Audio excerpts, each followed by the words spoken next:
All right, we are on the record, sir. Today is the time and place set for a rehearing for Mr. Donald Davis, offender number 123559. Is that you, sir? Sorry, sir, I'm having a little bit of trouble hearing you. Do you mind speaking up a little bit? Yes, that's me. Okay. My name is Kelly Perry. I'm a hearing officer with the Board of Pardons and Parole, and I'll be conducting your hearing today. As is an official proceeding, I do need to swear you in, so if you could please raise your right hand. Do you swear or affirm that the testimony about to give is the truth, the whole truth, and nothing but the truth? Yes, I do. Okay. Did you receive 7 days written notice of today's hearing, sir? Yes, ma'am. Did you receive your blue disclosure packet? So, And did you have a chance to review that? yes, I do. Do you feel prepared to go forward with today's hearing? So, Are there any errors or corrections I should know about in that blue disclosure packet before we begin today, sir? no. So just to kind of tell you how today's going to go, sir, I'm going to go over procedurally how we got to this hearing. I'm going to ask you for any comments about your offenses. We'll go over any background questions I have, institutional behavior and programming, if you were released, what that would look like. And at the end of the hearing, if you have closing comments or questions or things you would like me and the board to know, please let me know, okay? Or, So it looks like you had a rehearing after a parole violation hearing, where a rehearing was ordered for now with a psychological review. And a special attention in last month, the psychological review was removed. Is that correct, sir? yes, Okay. All right. So, sir, I show you're currently incarcerated on case number 101904985. Do you have any comments about that offense? well, those charges have been vacated. Can you are you saying, so do you have documentation to support that, I guess? Because I show it as still a current case. Uh,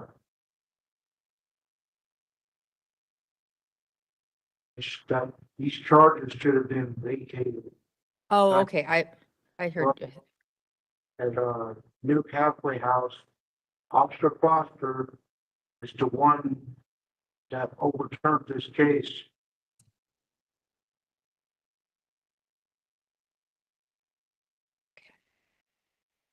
So are you saying this offense never occurred?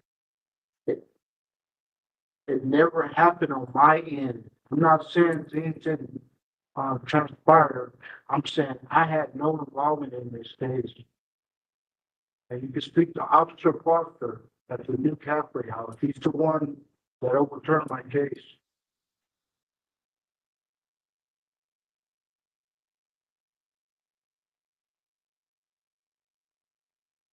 Do you think you have any risks moving forward, sir?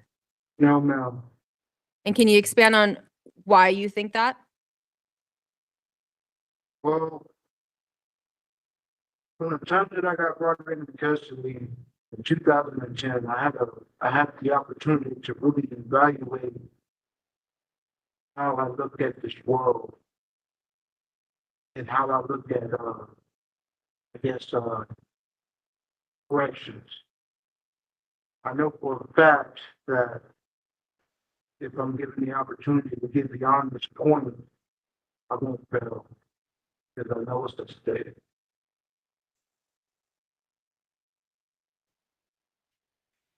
So you said, quote unquote, you will not fail. So I'm assuming there's certain things that you would like to do, certain goals that you have for yourself. Can you tell me about those? Well, one of my main goals was getting back into my children's life.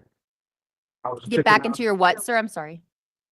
get back into my children's life. Oh, okay.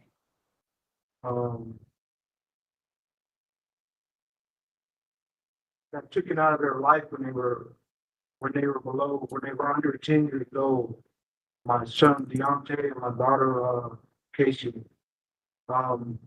So that's my main goal is to get back into the parenting fashion of boys. So did you lose your custody, sir, or? I never lost custody.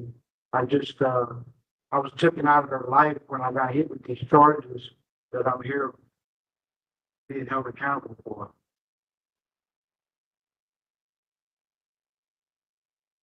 Sir, I show on your last parole that you had some alcohol use. Is that right? Yeah, Do you think you have an alcohol issue?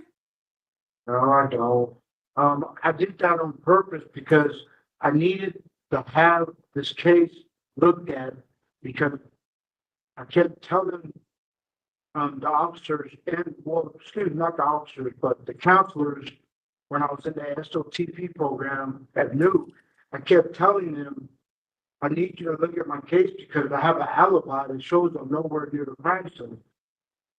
So it took me almost 6 months to get someone to look at it, and the officer that looked at it was Officer Foster. She's the one that looked at my case and seen that I was right. I have an alibi that shows I'm nowhere near the crime scene. So she fixed it to where my case should be overturned. I don't know what you guys are up to. Her name is Officer Foster. She's the one that overturned the case. New Halfway House, 2022.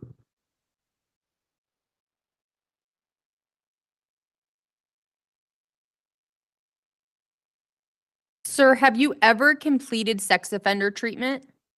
I've never had to. I've never had to ever do it. Do you think you need sex offender treatment? No,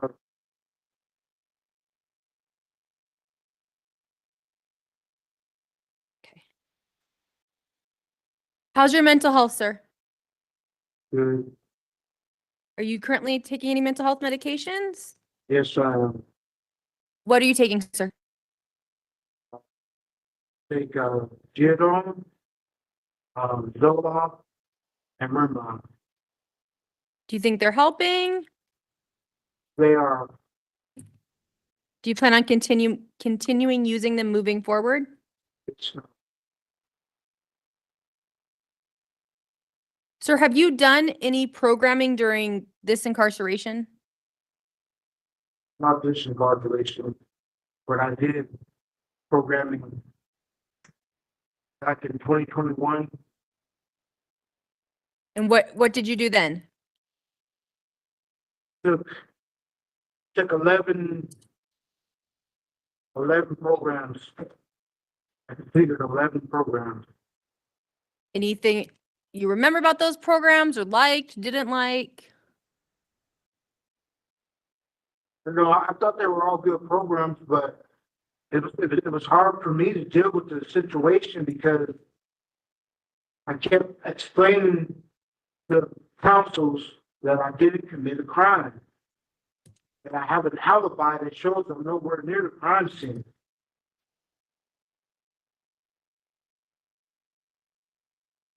But I took the course, I took the classes anyway, so the system could see that I wasn't being defiant.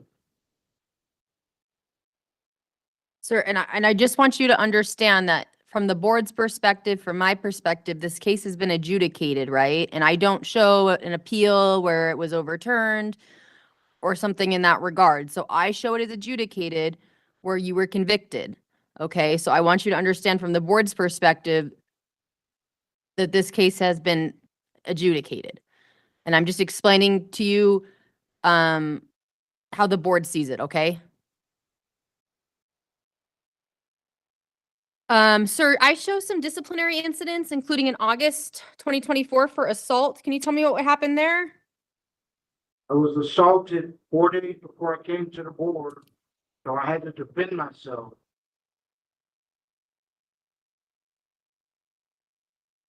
Do you know if any criminal charges will result, sir? No, it's all been squashed.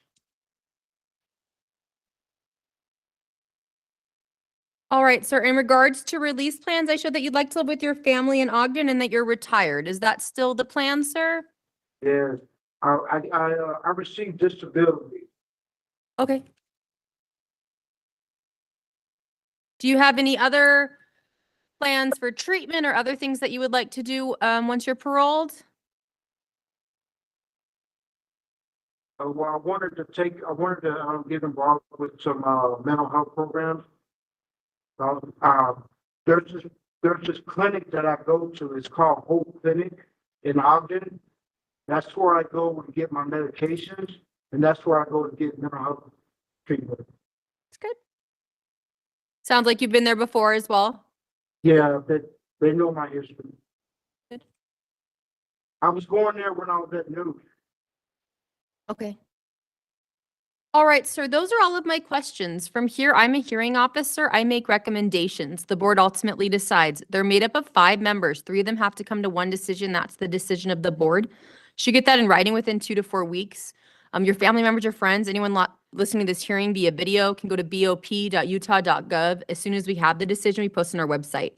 It's not immediate, takes time, but it's faster than the website than the mail, so someone can look that up for you. I would note the expiration of your sentence, sir, is August 11th, 2025. Obviously, that's in the next few months. Unless absent any other offenses. Do you have any closing comments or questions for myself or for the board, sir? Yes, will you guys contact Officer Foster? Will the board contact Officer Foster? So the board will not contact someone because obviously you need a disclosure of that, sir. But Officer Foster, whoever you're referring to or that you've talked to in the past, they're welcome to write to the board, okay? And they can submit any documentation, any letters that'll become part of your file. It'll be disclosed to you, but you have a right to that information, right, sir? So that they are welcome to write the board, okay? Anyone is welcome to write the board. Okay? All right. Well, I thank you for coming to this hearing. We'll go ahead and conclude.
All right, we are on the record. Today's the time and place set for a rehearing for Ms. JERICHA Wells, offender number 257323. My name is Kelly Perry. I'm a hearing officer with the Board of Pardons and Parole. I have been informed that she has refused to attend the hearing. As she has refused to attend the hearing, we'll go ahead and conclude. Thank you.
All right, we are on the record. Today's the time and place set for a rehearing for Mr., is it Jeremiah? Yeah. Hawthorne, offender number 247548. Is that you, sir? Yes.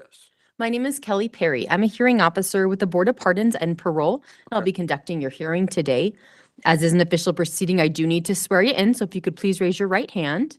Do you swear or affirm that the testimony about to give is the truth, the whole truth, and nothing but the truth? Yes, ma'am. Okay. Did you receive 7 days written notice of today's hearing? Yes, Did you receive your blue disclosure packet? I did. And did you have a chance to review that? Yeah. Do you feel prepared to go forward with today's hearing? Oh, yes. Okay. Are there any errors or corrections I should know about in your blue disclosure packet before we begin today? Oh, So just to kind of tell you how today's going to go, sir, I'm going to go over procedurally how we got to this hearing. Okay. I'm going to ask you for any comments about your offenses. We'll go over the psychological examination that you did with Dr. Mom. We'll go over any background questions I have, institutional behavior and programming, if you were released, what that would look like. Okay. And at the end of the hearing, if you have further questions or comments, let me know, okay? Yeah. So it looks like you had an original hearing in August of 2024. A rehearing was ordered for now with a psychological review. And a special attention last month, the psychological review was removed and a contract psychological was ordered. Is that correct, sir? yes, ma'am. Procedurally, okay. So, sir, I'm not going to go over your offenses individually, like maybe you did at your last hearing, but I'm just going to ask you for any comments you have about your offenses. I don't have any comments. Can you kind of give me some insight? I mean, obviously, some of this is very concerning behavior. Yeah. Road rage, it looks like, assaults, I should say. So kind of give me insight into what was going on. So I was kind of I was intoxicated. I had a lot to drink. On all of the offenses? Yeah, most of them except assault by prisoner. Okay. One or two of, or there's what, three of them? Two of them I was one of the aggressors in the situation. But the other one I was kind of I was the, I would say, victim. I've done a lot to pull myself back out of that. I've been focused on drug assessments, doing a lot to maintain my mental stability to be able to say no to drugs, whether it's with somebody I care about or with somebody that I like to be around. I've been working really hard on myself. I've been doing a lot of work within the unit and the building of Courant. So So you're talking about change, which is, it sounds like you don't want to use anymore. Is that right? yeah. So why do you think your attitude has changed in regards to using? I feel like it's not kind of funny, but to me it's kind of a realization. Last time I got into a fight, it kind of humbled me. I'm really laid back right now. I'm not really worried about anybody else's permission or anybody else's opinion. So I'm really just focused on myself a lot. I've been focused on my kid and my personal life outside of here, trying to figure it out best I can. I've only had myself to talk to really, so it's kind of hard, but I've been trying to push past it. So it sounds like you've done a lot of self-reflection. Is that right? Yeah. So what have you learned about yourself? That I could be really simple if I tried to be. Can you explain what you mean by that? So like I'm really good at taking little things and making them big things for me. So like good things, not bad things.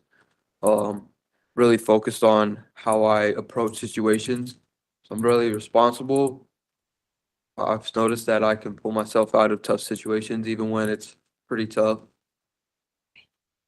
Do you think you have an anger issue, sir? I used to, yeah. Okay.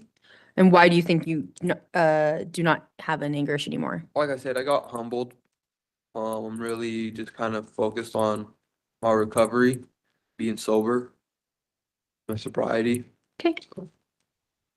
All right, sir. One of the main things is to obviously get to that contract psychological evaluation. Do you remember meeting with Dr. Mom? Yeah, And what do you think of her evaluation? it was hard. Can you expand on what you mean by that for me? Some of the tests I couldn't really complete, like the block test. I couldn't do the block test. The definition of words were kind of hard after a while. Words I never even heard of, so Okay. So, do you remember her diagnoses and recommendations? she didn't go over that with me. Okay, it should have been part of your blue disclosure packet. Did you remember receiving her? Okay. So, sir, you have two options, okay? Because that is obviously an important document, which we're talking about today. Yeah. We can stop this hearing, have it continue to a different date. I'll get on the next available calendar. I don't know when exactly that'll be, but I'll try to rush that Okay. to give you time to review that evaluation. Or you can waive your right to having received it and we can go forward with today's hearing. What would you like to do? Can we waive it? Okay. So I'm gonna go, since you waived your right to it and you didn't receive it beforehand, I'm just gonna go over the diagnoses and recommendations and ask you what you think of them, okay? Okay. And I'm not doing it to be rude. I'm just doing it so I can get insight, right? Yeah. So her diagnoses were attention deficit hyperactivity disorder, ADHD, a specific learning disorder with impairment in reading and comprehension, major depressive disorder, and unspecified personality disorder with antisocial and schizoid traits. What do you think of those, sir? I feel like some of them are kind of true. I have ADHD. I'm really focused on a lot of noises that go around, so I kind of get distracted. Okay. I'm really focused on like a lot of things more than once. Can you expand on what you mean by that for me? Like I have a lot of things going on. I'll focus on one thing and then I'll stop doing that and go to another. So kind of you focus on one thing specifically and then feel like you can move on kind of Yeah. thing. Okay. What do you think of the other diagnoses? They're true. I have a lot to work on, so I'm really focused on myself. So it's kind of understandable how to put personality disorder, because I'm trying to fix myself. And I appreciate your insight, sir, right? That's why I'm asking this because I want to hear what you have to say, okay? Okay. So I'm once again going to go over the recommendations. It noted that you struggle to maintain emotional stability and engage in assaultive behaviors. She recommended that you need ongoing mental health services to work on learning skills to decrease these aggressive outbursts and to work on mindfulness and relaxation. A structured residential program would be helpful to address these issues and concerns. It noted that you had some concerns about theft identity and that that should be explored to determine whether that is a reality, or a delusion. Yeah. That may need help to clean up your credit and obtain a new identity or new ID, if that's true. Yeah. She also recommended that you maintain your medication regimen to be able to maintain some degree of emotional stability. Once released from prison, he may be able to access medications to address his ADHD. What do you think of those recommendations, sir? I feel like they're pretty right on. It's been really hard lately because, like I said, I'm like the only person that I have, so I'm kind of get slow sometimes, and I have a lot working on. It's just like a lot thrown on my plate. So like the residential treatment program sounds like it would help. I've been to a couple which they've helped, but I haven't completed them. I did a lot of work within them, and I haven't been able to grasp onto stability. So I'm really trying to figure out how to catch on to it because this is my first time, you know, trying to do it on my own. Usually I have people like my grandparents. My grandma just passed away, so I'm sorry to hear that, sir. thank you. But yeah, so it's been really hard to just try to figure out by myself what to do, but I'm working on it. So Okay. And I'm making notes of everything you're saying, so I want you to know I am listening. I'm just typing. no, you're Okay. What we're saying. Okay. Okay. So one of the other things that this, I think it was the pre-sentence investigation, I apologize, but it talked about meth use. Yeah. You mentioned, wanting to be sober. Is Yeah. is meth your main drug of choice? No, it's usually alcohol and marijuana. Okay. I've experienced with meth and it's not what I want. It's not, yeah, it's just like kind of bad, you know? It's one of those bad drugs that it's like, that's not okay. So do you want to be sober from everything or? Yeah. Okay. I'm just trying to get a green card, so it kind of helped me, maybe see if that helps my ADHD, slow me down a little bit. When you say a green card, you mean like a medical marijuana card? Yeah. Just making sure I clarified. Sir, you also mentioned residential treatment. So when I hear residential treatment, that can mean multiple things, right? That can mean mental health related, that can mean substance use related. What do you envision in regards to residential treatment? A lot of programming. Maybe I was trying to go to the Other Side Academy. I've called and talked to them. They said that I just need to either write a letter or just show up and sit on the bench. So whether I'm gonna do that or whatever there's also the mental health called Hope that could help me. I haven't looked into that one too much though. But it sounds like you've done some research, which is good. Yeah. Have you heard of the MHSS program, sir? No, I haven't. So, there are different halfway houses, right? Oh. One of them is the MHSS program, the Mental Health Support Services Program. It's, Yeah. located at Atherton. It's specifically designed to assist individuals who have mental health related needs, regards to diagnoses, regards to medication, management, Okay. in regards to therapy. I don't know what the board will do because I'm a hearing officer. They ultimately decide. But if they were to add a condition of the MHSS program, would you be interested in that program, sir? Yeah. And just so you understand the procedure of how that would work, if the board were to grant parole and were to give you a condition of MHSS, Mental Health Support Services, you would have one of their therapists come out and assess you for the program. Okay. If you were considered a good fit for the program, then they would send a letter to the board noting the recommendation that you go there. Or if you were not a good fit to the program, they would also state that. So you would be assessed for that program if that is a condition. Okay, sir? Okay. All right, sir. Are you currently taking any mental health medication? Yeah, I'm on fluoxetine and hydroxyzine. And what do you think of those medications, sir? Oh, they've helped a lot. That's good.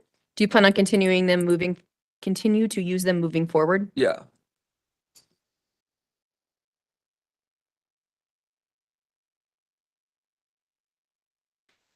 All right, sir.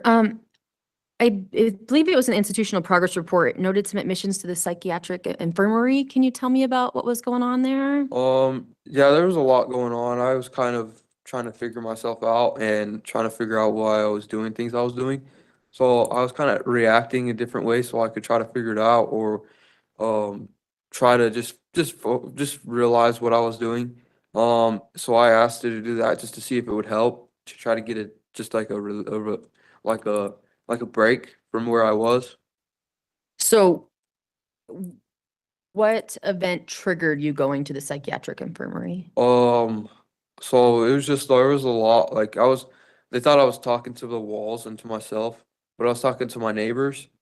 So they kind of seen that, so I pushed the button and I talked to them and they said that if I feel like I need to go to the infirmary, let them know, and I did. So Okay.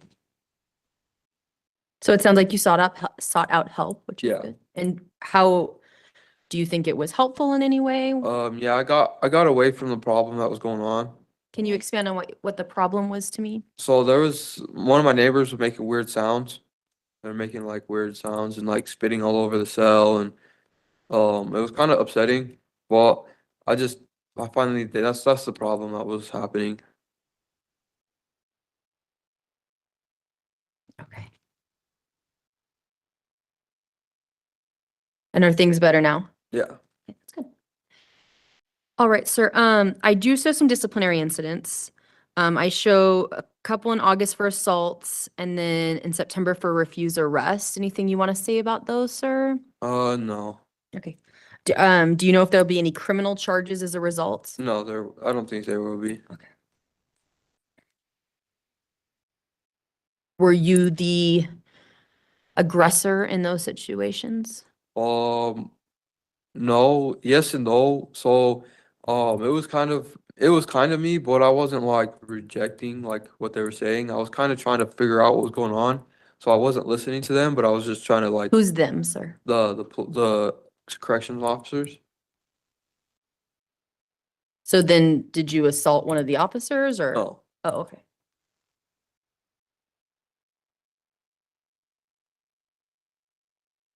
All right, so in regards to release plans, I showed that you'd like to live with your parents and work in a warehouse, but it sounds like maybe things have changed. You mentioned the Other Side Academy. We talked about the MHSS program. It sounds like things may have changed since then. Yeah. Is that right? Yeah. Sounds like maybe more of a halfway house or a residential treatment facility that you would like more. Yeah. Okay. Do you have any work already planned upon release? No, I was gonna go to workforce services when I get out. And if you are accepted to a program like MHSS, they also do have people that can help you with like vocational rehabilitation and finding employment. Okay, So there are other options in that regard, sir. okay. Any other conditions of parole or anything else you think the board could order that you think would help you in your sobriety in regards to success moving forward? Not really. I was really looking forward to the Other Side Academy, so hopefully they can accept me. I'm gonna send them a letter and see if they'll accept me. And have you looked into the other side of county? Is it, from my understanding, it's a 2-year program. Yeah, And it, which is very good and obviously works with you into sobriety and into finding employment too. Yeah. So that's good. get a little more experience, Okay, very good. background experience. All right, sir, those are all of my questions. From Okay. here, I'm a hearing officer. I make recommendations. The board ultimately decides. They're made up of 5 members. 3 of them have to come to one decision. That's the decision of the board. You should get that in writing within 2 to 4 weeks. Okay, Your family members, your friends, anyone listening to this hearing via video can go to bop.utah.gov. As soon as we have the decision, we post on our website. It's not Okay. immediate, just so you know. It still takes time. But it's faster on the website than the mail, so someone can look that up for you. I note your guidelines, sir, is 16 months or June 24th, 2023. Obviously, that's passed, right? And the Yeah. board decides, and they can go above that date, and obviously, this case they have. That's based on a number of factors, obviously, one of them being your offenses, and that's how it's calculated. okay. The expiration of your sentence, meaning the longest time the board could have jurisdiction over you, assuming no other offenses, is February 24th, 2027. Okay. Do you have any closing comments or questions for myself or for the board, sir? No, that's all.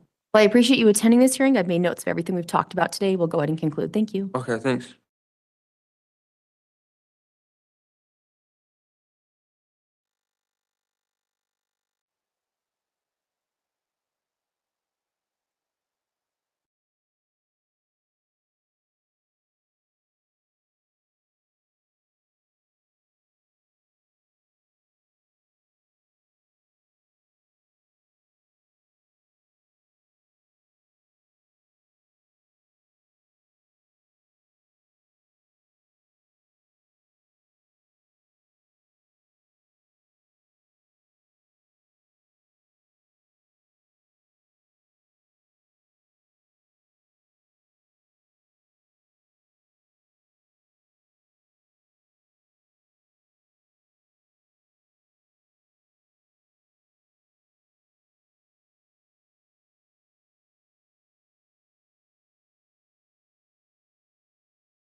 All right, we are on the record. Today is a time and place set for an original hearing for, do you say is it Johann? Is that how you say? Johann, Jo- yes, ma'am. Johann Selin, is that how you say? Celine, Celine, I Yes, apologize, ma'am. sir. Offender number 186005. Is that you, sir? yes, ma'am. My name is Kelly Perry. I'm a hearing officer with the Board of Pardons and Parole. I'll be conducting your hearing today. As is an official proceeding, I do need to swear you in, so if you could please raise your right hand. Do you swear or affirm that the testimony you're about to give is the truth, the whole truth, and nothing but the truth? Yes, ma'am. Did you receive 7 days written notice of today's hearing? Um, Have you known about this hearing for 7 days, sir?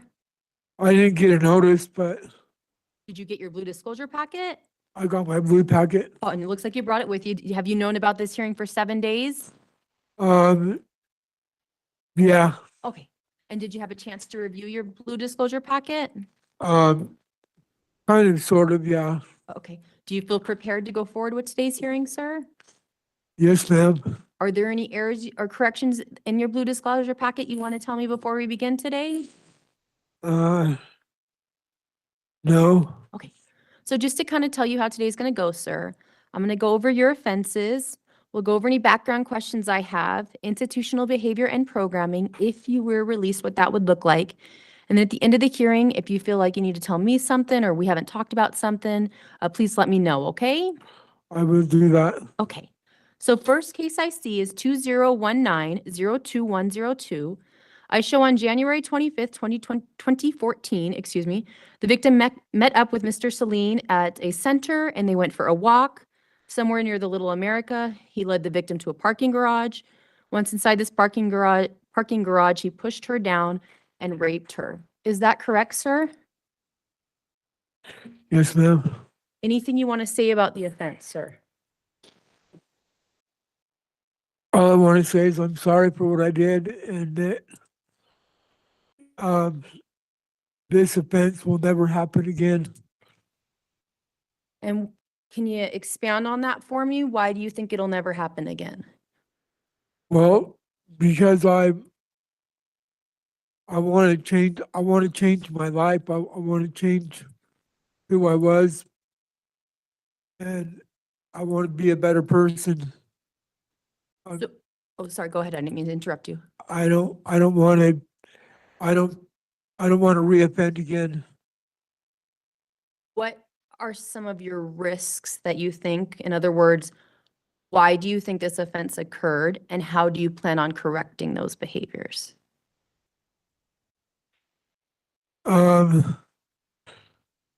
It occurred because I was using What were you using, sir? crystal methamphetamine. And I appreciate you, talking about some of this stuff. I'm sure it's not easy. But, there are people who obviously use drugs, right? But don't commit sexual assault. So do you have any other risks that you think you have? As far as Like why this occurred?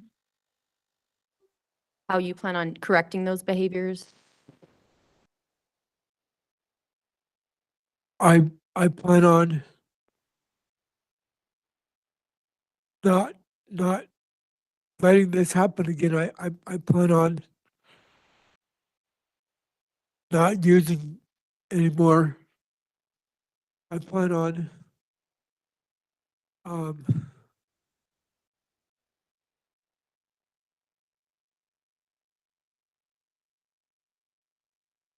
perceiving myself as a better person. All right, so I want to make sure I get to the next offense, okay? I show next case 191907650. I show on August 29th, 2014, another victim reported she had been raped. She stated she was walking with Mr. SELIN from Pioneer Park to 7-Eleven to meet a friend. She remembered being assaulted and he raped her. The Utah CODIS administrator reported there was a match to the DNA found, excuse me. The DNA profile came back to Mr. SELIN. Is that correct, sir? Yes, ma'am. Anything you want to say about that offense?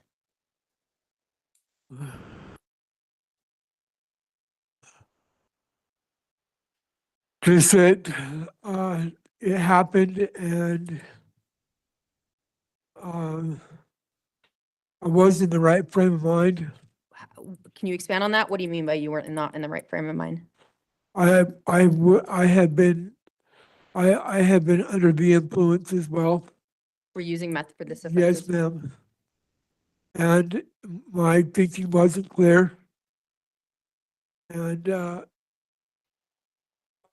And to that as well, I want to apologize for what happened to her and that I wish nothing negative towards her. I hope that she can forgive me. And I hope that the board here can see that I'm sorry for the offense that had occurred as well. I won't let this happen again. I plan on not reoffending again. I plan on being successful, and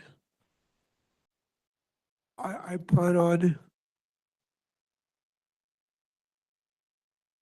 not using so that these offenses don't happen. I plan on not being in the same area. Plan on not picking up girls anymore. I plan on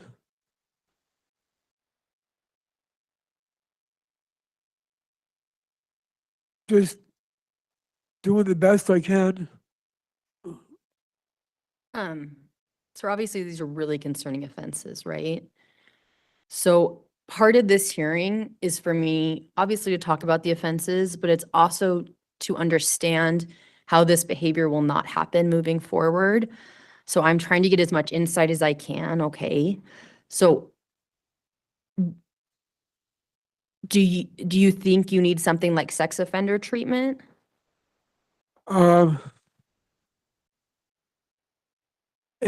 If that's what is to be imposed, then I will do whatever it is I have to do. And I'm glad you will comply with board orders, which is what I hear you saying. But I'm asking you, do you think that will help you in gaining insight into why this occurred and how it will not happen moving forward? Yes, ma'am. Okay. How did you know the victim, sir? I really didn't know them. I just previously met both of them. Do you have any current victim contact? No. Sir, I'm a hearing officer. I make recommendations. The board ultimately decides, but I've never seen them grant parole without some kind of no victim contact condition. Would you abide by that, sir?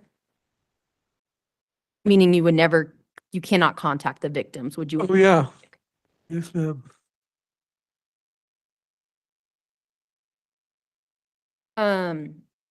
I did receive an assessment from the sex offender treatment, where initial risk assessment,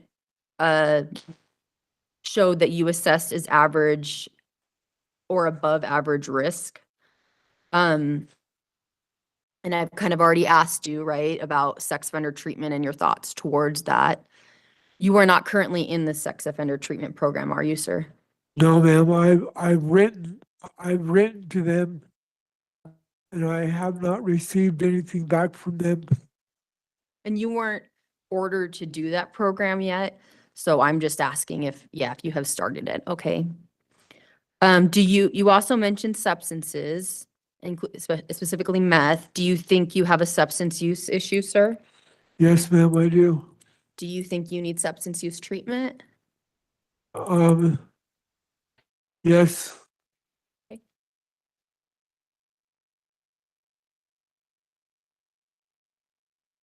All right, sir. Are you currently in MRT, is that right?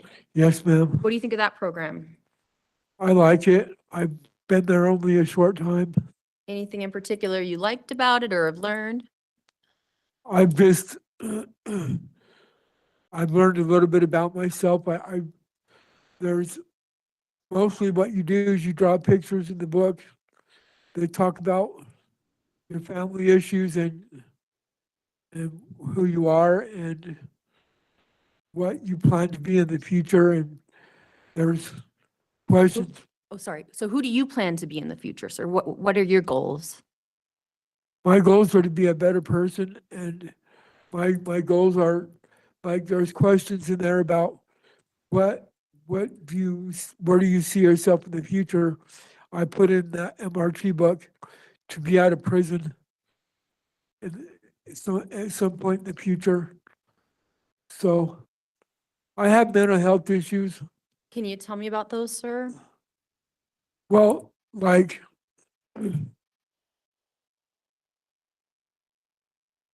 I have disabilities reading a little bit, and sometimes I'm mentally challenged. So it's just hard for me to understand some of the questions that are in that MRT book, but I'm going to stay in the MRT program and finish it and graduate. Do you have any other diagnoses, sir? I've been diagnosed with bipolar and schizophrenia, and Do you remember when you were diagnosed with those, sir?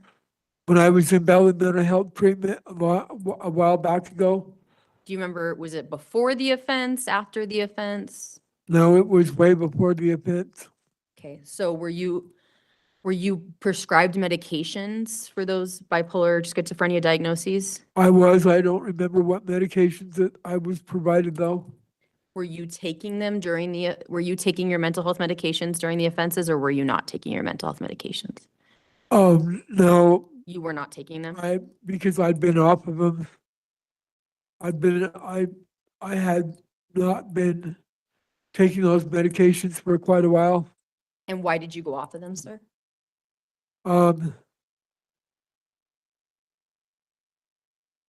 I had just gotten out of foster care, and I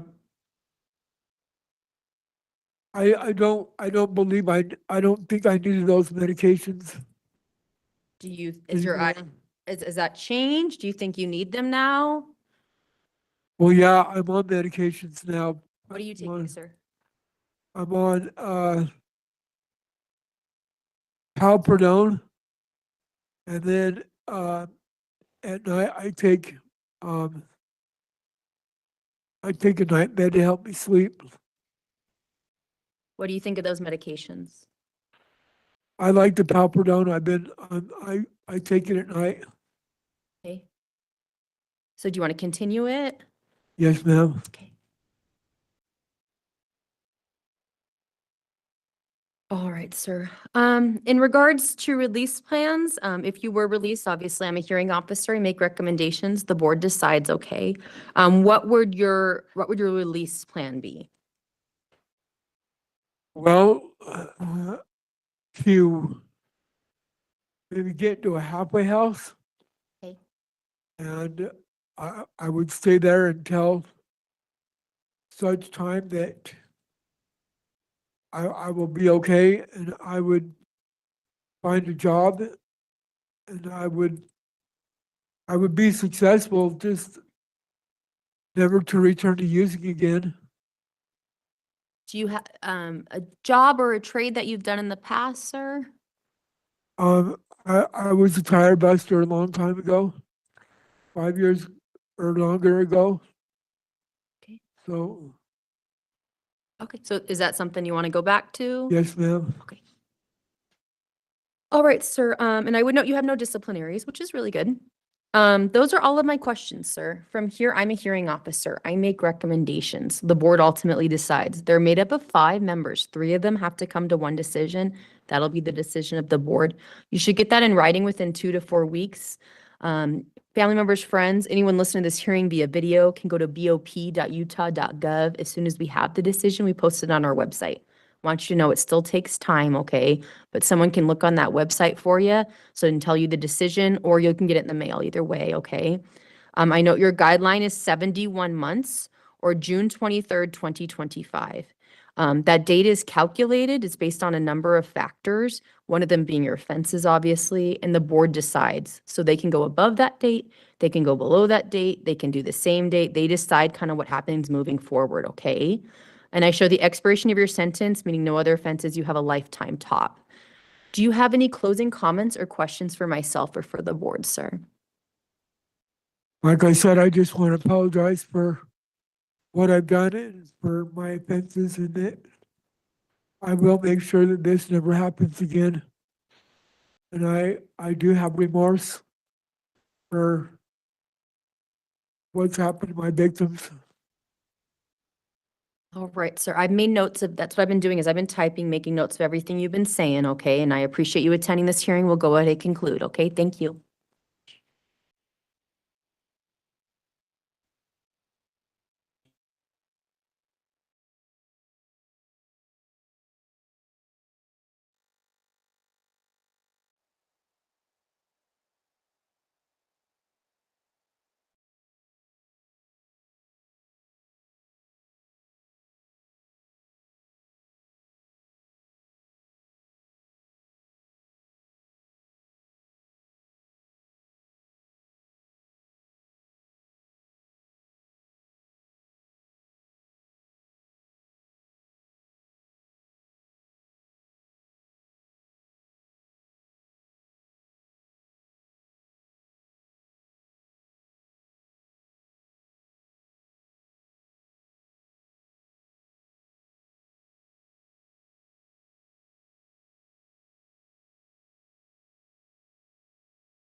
All right, we are on the record. Today is the time and place set for a rehearing for Mr. Jason Hall, offender number 183981. Is that you, sir? Yes, ma'am. My name is Kelly Perry. I'm a hearing officer with the Board of Pardons and Parole. I'll be conducting your hearing today. As an official proceeding, I do need to swear you in, so if you could please raise your right hand. Do you swear or affirm that the testimony about to give is the truth, the whole truth, and nothing but the truth? I do. Okay. Did you receive 7 days written notice of today's hearing? I have. Did you receive your blue disclosure packet? It looks like Yeah. you brought it with you. Yes, And did you have a chance to review that? I have. Do you feel prepared to go forward with today's hearing? Absolutely. Are there any errors or corrections in that blue disclosure packet you wanted to know before we begin today? I just had a question about there was one, I think it was on page 6. And it was regarding, I mean, I know I had 2 0 to 5s in the beginning. And then it was the first offense was a 3 to life parole violation. I got 2 0 to 5s, but it doesn't show on me. And one has already been served, completed, 0 to 5. So is that why they've removed that? And it just shows a 0 to 5 and a 3 to life. So it's kind of hard for me because I'm not sure exactly what you're, Okay, so the first time I was here, I was on a 3 to life. Okay. because and I show a ser- lifetime top. Right, and I served that time, and then I came back on a parole violation, and I got 2 0 to 5s. Are you saying one of the offenses wasn't listed? Oh, Is- yeah, it only says 1 0 to 5 and a 3 to life. So I'm just curious, is that what's, And why it why it wasn't listed with the other one? Is that what you're saying?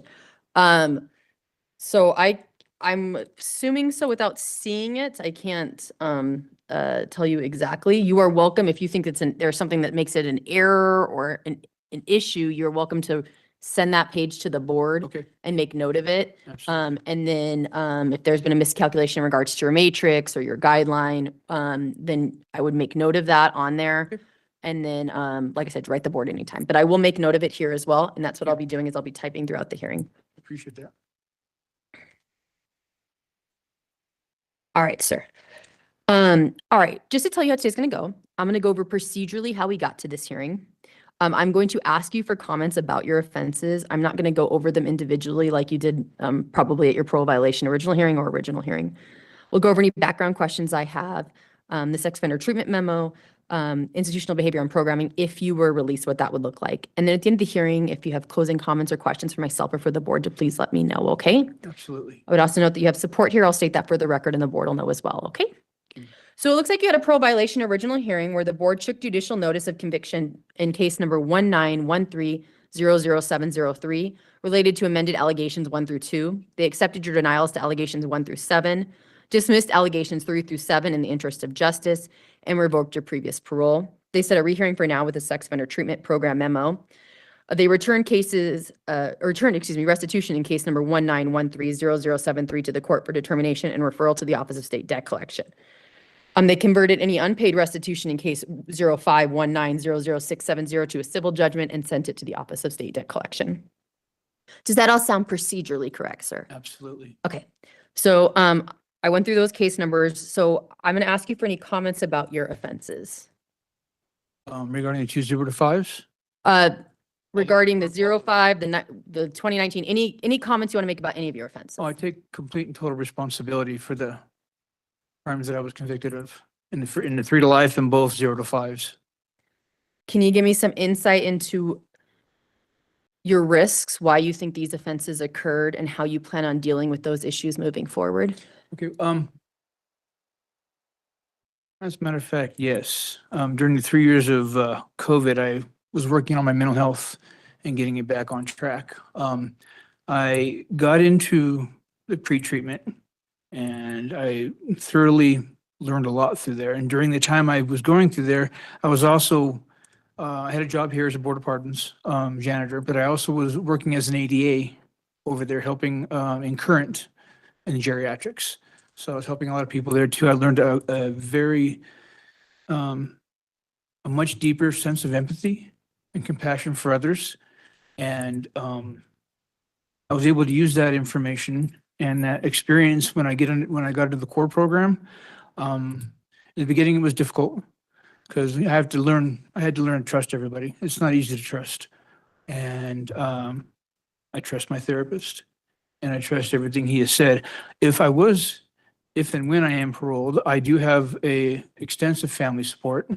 I do have aftercare completely set up. Is that different from before? As a matter of fact, yes, it is. The first one I went through was not like this one. The first one I went through was more focused one- on, What you went through? ISAT sex offender program. Okay, the first one was focused on the crime, focused on what happened during the crime. And this one here has been focused on how I got to the situation, how I got to from when I was younger till I got now to the offense and to the reoffense. And I was able to see the difference. I had, I guess, skewed vision of certain things. Can I you tell me didn't- what was skewed? I came from a very difficult background, sexually assaulted by my father and mental and physically, and it made it difficult for me to open up and to share with anybody. And so I was guarded through the first program, and this one I was guarded, and then I was able to make some breakthroughs with my therapist, and I was able to be bluntly quite honest with him and shared my past and also shared the first offense, and I was in depth with the 2 offenses after that. And we've been able to map out the reasons why I did that and the reasons I saw things different than I was regarding how a family's supposed to work, how a husband's supposed to work, how a grandfather's supposed to work. And I didn't have a lot of that. I didn't have any of that growing up. Sir, part of this hearing is to talk about the offenses. Oh, okay. It's also, no, it's also to talk about things moving forward. Absolutely. And also for you to be given an opportunity to answer my questions, right? Because obviously what you have is the blue disclosure packet. That's what I've seen, but I want to hear you, right? Okay. Sir, I do have a lot of concerns. You have a repeated sex offense. Okay. How would you address that issue? And how you either Sure. think it's a risk continuing or, No. and why not? And well, here's the reason why, because the family dynamic has changed. The person that I victimized is no longer in our life. It was a You mean like you have no contact with the victim? 0 or the family attached to them. And so I have, the place I'll be paroling to will be my mother-in-law's with my wife. We will be living out there instead of splitting up between Salt Lake and there. So there is I have a solid place where there's not going to be any children There's no children in the home? at all. It's all adults. And I'm sure you're aware, based on the offenses, that you will have a sex offender A conditions if you are Absolutely. paroled, which include no contact with children. Absolutely. Would you abide by that, sir? Absolutely. Sir, this is a live streamed hearing. I have no idea if the victim or victim's family is listening, but if they were listening, is there anything you would like to say? I would ask for forgiveness. Forgiveness for my actions, forgiveness for hurting them. I ask forgiveness from the board. I've asked forgiveness from my family for my actions. And going forward, I hope and pray that they will be able to heal from this situation, from the damage I've caused. And I am really truly sorry for my actions. And it sounds like you kind of addressed this, but just to make sure I understand. If you are paroled, I've never seen the board grant parole without some kind of no victim contact condition. Would you abide by that, sir? Absolutely, yeah. The only people gonna be living at the house are me, my wife, and my mother-in-law. I've lost my father and my father-in-law during. I'm sorry to hear that, incarceration. sir. No, it's okay. I appreciate that very much. All right, so I want to make sure I get to the sex offender treatment summary. Do you remember receiving that, sir? I just got it this morning. So just so you know, because you have not received 7 days notice of that treatment summary, you have 2 options, completely up to you. We can stop this hearing right now and you can have it continued, to a different date. I'll try to get on the next available calendar. It still takes some time. But you did should read. be provided with 7 days notice, or you can waive your right to having 7 days notice and we can go forward with today's hearing. What would, Let's go forward with Okay. it, please. I read it this morning when I got it. okay. So, before I go into specifics, what did you think of it initially? Well, truthful. It was spot on. You know, like I was saying, in the very beginning, I had a difficult time opening up to my therapist, even my group members. I mean, I participated, but going into a situation like that, it's very emotionally charged. And so I wanted to gain the trust of my therapist, and I did, and my group members, and I was able to make some serious changes within myself, opening up and being part of the group and getting feedback and understanding that feedback and being able to go deeper with the feelings during my offense with the therapist. And it does show in there that I had a difficult time, like I said, between my childhood and the offenses. And we've been able to find a clear path of separation from this and direct forward to this, dealing with this. So even though things that were done as my past, they don't define who I am. Going forward from here on out, I'm being given the tools and the necessary confidence to never reoffend. And I am looking forward to continuing therapy in here and also therapy on the outside. Have you looked into treatment in the community? Absolutely. Where have you looked into? There's one in here that was sent in. It was the Center for Family Evaluation and Treatment Sex Offender Program. And I also have a letter of intent from Alpha. I did not bring that, I'm sorry, That's okay. but I do have that. And you're always welcome to submit it to the board. Absolutely. But I'll make note that you've already looked into it. So yeah, I've written a couple letters. So this one right here was from them, and then also got one from Alpha. So I'm already set up on the outside, and I already have employment on the outside. I already have everything set up so I can continue my treatment from here on out. So I want to get to some specifics, and you're kind of addressing some of these things that I was going to talk about, which I appreciate. Absolutely. It noted that during your treatment that you continued to avoid culpability for recent convictions by describing usage of prescribed painkillers. Can you kind of tell me what about that? Do you think that that's still accurate? And do you attribute substance use to at least partially to your offense? I attribute the painkillers I was on. I had just had shoulder surgery, so I was stuck. So the painkillers made my actions slower, and I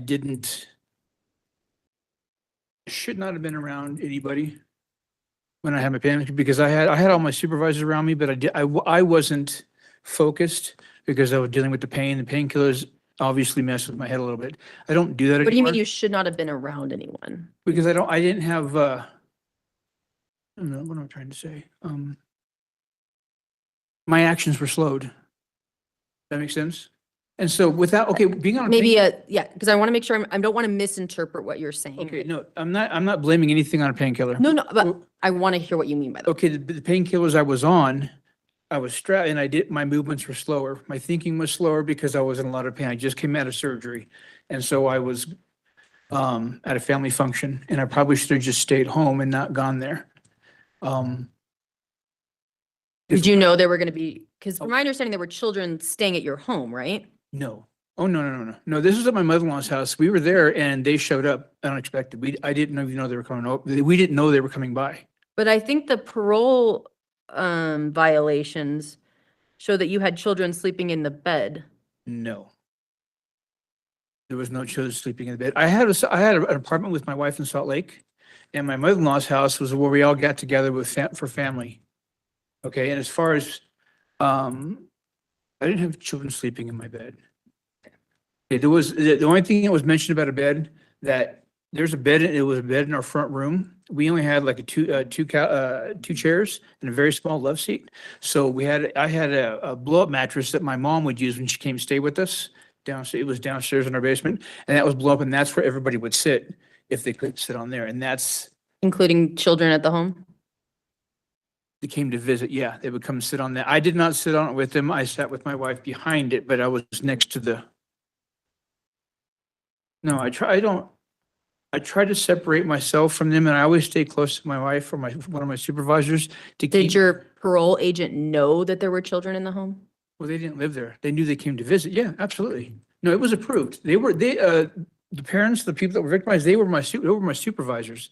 Then they had a difficult divorce, and they were removed as my supervisors because it became a hostile environment. Okay. Okay, sir. One of the recommendations of the sex offender treatment summary, excuse me, was that you sign a release of information to share your discharge summary with a community-based therapist. And that treatment summary should be provided to the therapist following sex offender treatment, and it would reduce your possibility to regress. What do you think of that, sir? Absolutely. No, I have no problem sharing that information. I'll continue my education to continue to grow and change. Do you think you need substance use treatment? No, I don't do any. I've taken care of my mental health and I didn't abuse medication on the outside. I've gone through mental health in here and they have me on a good stable medication. that What are you helps me taking, sir? focus. What are you taking, sir? Oh, I'm taking Wellbutrin. Okay. And how's that working? Really good, actually. It slows me down, helps me focus on the task at hand. Do you plan on continuing using it moving forward? Absolutely. Everything that's going on now that's helping me go forward will continue and when I get out. I already have a family doctor that will continue that. And one of the therapists here, I might be able to visit them on the outside to continue my medication. Good. So, Would you describe your current mental health, sir? excellent. Good. Oh, yeah. No, I'm very, very clear-minded. And like I said, I'm making some huge leaps and bounds. Now that I trust my therapist, I feel real comfortable and Why do you think that's changed so much? I mean, because it sounds, I mean, you're telling me a lot of, you went through sex offender treatment before. do you want to be honest? I'll be honest with you. The reason why is because my therapist disclosed something about himself that made me feel extremely comfortable. He was saved. I went through a difficult thing. Once he made that bridge with me and helped me understand where he's at, then I built a relationship with him that made me comfortable with talking with him and talk about everything. Everything in the program, my life, in prison, everything. It's opened me up to where the first program, I didn't have that kind of relationship. All right, sir. And then I show no disciplinaries. I show that in regards to release that you'd like to live with your spouse and mother-in-law and work in HVAC. Is that still the? Commercial HVAC, air conditioning, heating. Yeah, it's only commercial. And it's usually a new construction. And then when would you complete sex offender treatment? April.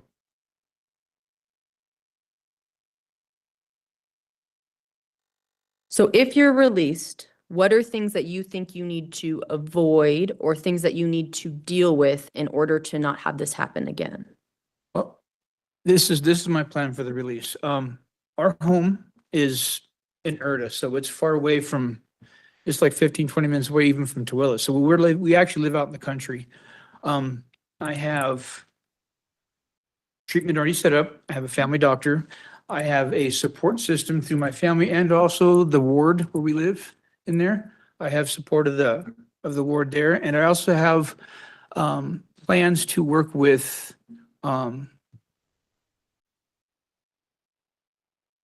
do they call those?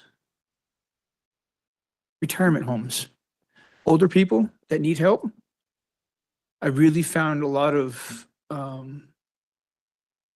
satisfaction in helping people that can't help for themselves. So that's something I want to volunteer and do. But as far as the work goes, it's 9 to 5, or no, I should say 7 to about 4. And then I come home, I spend time with my family every single day. And Saturday and Sunday, I'm going to be involved with volunteer group, my church, and doing service. Youth service? Huh? No, What- no, no. Adult community service. Oh, Yeah, absolutely. My whole life has adults. and sir, it sounds like one of the things that you're saying is that your support group is very helpful. Extremely supportive. Yes. And that you've had issues disclosing in the past. So obviously it sounds to me like being open and honest in regards to that is something that 100%. I've been open and honest with my entire family. Okay. In fact, they've moved here from California. It's good. All right, so those are all of my questions. From here, I'm a hearing officer. I make recommendations. The board ultimately decides. They're made up of 5 members. 3 of them have to come to one decision. That's the decision of the board. You should get that in writing in about 2 to 4 weeks. Okay. Your family members, your friends, anyone listening to this hearing via video can go to bop.utah.gov. As soon as we have the decision, we post on our website. It's not immediate, takes time. Faster on the website than the mail, and someone can look that up for you. I note your guideline, sir, is 59 months or September 10th, 2024. It's obviously passed, right? And the board decides.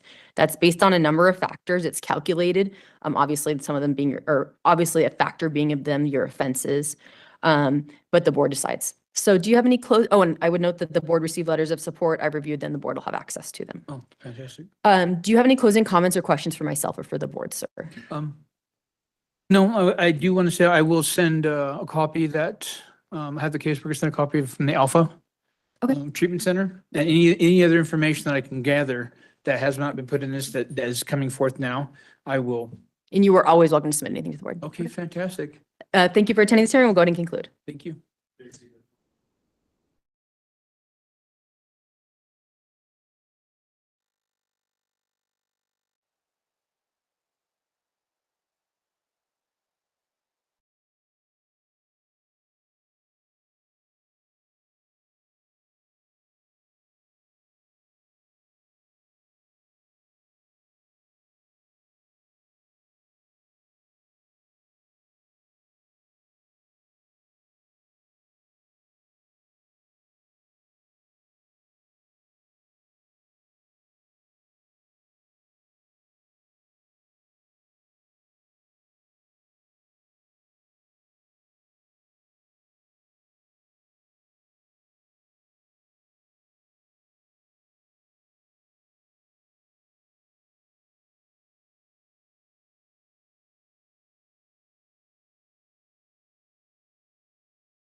All right, we are on the record. Today's the time and place set for an original hearing for Mr. KADEN Sorensen, offender number 233142. Is that you, sir? Yes, it is, ma'am. My name is Kelly Perry. I'm a hearing officer with the Board of Pardons and Parole, and I'll be conducting your hearing today.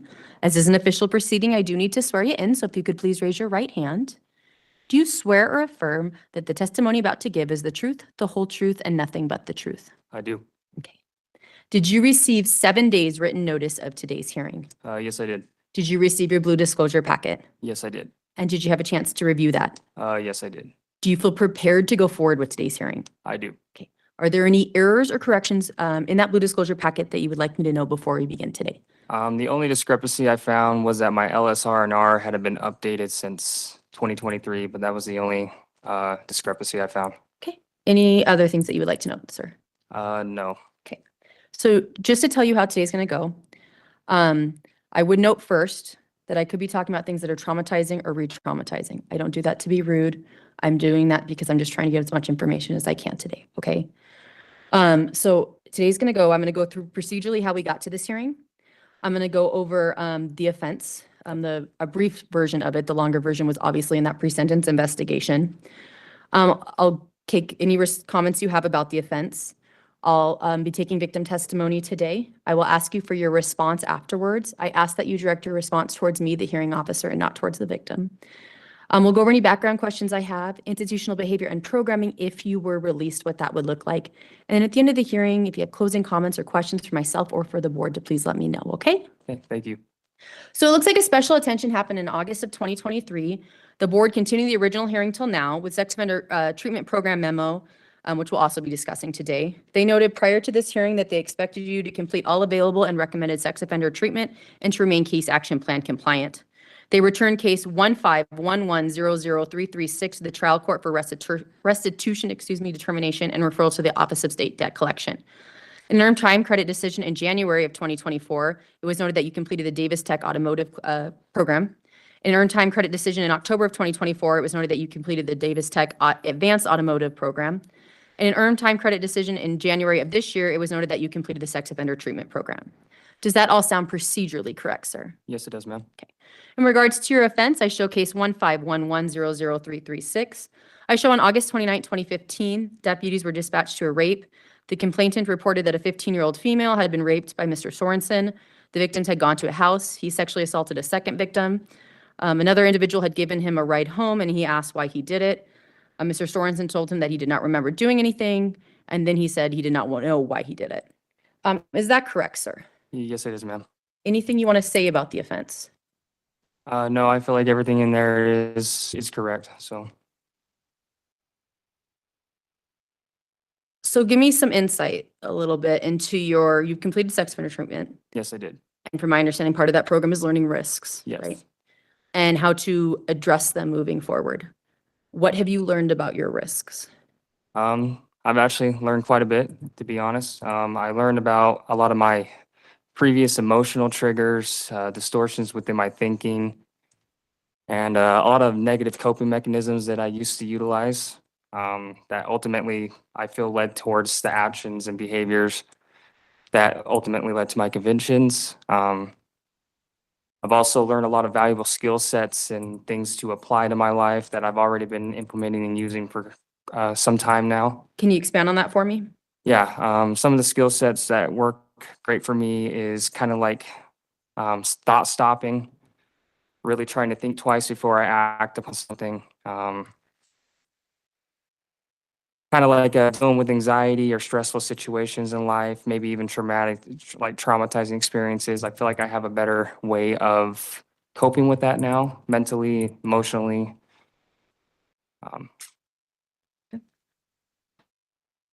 And I'm making notes of everything you're saying. I'm making notes throughout the hearing of everything everyone's saying, so I want you to know I'm listening. Apologize. From my understanding, you were also using during this offense. Is that correct, sir? Sorry, what was that? You were using alcohol during this offense? Yes, I was, ma'am. Very sorry. Do you think that contributed to your behavior and your offense? I believe that maybe it did have a little bit of an effect on it. I also feel like at that time in my life, I just wasn't dealing with a lot of life stressors and traumatizing experiences that I experienced at a younger age in the proper ways. And of course, like drinking alcohol and that stuff like that. How Think else about would that. you deal with them and how do you deal with them now?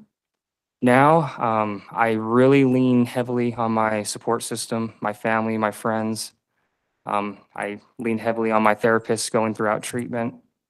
Also, a lot of my spirituality, kind of like newfound spirituality practices and stuff like that as well. And So you're talking about a lot of change. yeah, Why do you think that change has occurred?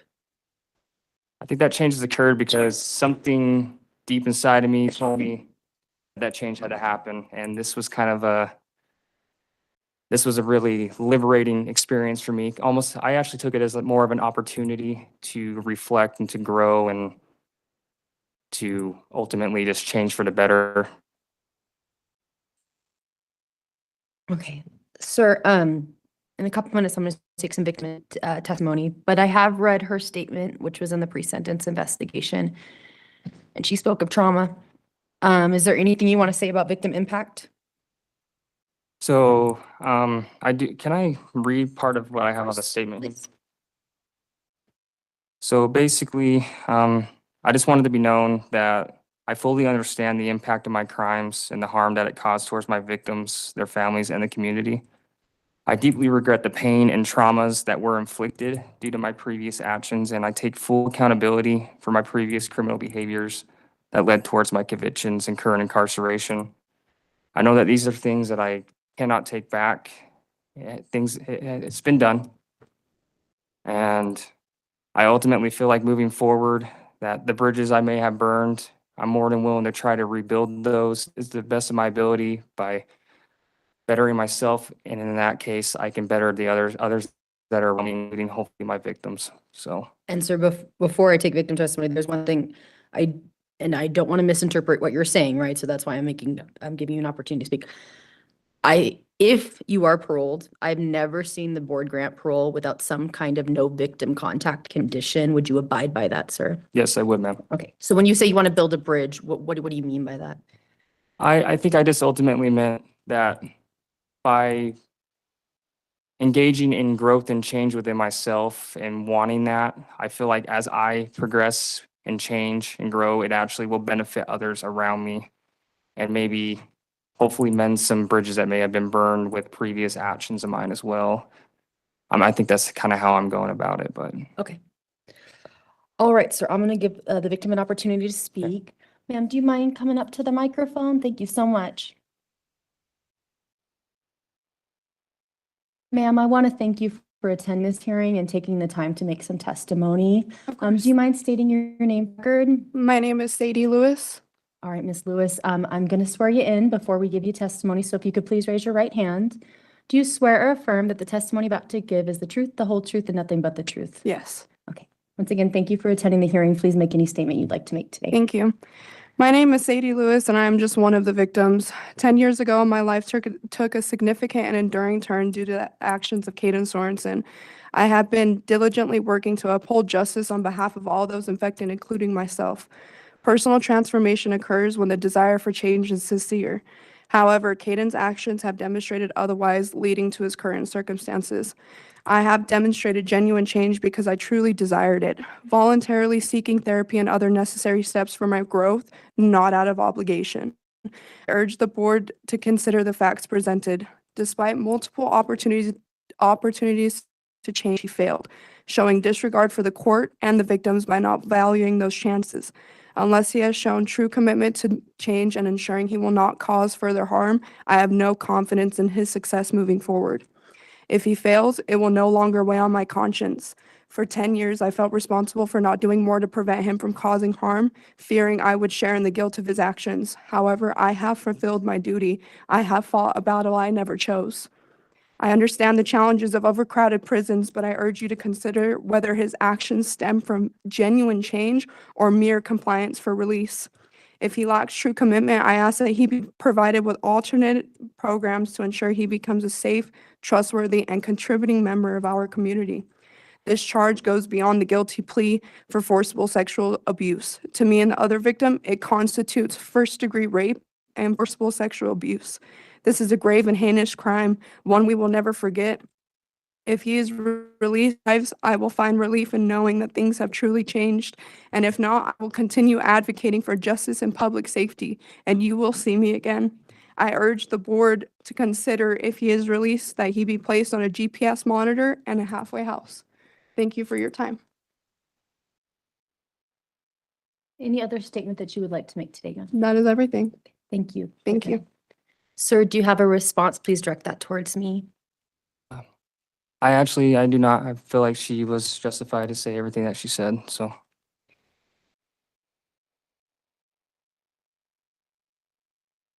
Well, actually, I guess I do have one thing. I do believe that I've truly expressed that desire to change, and I feel like it is definitely reflected in my behaviors and my actions throughout my incarceration and all the things that I have done while I've been here, so. All right, sir. What about this hearing that I want to make sure we get to is that discharge summary from the sex offender treatment program. Do you remember receiving that, sir? Yes, I do. Before I go into specifics, do you have any comments about it? It seemed like it was actually pretty positive to me, so I do not have any comments at this time. All right, one of the things that noted is that you completed core, Yes. which we'll go over some of the stuff you learned from core. You've kind of gone over some of those, but I want to go over some more of that. It noted your risk level where you were assessed as average risk. It said that you should, that while you attended, that you participated and engaged in the program, and that you had reported that you made arrangements for both housing and employment already in place, is what the program memo said. There was also a board report that was recently done. One of the things that noted was that, quote, that you had impulsive and attention-seeking behaviors. Can you tell me what they meant by that?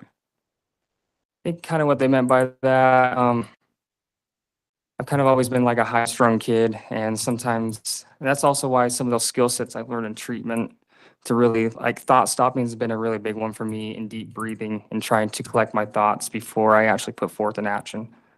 I feel like I've struggled with that since a young age, kind of impulsively making decisions and not fully thinking them through, so. One of the other things is it noted that you should abstain from alcohol. What are your feelings about that? I'm perfectly fine with that. And I actually plan on staying away from all that.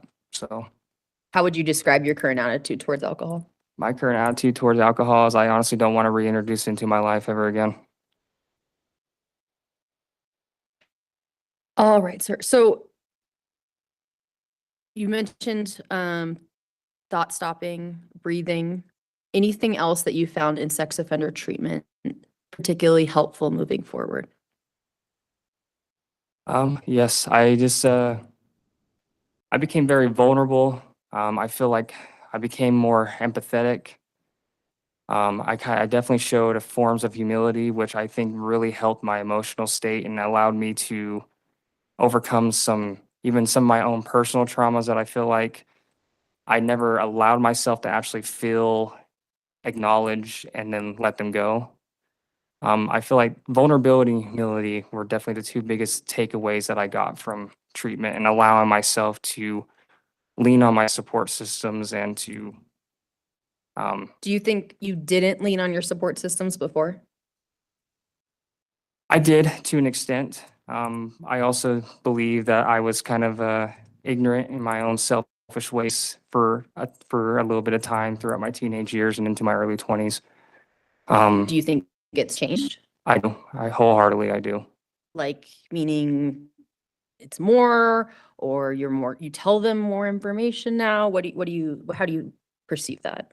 Yeah, to answer your question, I definitely feel like expressing that vulnerability, I do speak a lot more on how I'm feeling and asking for help on how I can overcome certain things. And it has helped tremendously. And I've been actively engaging in those types of behaviors for the past about 2 years now, so. Okay, sir.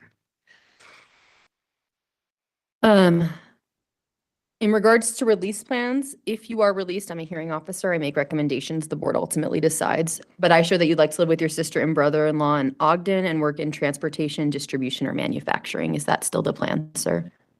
Yes, it is. Do you have any treatment set up upon release? I do not at the current moment. I actually I plan on whatever the board deems fit. I'm more than willing to comply and do what I need to do.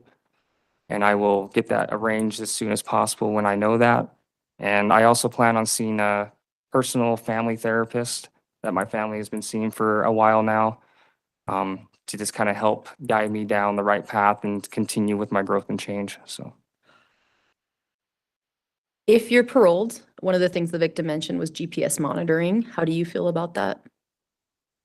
Like I said, whatever the board deems fit, I am more than willing to comply with it, and I will overcome it in one way or another. So,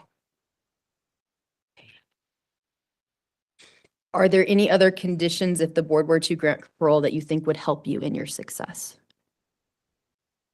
I'll be honest. I previously on my last probation, I did have an alcohol clause, and I believe that would be a good thing to have reinstated. And a lot of other things, I really do feel like I'm a lot more sound mentally, physically, emotionally, and spiritually. And I can't think of anything at the current moment, but like I've said, whatever the board needs me to do, I will comply and I will go forward with it. So.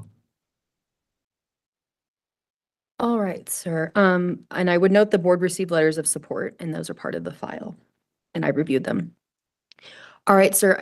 Those are all my questions. From here, I'm a hearing officer. I make recommendations. The board ultimately decides. They're made up of 5 members. 3 of them have to come to one decision. That's the decision of the board.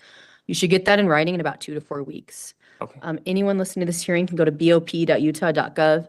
As soon as we have the decision, we post it on our website. It's not immediate, still takes time, but someone can look up that decision for you. Anyone can get that decision to see what that decision is.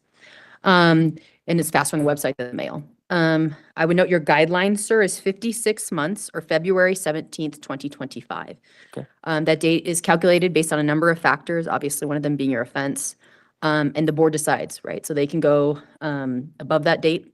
They can go below that date. It'd be pretty hard in that case to go below that date, but they ultimately decide what happens moving forward, okay?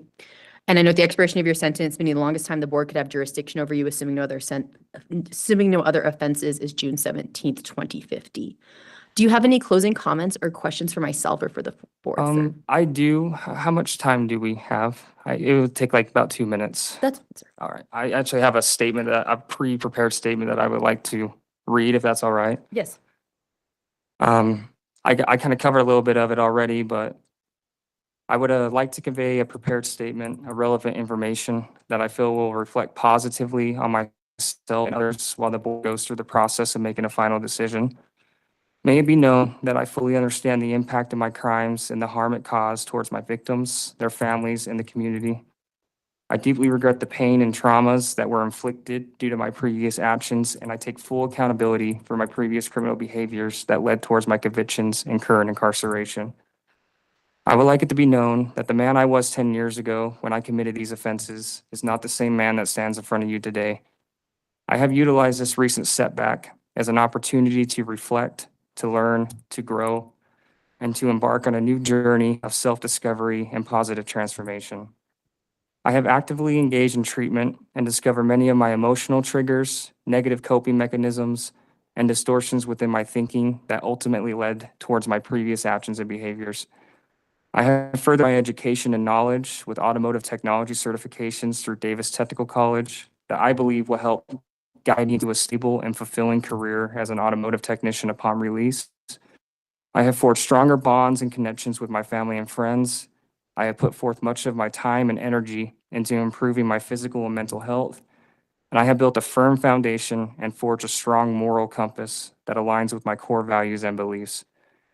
I am committed to becoming the best version of myself, and I believe that I am worthy of another chance of redemption. I have a solid release plan that includes a stable place of residence at my sister's house in North Ogden, Utah, possible job opportunities in the automotive industry, financial stability, and a great emotional support system that includes my family, friends, and a personal therapist that I plan on seeing upon release. I would like to kindly ask the board to consider giving me the opportunity to be reintegrated into society so I can prove to myself and the community that I am fully capable of forging a brighter future for myself and others around me. I truly believe that I am ready to embark on this new chapter in my life. So thank you for your time and consideration on that. Well, I thank you for your comments. I thank everyone for their comments. I've made notes of all of them. We'll go ahead and conclude today's hearing. Thank you so much. Thank you, ma'am.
All right, we are on the record. Today's a time and place set for an original hearing for Mr. RAUL, is it Magno? Am I saying that correctly? Okay. Offender number 25527. Is that you, sir? Yeah. My name is Kelly Perry. I'm a hearing officer with the Board of Pardons and Parole, and I'll be conducting your hearing today. As this is an official proceeding, I do need to swear you in, so if you could please raise your right hand. Do you swear or affirm that the testimony about to give is the truth, the whole truth, and nothing but the truth? Yes. Okay. Did you receive 7 days written notice of today's hearing? Yeah. Did you receive your blue disclosure packet? Yeah. And did you have a chance to review that? Yeah. Do you feel prepared to go forward with today's hearing? Yeah. Okay. Are there any errors or corrections I should know about in that blue disclosure packet before we begin today, sir? No. So I,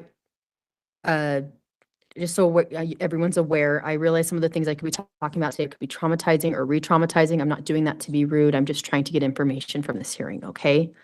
So just to tell you how today's gonna go, I'm gonna go over procedurally how we got to this hearing.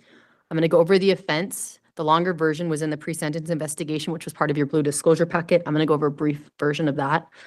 We'll go over any background questions I have, institutional behavior and programming, if you were released, what that would look like. Then at the end of the hearing, if you have further questions or comments, to let me know, okay? Okay. It looks like a special attention happened in August of 2023. The board continued the hearing till now with a sex offender treatment program memo. They noted prior to this hearing that they expected you to complete all available and recommended sex offender treatment and to remain case action plan compliant.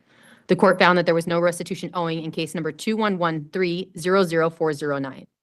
In a special attention in June of last year, the sex offender treatment program submitted that special attention. they had assessed you as below average risk. They noted based on your current risk level that they recommended treatment in the community. And they noted that they no longer provide treatment for individuals of your risk level. They also noted despite that, that you needed to work on improving yourself in a variety of ways while incarcerated, that you continue to work towards obtaining your high school diploma, that you take some life skills class and need to continue with more classes. They recommended time out for men, since you didn't complete that previously, thinking for a change, and unlocking thinking and open-minded classes. An original hearing was ordered for now, and the sex offender treatment program memo was removed. Does that sound procedurally correct, sir? Yeah. Okay.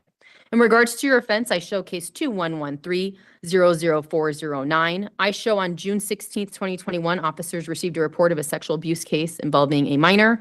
The victim's mother reported her daughter, the victim, had disclosed her stepfather, Ms. Magno, had been sexually abusing her, the victim as recently as that morning.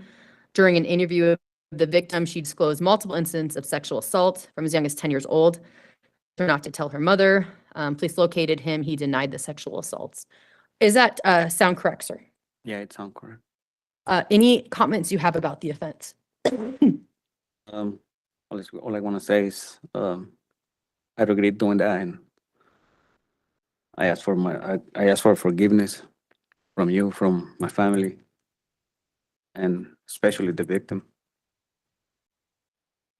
Sir, I'm making notes throughout this hearing. I want you to know I am listening, and I will be making notes of everybody's testimony, okay? Okay. Sir, what have you learned in regards to your risks about why this occurred and how to deal with those issues moving forward? Well, according to my therapy, my communication, it was like really bad, and so I started. I took communication, relationships, communication skills, and all that stuff, and I've been trying to take as many programs I can, like, to better myself. When you say your communication was very bad, can you expand on what you mean on that for me? I guess it was like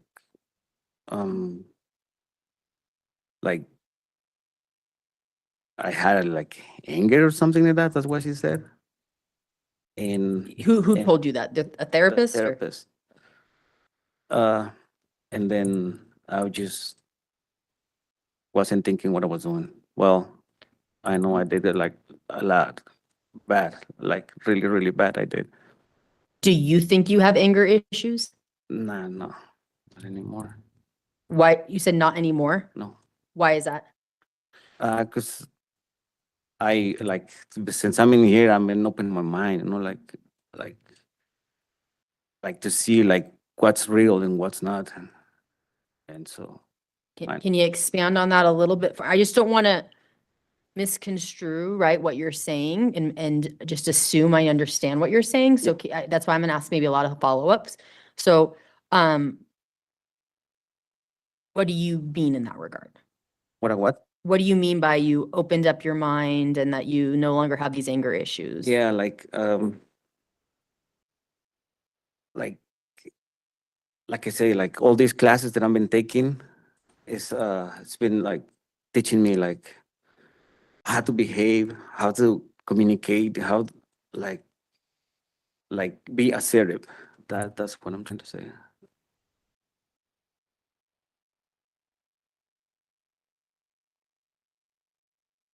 So obviously, it's a very concerning offense. And I would note that I've read, there was some victim impact statement submitted in January, last month, which I reviewed.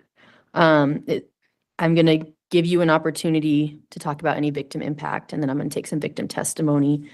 Is there anything that you would like to say about victim impact or victim empathy, sir? Yeah, I feel like sorry, and I got a lot of sorrow deep down in my heart. I wish I never done that to her. And I'm so remorseful. Like, I know it was just not her. It was all my family what I damaged to. Like, not just not just the person that I commit the crime. It's also my other kids, my wife, ex-wife, everybody. And Sir, I'm a hearing officer. I make recommendations. The board ultimately decides, but I've never seen them grant parole without some kind of no victim contact condition. Would you abide by that, sir? what does that mean? I mean, like you would not contact the victim Oh, on yeah, parole. no, I will not.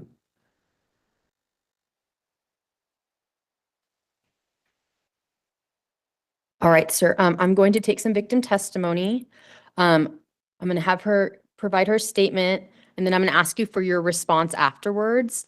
Please direct your response towards me, the hearing officer, and not towards the victim, okay? Ma'am, I want to thank you for attending this hearing. Can you please state your name for the record? Brittany Magno. Once again, thank you for attending this hearing. I'm going to go ahead and start, okay? So can you please raise your right hand? Do you swear or affirm that the testimony you're about to give is the truth, the whole truth, not the truth? I do. Okay. Please make any statement you'd like to make today, ma'am.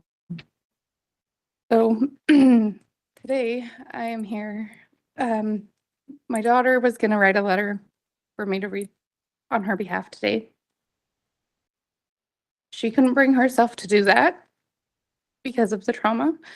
And so she has not written anything. So I am here just to go over kind of what this has put on all of my family. My kids, all of them have been greatly traumatized. My daughter the most. As far as this being an anger thing, that's not correct at all. There was no anger. Not in 14 years was there ever any anger behind any of this. This was manipulation and power, and he used it well. He hid things very well. And he hurt this little girl to the point where she has trouble even communicating with people. She won't drive. She takes herself to a job where she is right close to the management so that she is not being watched by others because she's worried not only him but family could be after her for just opening up. But the bravery behind this little girl to open up and tell the truth is beyond means, and she did it to protect her siblings and her younger sister. And without a doubt in her mind or mine, he would have continued and he would have done it to my younger one as well.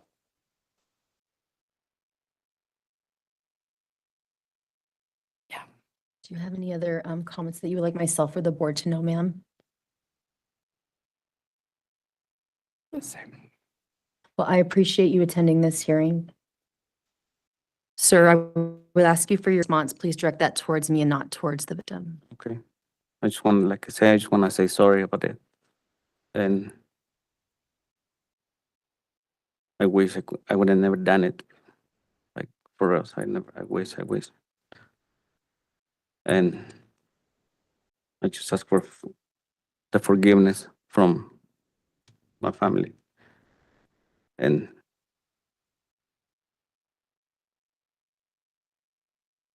Sir, I realize that the sex offender treatment program assessed you and they made a recommendation about treatment in the community.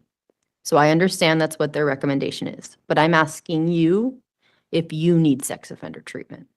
like I say, like yeah, I said yes.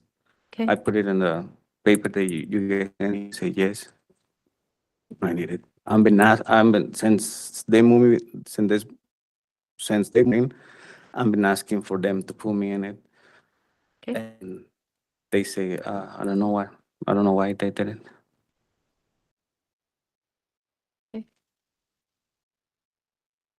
For that. Sir, I believe it's in the pre-sentence investigation, alcohol and Xanax use. Were you using substances during these offenses as well? No, it was that day I tried to commit suicide. When was that? The day that I commit the crime, Well, when I they- showed this happened over years, so I'm confused. yeah, when that happened, Yeah, yeah. So are you saying when this, the when same this, day when they called, when when they called the cops. reported it? Yeah,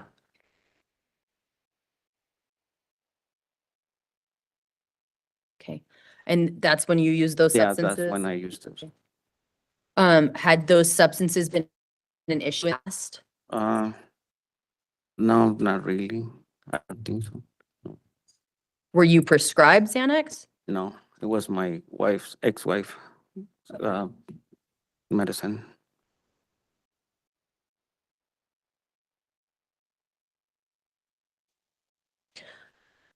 How's your mental health currently, sir? I feel fine. Are you currently taking any mental health medication? Yeah, I just barely talked to the mental health because I was getting like anxious about all this stuff.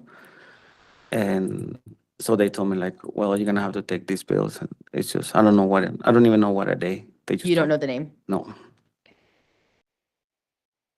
Is it helping? Yeah, kind of. Yeah, it's been like,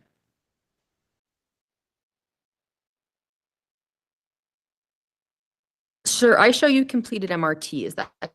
Yeah. And what do you think of that program? it was very helpful. I like it. How, can you tell me something you learned that you thought was interesting? Yeah, I learned to have empathy and to people and like it showed me a lot of values. Can you expand on that a little bit for me? Like what, like the values? Yes. It showed me that I have to have a lot of values like towards my family, be loyal, be honest, all that stuff.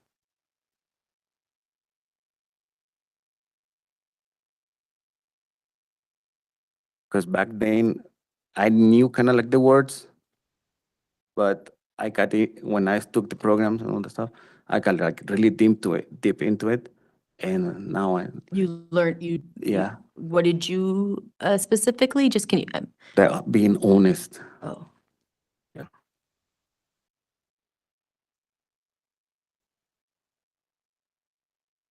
And I appreciate you saying that you think that you need sex offender treatment. Because I do have some concerns that, you're saying you don't have any substance use issues, but you were taking some substances that weren't prescribed to you, right? And then it sounds like maybe you did that before, and then you're talking about anger issues, but then you don't have anger issues. I guess I'm trying to clarify in my mind Yeah, some of the things that have changed, right? Because part of this hearing is obviously to talk about that offense and how things are the same or different moving forward. yeah. So how do you think you have changed? Well, like I say, I feel like I'm learning, how to communicate, like Okay. now I know what I want in life, and I just know what I did is like really, really wrong, and Do you think that's different from before?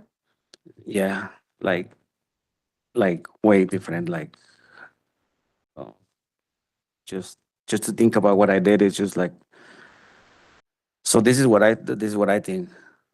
What I did, it's like in my mind, it's like I should not be alive. Like that's just wrong. And Well, but I I don't think that way Are you anymore. having? No, I don't think that way anymore. I just want to like continue with my life, get a job, and I'm planning on doing like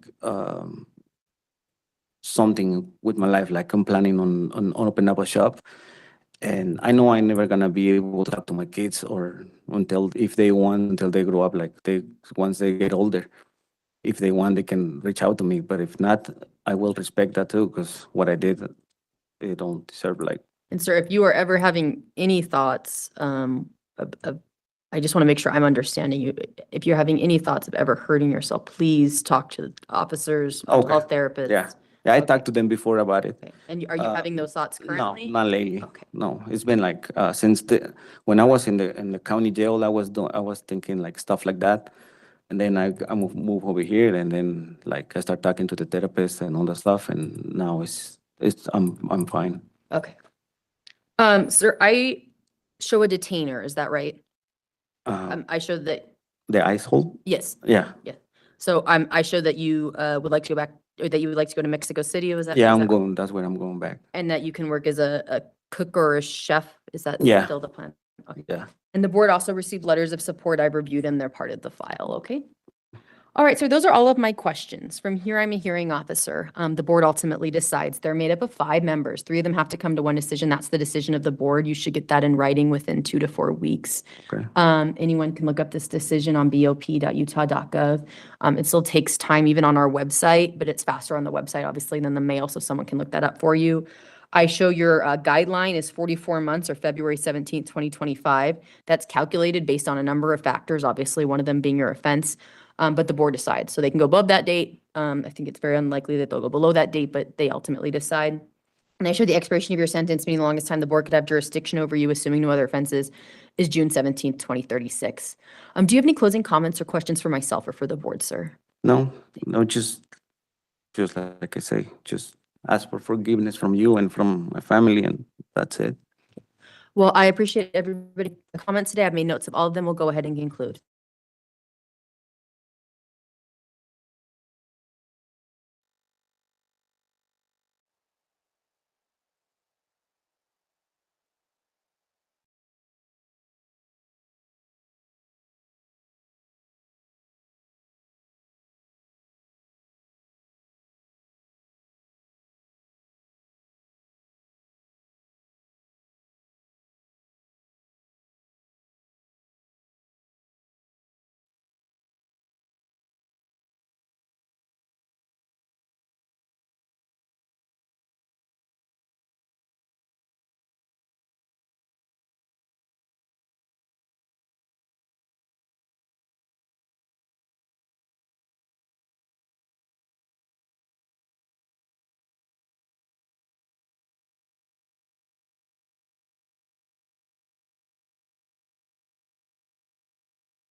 All right, we are on the record. Today's a time and place set for a rescission hearing for Mr. Roman Solis. Am I saying that correctly, sir? Solis, yeah. Offender number 205221. Is that you, sir? Yes, ma'am.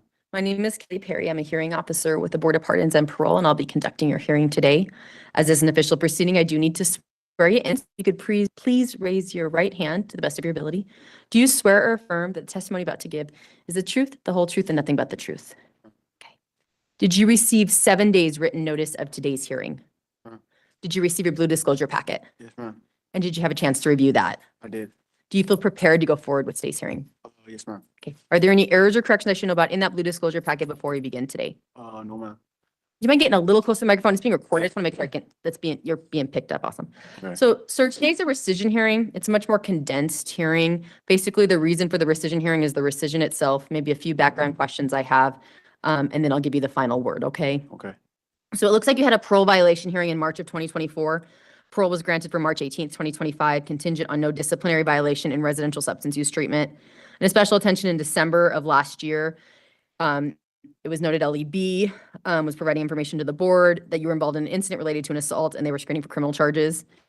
And special attention also in December of last year, it was noted that you were charged aggravated assault for fighting and refusing a direct order to cuff up. The board rescinded your parole date and scheduled a rescission hearing. In a special attention of last month, you had been formally charged with assault by prisoner, felony 3, and propelling a bodily substance, misdemeanor B, under case number 251900552. Sir, I want you to understand, since criminal charges have been filed, and I show that they have not been adjudicated, that I will not be talking about them today. This is being recorded, and I don't, since the case hasn't been dealt with, I don't want to have anything on the record, okay? So I won't be talking about that today, okay? All right. Sir, going over your offenses, I show some meth use, is that right? Yes, ma'am. How would you describe your current attitude towards substances? I don't feel like using it at all. Why do you think that that's changed? Well, just because I've been so clean sober for so long. How long have you been sober? December 23rd, of 23. You currently gang affiliated, sir? I am. How's your mental health, sir? It's all right. Are you currently taking any mental health medication? No, ma'am. So, sir, I show that you're in orange. Are you in, I'm assuming, are you in antelope? I am. Are you in there because of disciplinary violations, safety issues, or both? Disciplinary. Okay.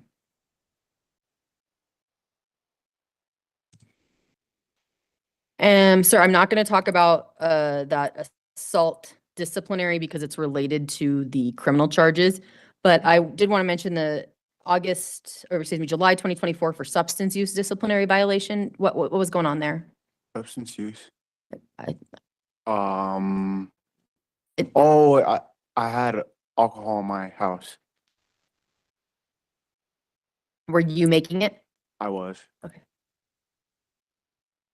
All right, sir, if you were released, what are your plans?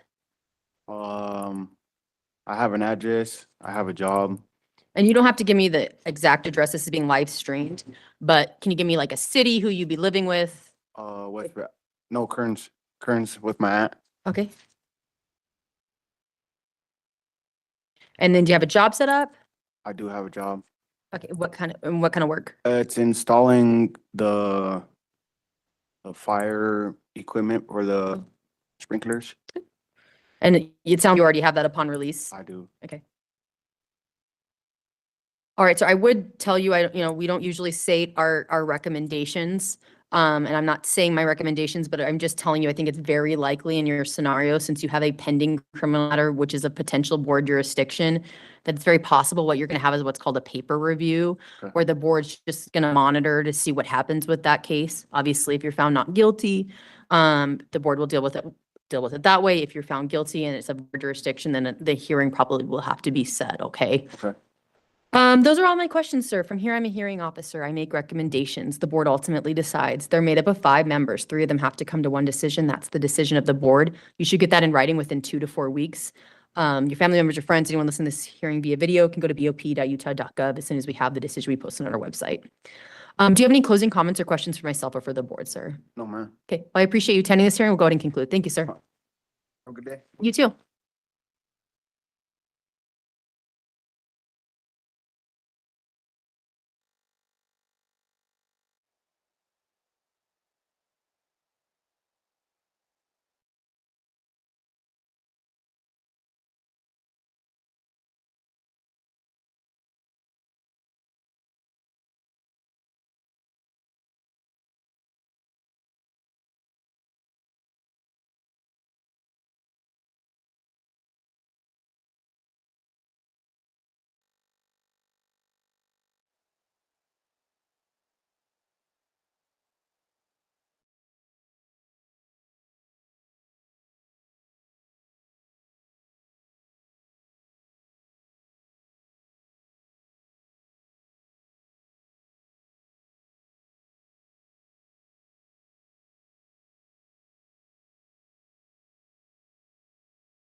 This is the time and place set for a rescission hearing for Michael Wheeler, inmate 245792. Is that you, sir?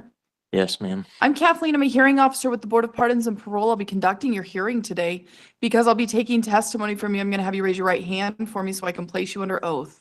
Do you swear and affirm the testimony you're about to give is the truth, the whole truth, and nothing but the truth? Yes, I do. You, sir. Sir, did you receive 7 days' notice of this hearing along with your blue packet? Yes, I did. Did you have a chance to review that? A little bit, yeah. Do you have any questions on it? It's just like how they listed the weapons charge and not sure about some of the dates on the programming and stuff. Okay, so one of the reasons, well, the reason we are here is because you were, you did receive a disciplinary for a weapons charge, which ultimately took you out of SOT that you were currently attending, correct? Yes. And now, are you currently in Max then? Yeah. How long will you be in Max? I have a review on the April 9th, I think. Okay. So tell me what your concerns are. Tell me what happened. Tell me what you want me to know. So I've tried to explain it like the SWAT guy that searched my cell and stuff. Over here in the prison, everybody has like a craft items and stuff. And I just used a pen cap to have a little blade tool to cut like string and paper and stuff with. Okay, But he wrote it up as like a big blade that okay, I created for a weapon. okay. I show in here where you had told IDHO that you had that particular weapon for a couple of years. Is that accurate? Yeah, so I've been here in Green for like 2.5 years. So I've had it there the whole time I was there Or to cut string or yarn or paper. are you supposed to have that? None of the guards there ever said anything about it or took it. I just always had it on my desk over there. A lot of guys have their razors out, taken apart out to cut stuff with. But yours was created, correct? Yeah, I was just in a little pin cap so I can hold it in my fingers. Okay, But it wasn't a razor, a little, it's like a 1/4 inch piece of a pencil sharpener blade okay. from the little plastic pencil sharpeners. Are you not allowed to have razors? That's why I said that a lot of the guys just had their razors out. So I'm wondering, you said other guys have razors. Are these razors that they were able to purchase, that they were Yeah, able so to in Green use? you can purchase, they let you get like 25 razors at a time Okay, on their commissary. so why was yours made out of an old pencil sharpener piece and a pin cap? It's just my pencil sharpener broke, so I just used it for cutting string. Okay. Can you see how that might be construed as a weapon? Yeah, and some, yeah. Okay. How far were you into the SOT program? I think I was about 2 months in the Corps. Okay, so you've taken pre-treatment? Yeah, it took me a long time to do that one, like 2 years to finish that one, Why? because they didn't have therapists. Okay. It was just a delay in staffing because Yeah. of staffing, okay. And then, so we made it the first module in the Corps, and then in like 1 or 2 assignments in the second module, I think. Okay. So you could potentially get out of Max in April, and then would you return to Green to do a SOT? As far as I've been told by everybody is when you're on IPP, you won't get back off of that. So I was in, San Pete when I got my charge. Have you written to SOT? Yes, I did about 1.5 weeks or 2 ago. Have they responded? Not yet. Okay. What else would you like the board to know, sir? It's just like some of the things that the therapists put in here. I don't know if it makes a difference, but like all the complete antisocial behaviors and stuff. Like I just don't want to socialize with a lot of people in prison.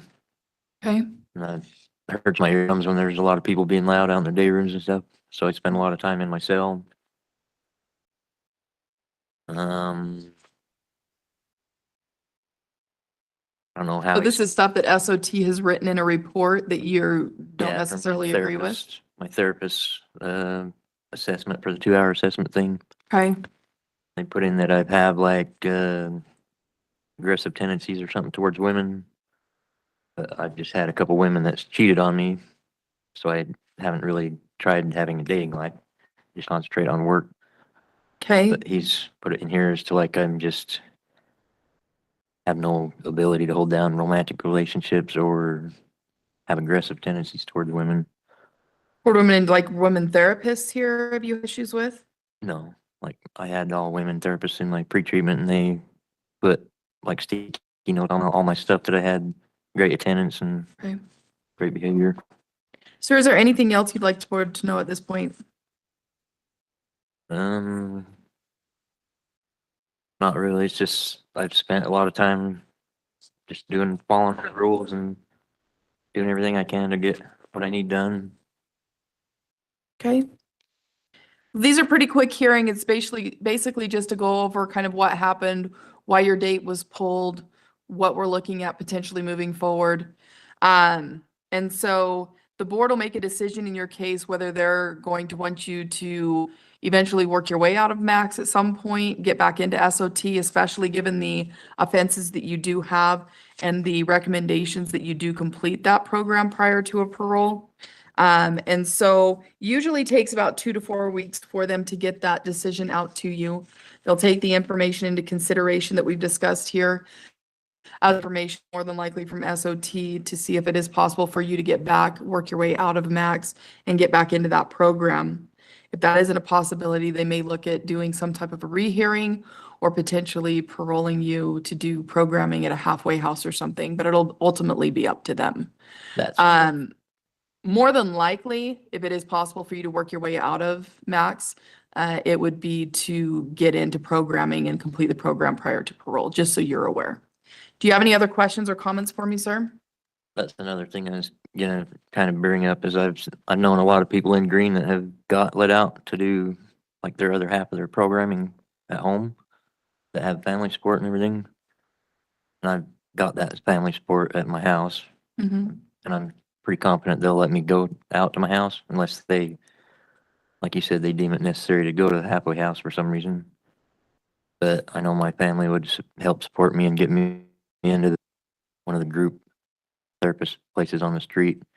I know my last board hearing, they had the other misinformation that for some reason I went to the Alpha counseling and I was trying to work on getting a new job and I was talking to them about making payment plans, but they put in my letter to the board that I just refused to do therapy for some reason. Okay. Through Alpha. Yeah, but like I'm committed to do whatever I need to do. Okay. Anything else, sir? I think that's probably all. What I plan on doing is taking the information we discussed today, compiling that into a report and submitting that to the board.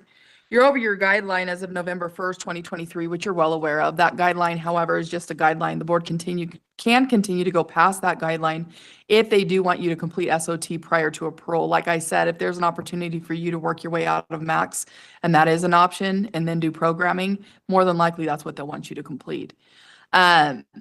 Given that programming is recommended that you complete programming prior to a parole, if that isn't an option here, more than likely you would go to a halfway house to complete that programming, just so you are aware. If it's not set in stone, again, it's the board ultimately deciding that. But I'm just telling you what more than likely would happen in those types of scenarios. You do have a 15-year top, which puts you at July 21st, 2035. That is the length of time the board will have jurisdiction over your case, given there are no other further offenses moving forward. We will go ahead and affirm that rescission date for September 16th, 2025. Any other questions for me, sir? All right, with that, we'll go ahead and conclude this hearing. Thank you. Good luck to you and have a good day. I guess what's the rescission you said 2025?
This is the time and place set for a rehearing for Ignacio Sanchez, inmate 1 through 8, 154. Is that you, sir? Yes, Did I say your first name correctly? Ignacio. I'm Kathleen. I'm a hearing officer with the Board of Pardons and Parole. I'll be conducting your hearing today. Because I'll be taking testimony from you, I'm going to have you raise your right hand so I can place you under oath. Do you swear and affirm the testimony you're about to give is the truth, the whole truth, and nothing but the truth? Yes, Thank you, sir. Sir, did you receive 7 days' notice of this hearing along with your blue packet? yes, Did you have a chance to review that? yes, Did you have any questions on it? no, Okay. So it looks like at the last hearing, the board wanted you to complete for this hearing, or at least get into residential substance abuse treatment, remain disciplinary free, and complete all available domestic violence programming. Do you remember that? yes. How long have you been incarcerated, sir? Like 32 months. Okay.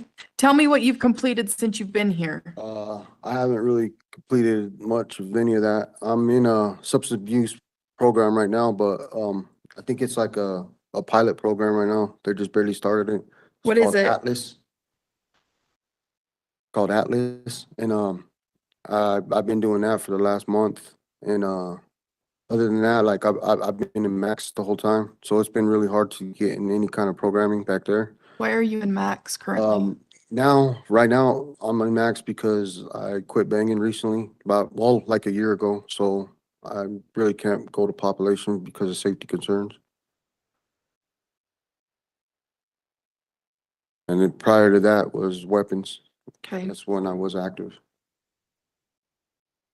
So are you in the modified program, or have Yeah. you just been taken into Max as a safety? No, I'm in the program. Okay. What made you get out of the gang? Just I just been doing it too long, and I don't know, I'm getting too old. I just try to get out there and be a grandfather to my grandkids, you know? Okay.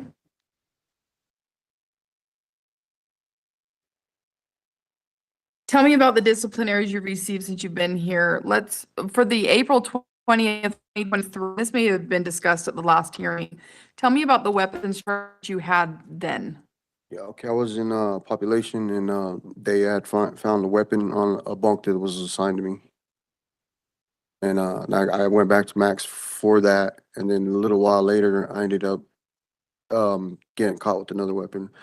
And this was when I was active, because I don't know, the way I looked at it, I don't know, there's really no excuse why having a weapon, but I felt like there's a need to protect myself, you know? Now that I'm not gangbanging anymore, there's really no need to have a weapon. So I really don't have no reason to have weapons anymore or anything like that, you know? The second weapons disciplinary, were you in Max when you got that one? Yes, Okay. that's correct.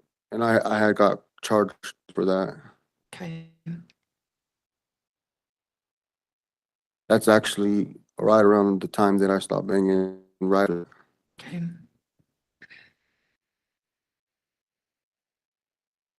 Tell me about your December 2024 substance use. Yeah, I just had a moment of weakness. I got high.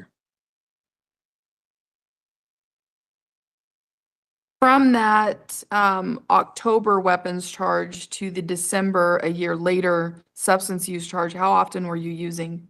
Not at all. I had stopped for a while, and then I just barely decided to try to get high, and then I got caught for it. What caused you to get high? What was going on? It's just all the stress.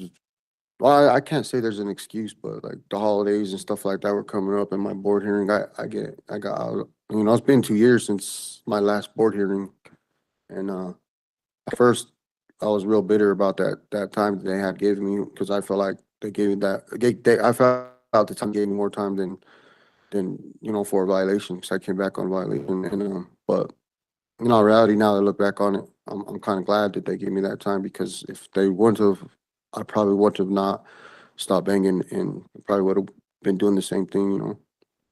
For me, that's like one of the biggest accomplishments in my life right there, is realizing and stopping that, because I've been a gang member all my life, you know.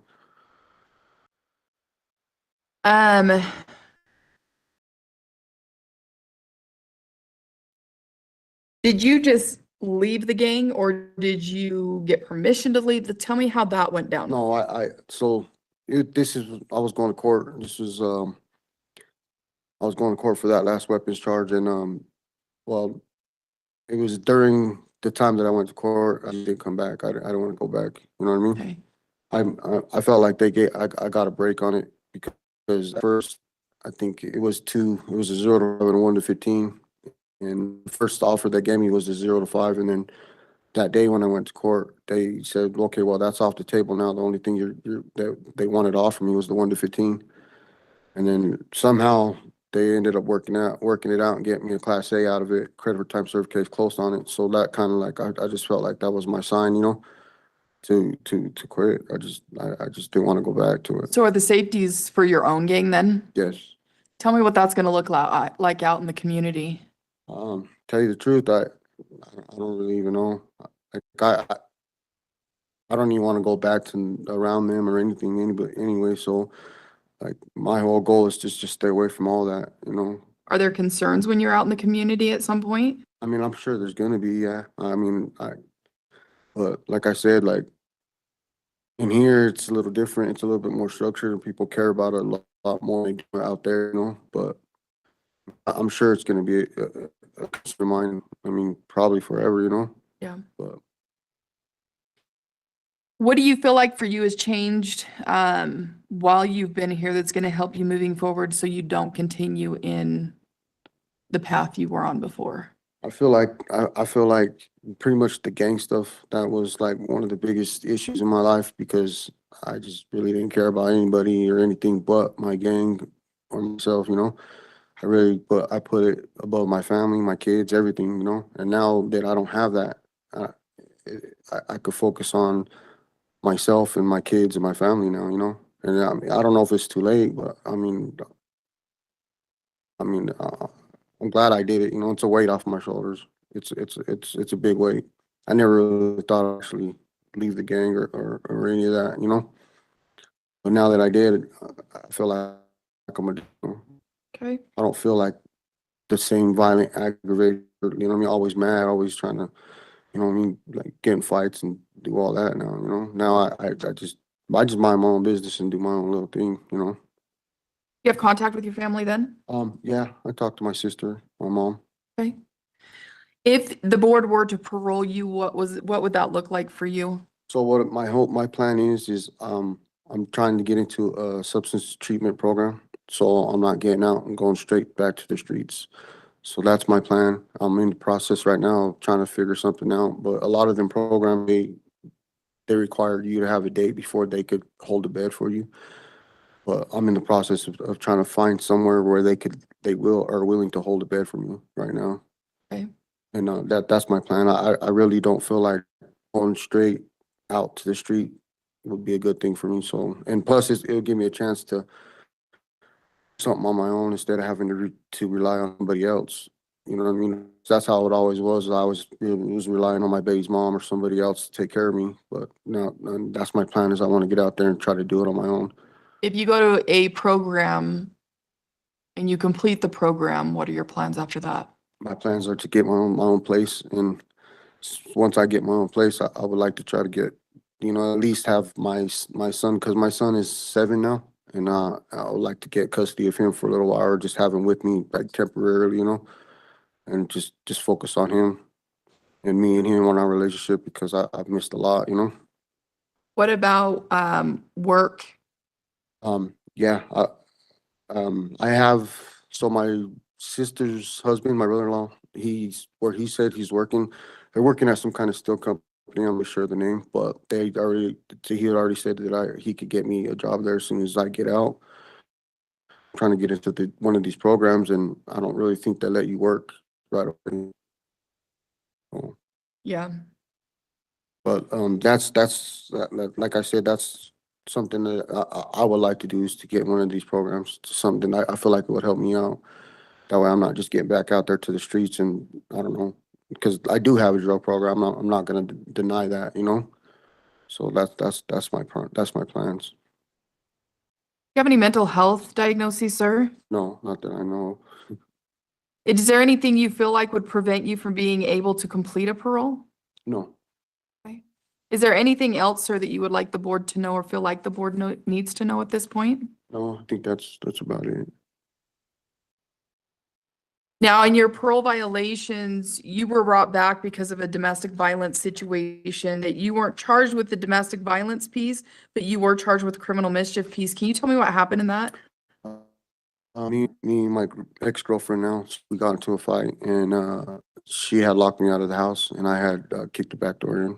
Okay, And then, she had called the cops on me. And that's how I came back to prison. okay. And I'm no longer with her or even want to be in a relationship when I get out again. So that's another thing that I feel like I've had a big problem with is relationships, you know what I mean? And that's why I kind of want to get out there and just do it all on my own instead of having to get out there and be with somebody and end up having the same thing happen again, you know? Okay.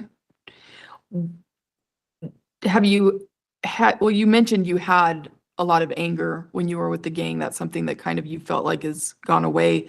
Has domestic violence situations been an issue for you that your anger has been involved in then? Yes, it Okay. has. And what do you feel like has changed for you in that aspect? Do you feel like it's just the gang or do you feel like there's, I feel like being like there's probably more. I mean, I'm not gonna just blame it all on the gang stuff, but I do feel like I'm not that aggravated person anymore like that, you know? So, and that was a big problem because I thought I had to be hard. I thought I had to be this and that, you know? And that's something that I don't feel like I look at myself anymore, you know?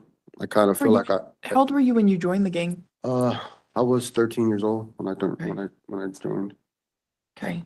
I mean, prior to that, I was already hanging around the gang because my whole family, my uncles and everybody was a part of the gang. So it was kind of like something that Kind of generational? yeah, right. Now there's really nobody in my family really banging anymore, you know, or even alive anymore, for that matter. I was kind of like one of the last ones that's just too stubborn to give it up, you know? So that's 3 decades Yes. of being involved plus the generational aspect. How easy do you think that's going to be once you get out in the community to be able to kind of shed that mindset? Well, I know it's not gonna be easy at all. You know, it hasn't been easy now, even for, you know, for this last year. It's been, I think that I think it was like March or April. So almost a year. And it hasn't really been all that easy now, you know, but I feel like I've worked towards it, you know, and I can't really say what is gonna happen when I'm out there because I'm not out there yet, you know. I could sit here and tell you this and this and that, but like I'm I'm on new territory right now, you know, so, and I'm kind of excited to get out there and actually test myself. That way I don't have nothing to blame it on, you know, if something happens or whatever, it's not the gang stuff. It wasn't none of the stuff that I put blame on, you know. It was me all along, but like I said, the age, like I'm getting older and I just don't see things the same anymore like that. Okay. Well, sir, what I plan on doing is taking the information we discussed today, compiling that into a report and submitting that to the board. Like you mentioned, you came back on parole violations back in 2022 and the board wanted you to complete some programs. Given that you're in max, that will be a little bit difficult as far as that goes. And they'll take that into consideration. They may still come back and say, you know what, we want them to complete something prior to a parole still. So that is still a possibility, just so you are aware of that. Sure. Excuse me. Usually takes about 2 to 4 weeks for them to get that decision out to you. Do you have any other questions for me, sir? No, that's it. You do have that expiration date of June 20th, 2107. That is the length of time the board will have jurisdiction over this case, given there is no other further offenses. With that, sir, we'll go ahead and conclude this hearing. Thank you. Good luck to you and have a good day. Thank you.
Sure.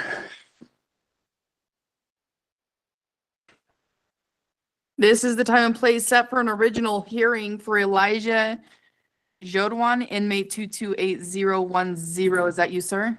Yes, Can you say your whole name for me? it's Elijah MALYKESHABAZZ HAWTHORNE. Okay, I was just wondering how you pronounce your middle name, so. It's actually two separate names, but Oh, they I put 'em didn't together? correct the DMV at the time, and Okay. we'll correct it. Makes sense.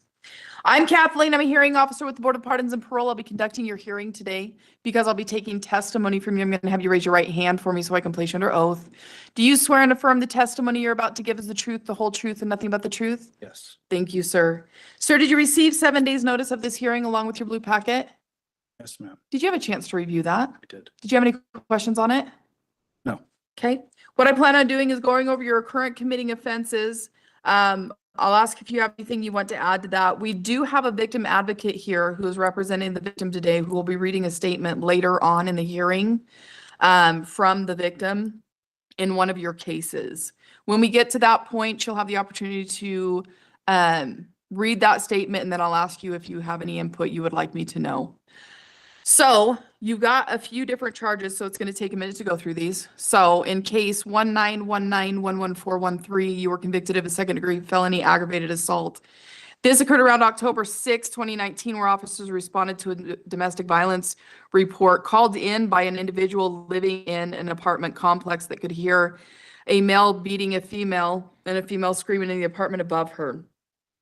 When officers made contact with the victim at the time, she stated that you had punched her in the face with a closed fist. At the time officers were speaking to her, she went on to talk about when she attempted to leave the home, you ran over to her, threw her to the ground, and grabbed her neck with both hands and began squeezing. She stated at the time she lost consciousness for a couple of seconds. She stated that you had squeezed her approximately 3 to 5 minutes and that she wasn't able to breathe for approximately 3 minutes. She also stated that you, once you had released some pressure, she was able to kick something at some point and eventually get away from you. Is that accurate, sir? Not entirely. No. What would you like me to know? In the midst of everything that happened, I don't think that she recalled as well what took place. Although I did get aggressive and we did fight. Okay, what are you saying isn't accurate? If I was causing her not to breathe for 3 to 5 minutes, she would have died. Not necessarily, but go ahead. That's from my understanding, she would have died, but it was a lot faster than that. Okay. Although, yeah, I do take accountability in that. A lot of what did happen is what happened, and I think that a lot of her memory wasn't entirely there. Okay. In case 191901963, you were convicted of a third-degree felony aggravated assault. This occurred around a month later, November the 14th, 2019, where officers again responded to a domestic violence report. Stated that at the time you guys had been in an argument. At some point, you attempted to lay down next to her. She did not want you to do that. You became angry, forced her from her side to her back, grabbing her throat and starting to strangle her. You then picked her up by the neck and slammed her against the wall next to a couch, hitting a picture on a wall, which fell and shattered. At that point, she had lost consciousness, and the next thing she remembers was being on the ground. She discovered some items of hers were gone, and she went looking for them. About 30 minutes later, she returned to the home. You were there, and you had punched her in the back, dragged her by the arm out of the apartment and down a flight of stairs. That's when a neighbor called law enforcement. When they arrived, they found you by locating the victim's phone. You were hiding in the bed of a truck on the other side of the apartment complex. You were non-compliant. They deployed the canine dog, and you continued to resist until you were placed under arrest. Does that sound accurate, sir? Yes, only one part of it is a discrepancy. What's that? When I was in the back of the truck, I actually had fallen asleep. I went to sleep. And when they had the police officers arrive to the truck, they had woke me up, and so I was startled, and I actually didn't have time to answer. I didn't actually know if I was supposed to answer them or not, but I didn't have time to answer before they deployed the canine. What would make you think you shouldn't answer? Just waking up. I wasn't entirely sure of what to do. I was in the process of complying. They were like telling me to get out of the truck. So I was in the process of complying. I just didn't know what to say. I didn't know how to respond to that. Okay. In case 211-911-518, you were convicted of a second degree or a class A misdemeanor, threats of violence. This occurred around October 27th, 2021, where officers responded to a domestic violence in a residence after receiving a call from a concerned neighbor. This involved a different victim who at the time was your girlfriend. She stated that you guys were starting to go through a breakup, difficult relationship issues. One thing to another led to another where you guys started arguing. You became violent in regards to throwing things at the walls, multiple holes in the walls, causing items to break, throwing her phone so hard that it went through a wall and broke, and yelling at her that you were going to come back and shoot up the house, her and her animals. And that at one point you made a gesture with your finger across your own throat, and at the point she was terrified for her life. Officers eventually located you as well, not far from where the incident had taken place, parked in a vehicle nearby. When they approached the vehicle, you were laying over the center console, which they stated looked like you were trying to hide from them.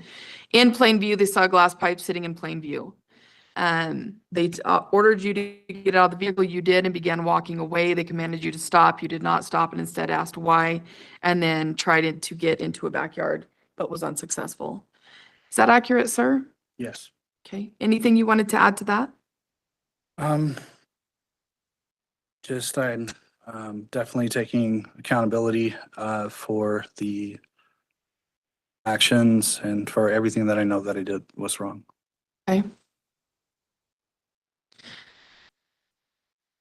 In case 221900906, you were convicted of a third-degree felony violation of a protective order as well as a third-degree felony tampering with a witness.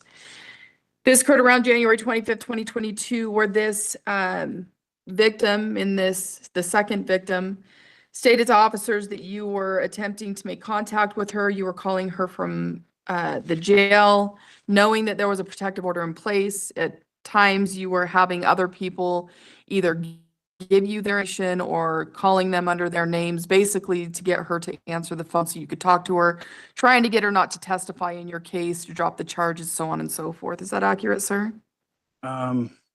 Yes. Anything you wanted to add to that? It was definitely wrong of me to want to even venture into or think to entertain thoughts of wanting to break the protective order, to call her. I definitely should not have done that at any of the times that it was done. Okay. In case 221906397, you were convicted of two third-degree felonies, violation of a protective order on both of those. This occurred around April 14th, 2022, where that same victim stated that you had continued to call her. And at one point you had contacted her 10 times that specific day. You had also made 35 calls to her between April 11th to April 20th, knowing that there was a no contact. Is that accurate, sir? Now, I know we haven't talked as much about this in depth regarding this, but I do have some concerns already. When talking about the second victim, you seem more remorseful in a sense. So I know you had discrepancies with a couple of things regarding the original victim. We'll just say the original victim. And there was far more violent actions that took place regarding that. So it almost seems like there's little to no remorse when it comes to that victim. Is that accurate? Explain that to me a little bit. I would disagree. At the time, I didn't necessarily have as much remorse. I will admit that. I was definitely heavily under the influence of methamphetamines and heroin and drugs that I thought they were the answer to kind of remedy what was really going on in my life that I wasn't articulating. I wasn't communicating any of it. I was just feeding myself and numbing myself. And so I didn't feel as much remorse then. I didn't. I thought I was justified then, actually, and I was irrational and inappropriately aggressive. There's no excuse really. And I do feel definite remorse, and I feel that my actions up until this point, while having had conducted myself the way I have while I've been in here, has hopefully borne testimony of that. And that and my heart definitely goes out to who my ex is and or was, or my ex is, and my heart goes out to her, and I hope that really she heals, and that any of my actions moving forward is a way to be able to make amends. I know that I may not maybe be able to make direct amends, and I get that I'm really unwilling to violate the protective order or any no contact orders. I'm unwilling to do that anymore. Although I would like that any further decisions I make in moving in the right direction would hopefully make indirect amends. And I do definitely feel remorse. The only thing I was wanting to mention was just I don't feel like she remembered entirely what happened or what was happening. And it's not like I want to discredit what she's saying entirely, because a lot of what happened did happen, or a lot of what was said that happened did happen, although some of it I feel like didn't happen entirely the same way. Although I do, like I said, feel remorse. And I think really the bottom line in regard to that is that regardless of the duration of you choking her, you did choke her at one point. yes, And that's really the biggest point. okay.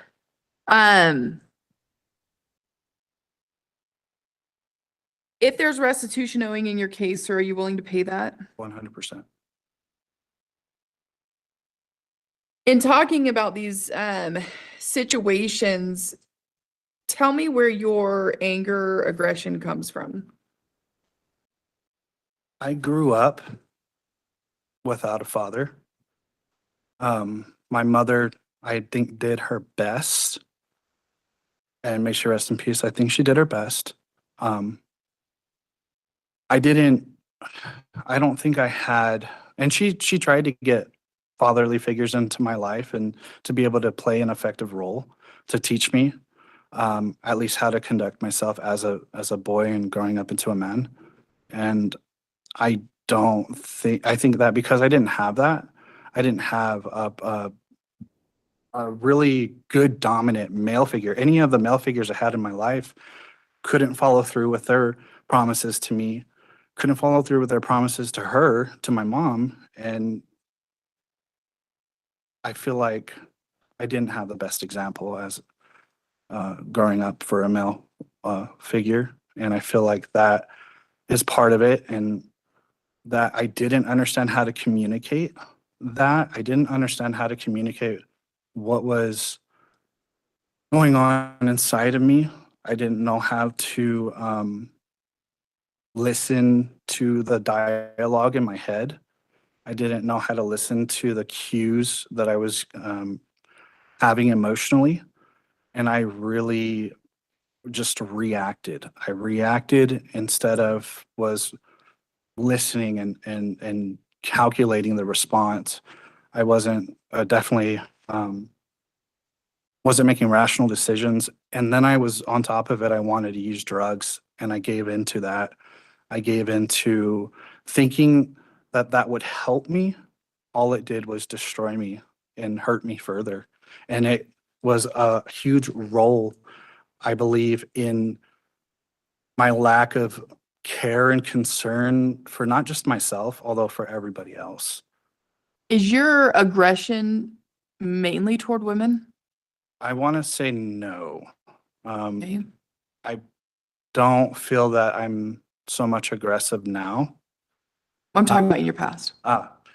The past, no, I think it was me. I feel like it was me going off of my own internal weakness and wanting to have power and control over myself and feeling like I was through that was wanting to have power and control over my situation and then extended that to whoever I was around. And I usually was in a relationship during those times when I was relapsing and involved in drugs. So was your aggression, have you had aggressive behaviors towards males then? I've had aggressive behavior in general, just overall throughout my life. It was very destructive. I was not only self-destructive, but I was just outwardly destructive. And I would want to give them a reason to try to get me to destroy myself even further. And so it was me really just wanting to give them a reason to enable me to destroy myself. Okay. Do you have any mental health diagnoses, sir? I was diagnosed with ADHD at a very young age. I was also diagnosed with bipolar type 1 hypomania disorder. Also GAD, general anxiety disorder, and post-traumatic stress disorder from abuse that I had endured as a child. Are you on medications? I am on medications. How do you feel like they help? They are surprisingly helpful. I take them, I've been taking them as I've been incarcerated. I believe that as I continue to communicate with the psychiatrist or the prescriber, that I'm able to identify what is working and what is not, and be able to essentially move forward with what will best work. Have you been on medications before? I have. Compared to your medications prior to now, do you feel like these ones help? Yes and no. I do want to keep, I'm going to continue speaking with a provider. And I feel that at some point I'll be able to find what works more, because I feel like currently I'm limited to what may work better. And I'm limited to like the research that I'm able to do. Although I will continue with that. Okay. How long have you been using substances? Since I was about 13 to 15. I started Drug with, of choice. sorry. You're fine. Methamphetamines and heroin and alcohol.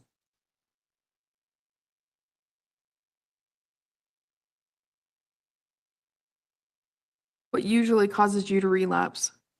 I actually have definitely identified that. I was holding on. I had reservations. I was holding on to not just a social crowd, certain people that had a very heavy influence on my decisions. And I was also holding on reservations to the substances themselves, thinking that, oh, if I get to one point where I'm doing well, that I can like celebrate. And those reservations are not going to help me stay sober.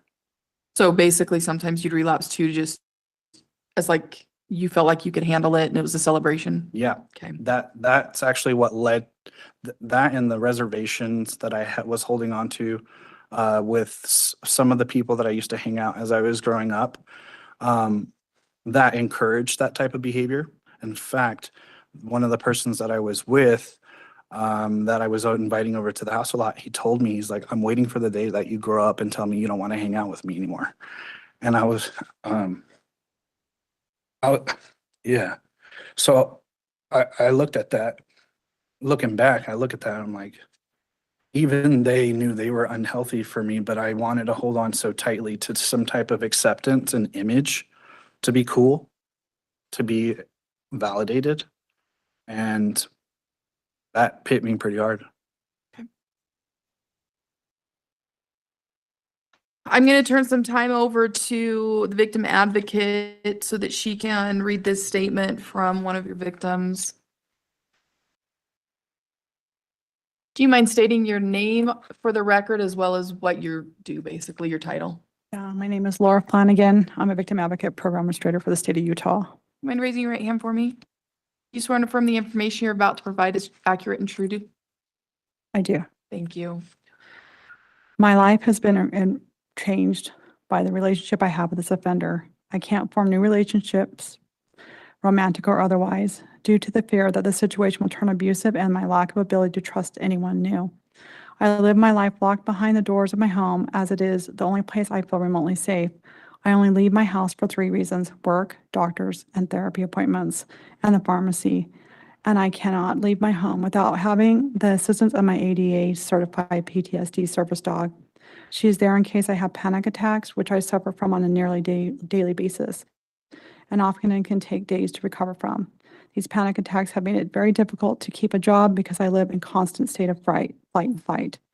And the stress and fear gets so bad, I can't even be forced myself to leave my home. The financial burden in and of itself has been overwhelming. I had to pay for my dog to be trained. I've had to pay to fix all the damages this man did to my home. I've had to pay for the twice weekly therapy appointments that I need in order to make it through the week. I've had to pay to install security systems to my home so that I can even feel some sensible and comfortable, while being unable to maintain employment because of my panic disorder. I beg for this man, who is a serial domestic violence offender and drug addict, not to be released because of my safety as well as the next person's, we could be in jeopardy. He made a threat to get a gun and kill me and all my animals. How do I know he will not follow through with those threats? He's extremely manipulative and has no regard for the law and knows exactly what to say and what people want her to get his way, in this case, parole. All of the protective order violations and the witness tampering charge that he has should be a good example of the manipulation, as he committed all of that while incarcerated and trying to get me to go to the judge to drop the protective order that I have in place because that will look good to the board to grant parole if his victim is on his side. After finding out that I was not going to do as he requested, he cut off all communication with me. I have been able to see him for who he is and what he really is, a charming and charismatic. You see, it's all a show to get his way. If you do make the decision to release him for my safety as well as that of my family, I request protective orders to be put in place for the members of my family so he cannot contact anyone for any reason. I would request he be paroled to a halfway house and not a private residence, as he still has supervision. I also request GPS monitoring for at least the first 120 days so he cannot come anywhere near me or any of my loved ones. I know the decision for you may be difficult, but for me it's very easy. Please do not release him so that he has the opportunity to gain a new victim and farther traumatized while I try to heal. That'll be submitted into the board. You'll receive a copy of that probably in the next day or two, just so you are aware, but it was read on the record. What would you like me to know in response to that, sir? Okay, I believe that maybe no matter what I say or do, that may not be enough. No matter how sorry I am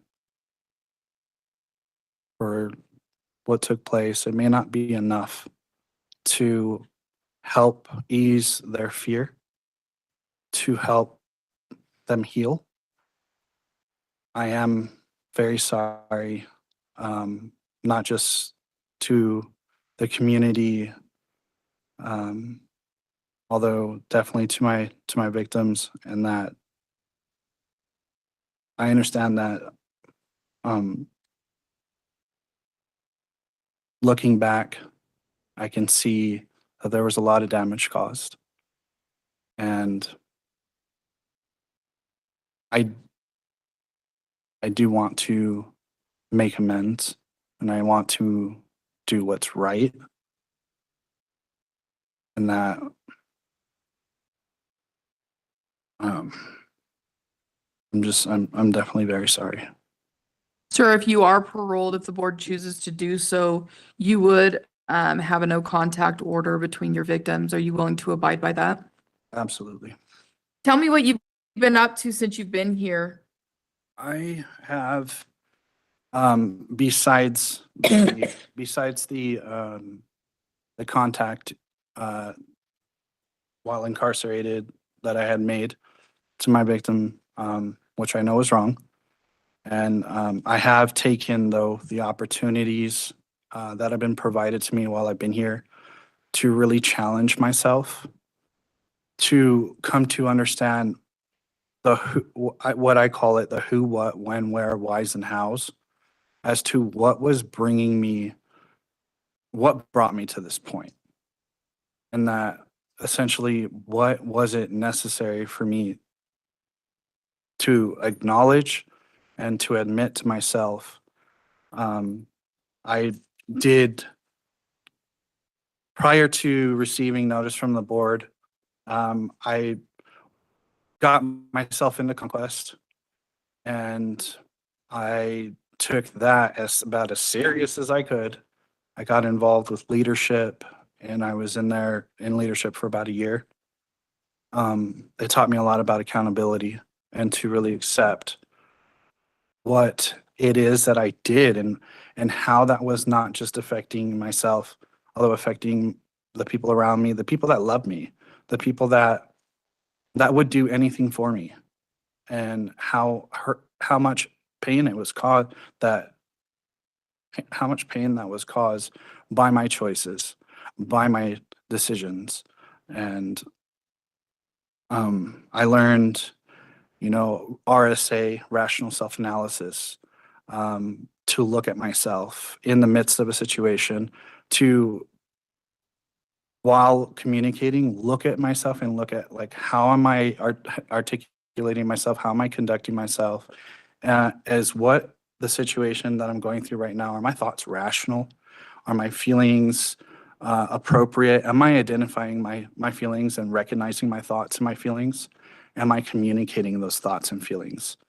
So some of the CBI that I've learned, to recognize my feelings, to play the tape, to communicate my problem and be assertive, that has been vital. I've had many situations where I've had the opportunity to show that I was able to utilize those tools.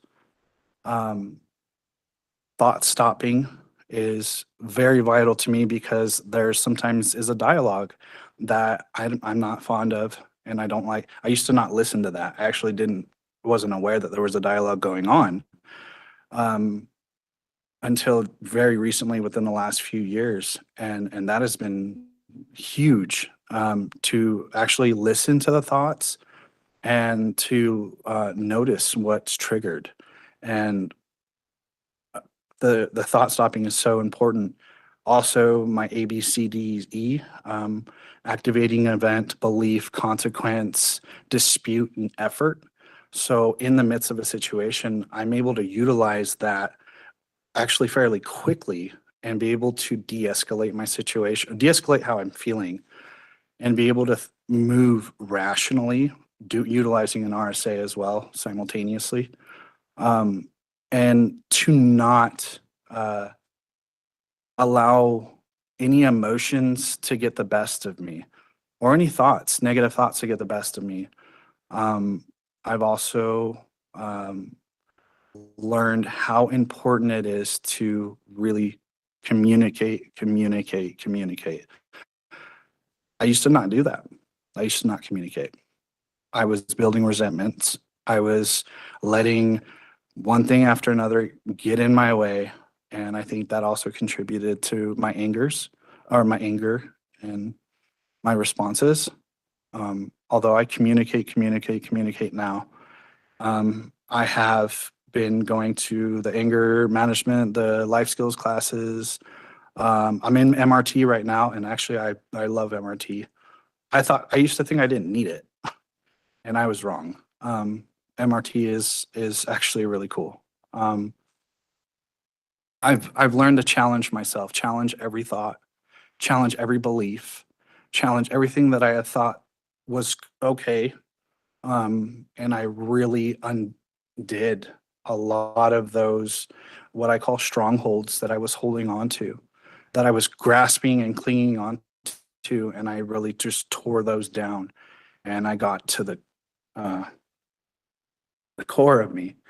And I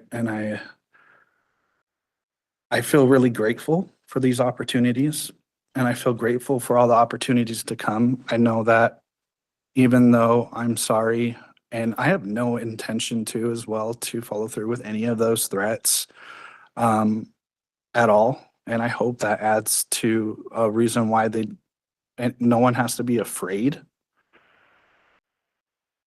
Although as well, what I've learned is that if I allow what other people think of me and believe about me to affect my ability to change, then I would never change. And that hurt people, hurt people. And that I had to let go and forgive the pain that was caused to other people and what I had gone through as a child that I wasn't able to communicate then, that I am able to communicate now. And that what I do moving forward every single day matters. What I think, what I feel, it all matters. And I also have some certificates also that I've recently obtained, and something that the church that I attend wrote. You can set that there, and then the officers will scan it to me, and so they can give you back your original copies. Okay. Here. If the board chooses to parole you, sir, what is that going to look like? Where do you plan on going? I don't need an address, just where do you plan on going? I'm very invested in my rehabilitation opportunities. Very invested also in education. Sorry, I didn't mention that. I'm also in education and college, which I never thought I would do. Although I plan to attend an inpatient treatment facility center that focuses on dual diagnosis, drug addiction, as well as mental health disorders. What program is that? Valley Epic, Valley Epic? yes. It's ran by Valley Mental Health. Okay. And so I graduated Odyssey House before. I didn't do it the right way. I did not do it the right way. I was involved in relationships and things like that when I shouldn't have been. And I want to do it the right way this time. So I want to follow through with the all that the requirements are of Valley Epic, as well as the transitional outpatient opportunity for sober living. Okay. As far as work goes, what do you plan on doing? I do have several job opportunities. One of them is from someone I had met here and networked with Own Your Release. One of the classes that is provided here. Jeremy is his name. He said that I would have a job out in, I think, Provo. Doing what? He didn't entirely give me all that information. So it's like a workforce services type of an setup to where they find work for you? No, it's just a job opportunity that he mentioned to me while I was in the class, that Okay. he's mentioned it to other people as well. Just an opportunity where I would be able to work within the company with advancement opportunities, and to be able to become an asset through the company. It didn't quite say where I would start. Although there's also job opportunities, I understand, with the Church of Jesus Christ of Latter-day Saints. Because I'm currently in BYU pathway, I am also in the process of working towards getting certified in a marketable skill that, as long as I'm fulfilling my part, that I have been told that they're willing to also help in aid with Job placement? yeah, and career. What are you getting certified in? I haven't started the certification yet. I'm actually in PC 102 of there's 3 7-week courses. I'm in the second one right now, flying through, although I will get certified in project management. And I may end up getting other certifications, although project management seems like to be the most reasonable and realistic. Okay. Is there anything else, sir, that you would like the board to know at this time? Yes. I once again really do want to apologize to the community, to apologize for my actions, to apologize for the damage that I've caused.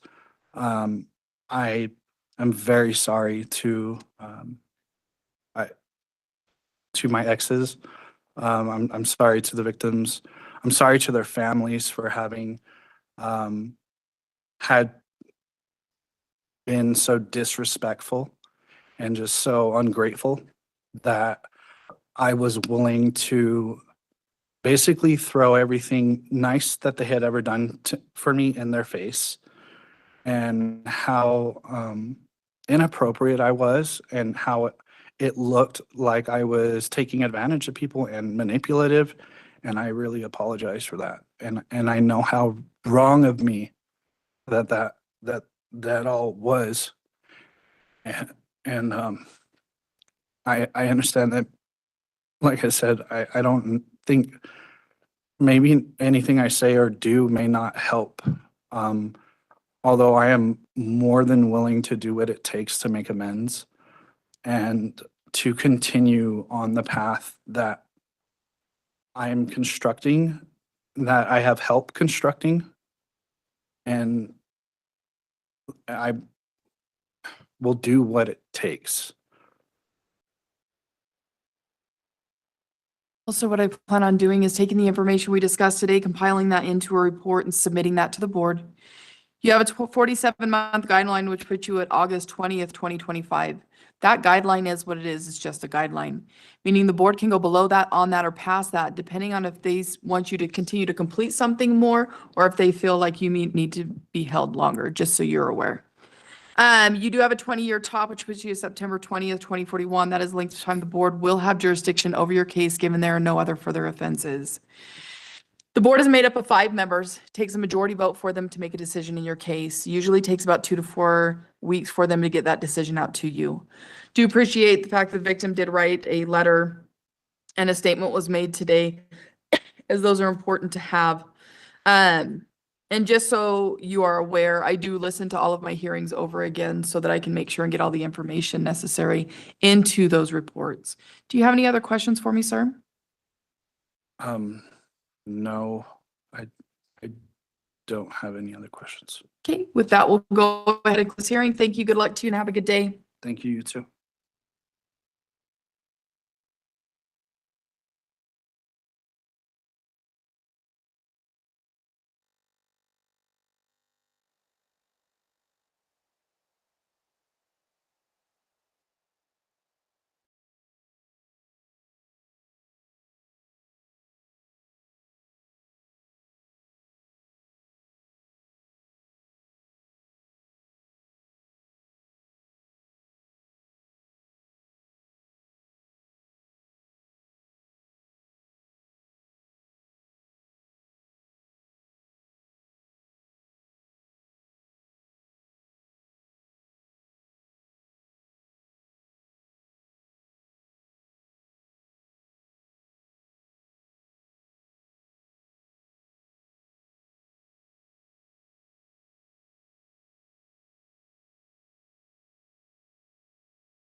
This is the time and place set for a rehearing for, how do you say your name? James Schmidt. James Schmidt.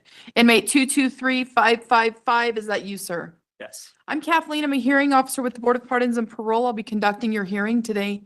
Because I'll be taking testimony from you, I'm going to have you raise your right hand for me so I can place you under oath. Do you swear and affirm the testimony you're about to give is the truth, the whole truth, and nothing but the truth? Yes. Thank you, sir. Sir, did you receive 7 days' notice of this hearing along with your blue packet? Yes. Did you have a chance to review that? Yes. Did you have any questions on it? Okay. At your last hearing, which was a parole violation hearing, the board wanted you to have this rehearing with a mental health psychological evaluation. Do you remember doing that, psych? Yeah, I did it just a couple days ago. Did you receive a copy of it? No. Okay, did they go over it with you? Yeah. Okay. So typically you are supposed to get a copy of that psychological evaluation. So you have a couple of options. Like you said, you just barely got it just a couple of days ago. The report was completed on the 4th, which was 2 days ago. So it's not surprisingly you haven't received it yet. It has been sent out to you. With that, you have at least, you're supposed to have 7 days of disclosure for that. So you have the opportunity to review that, go over it, and be prepared for this hearing. So we can either stop the hearing, give you the opportunity to go over that and reset this hearing at another date. You can waive notice of that hearing. We can move forward with this hearing today. And you have 2 options from there. We can either hold off routing this report for 2 weeks. So then that gives you the opportunity, if you want to give a response in writing regarding that psychological evaluation, you can, or you can also waive the delayed routing as well. Does that make sense? Yeah. What would you like to do? I'll just waive it and continue the hearing. Continue with the hearing today? Yeah, and I'll just waive that. I don't, Do you want to waive the delayed routing, or would you like the extra 2 weeks to review it once you get a copy of it? no, I'd like to waive the delayed routing as well. Just, So we will go over kind of what the recommendations are for it. And I'll tell you what the diagnoses are that they gave you. Did they go over your diagnoses that they came up with? that's what he said, yeah. So he talked to you about the antisocial personality with borderline features, Yeah, he did. the major depressive disorder. Yeah. And then you've got your stimulant, opioid, alcohol, and cannabis substance use stuff. Yeah, yes. Okay. When he went over that psychological with you, what were your thoughts on it? Did you agree with it? Did you disagree with it?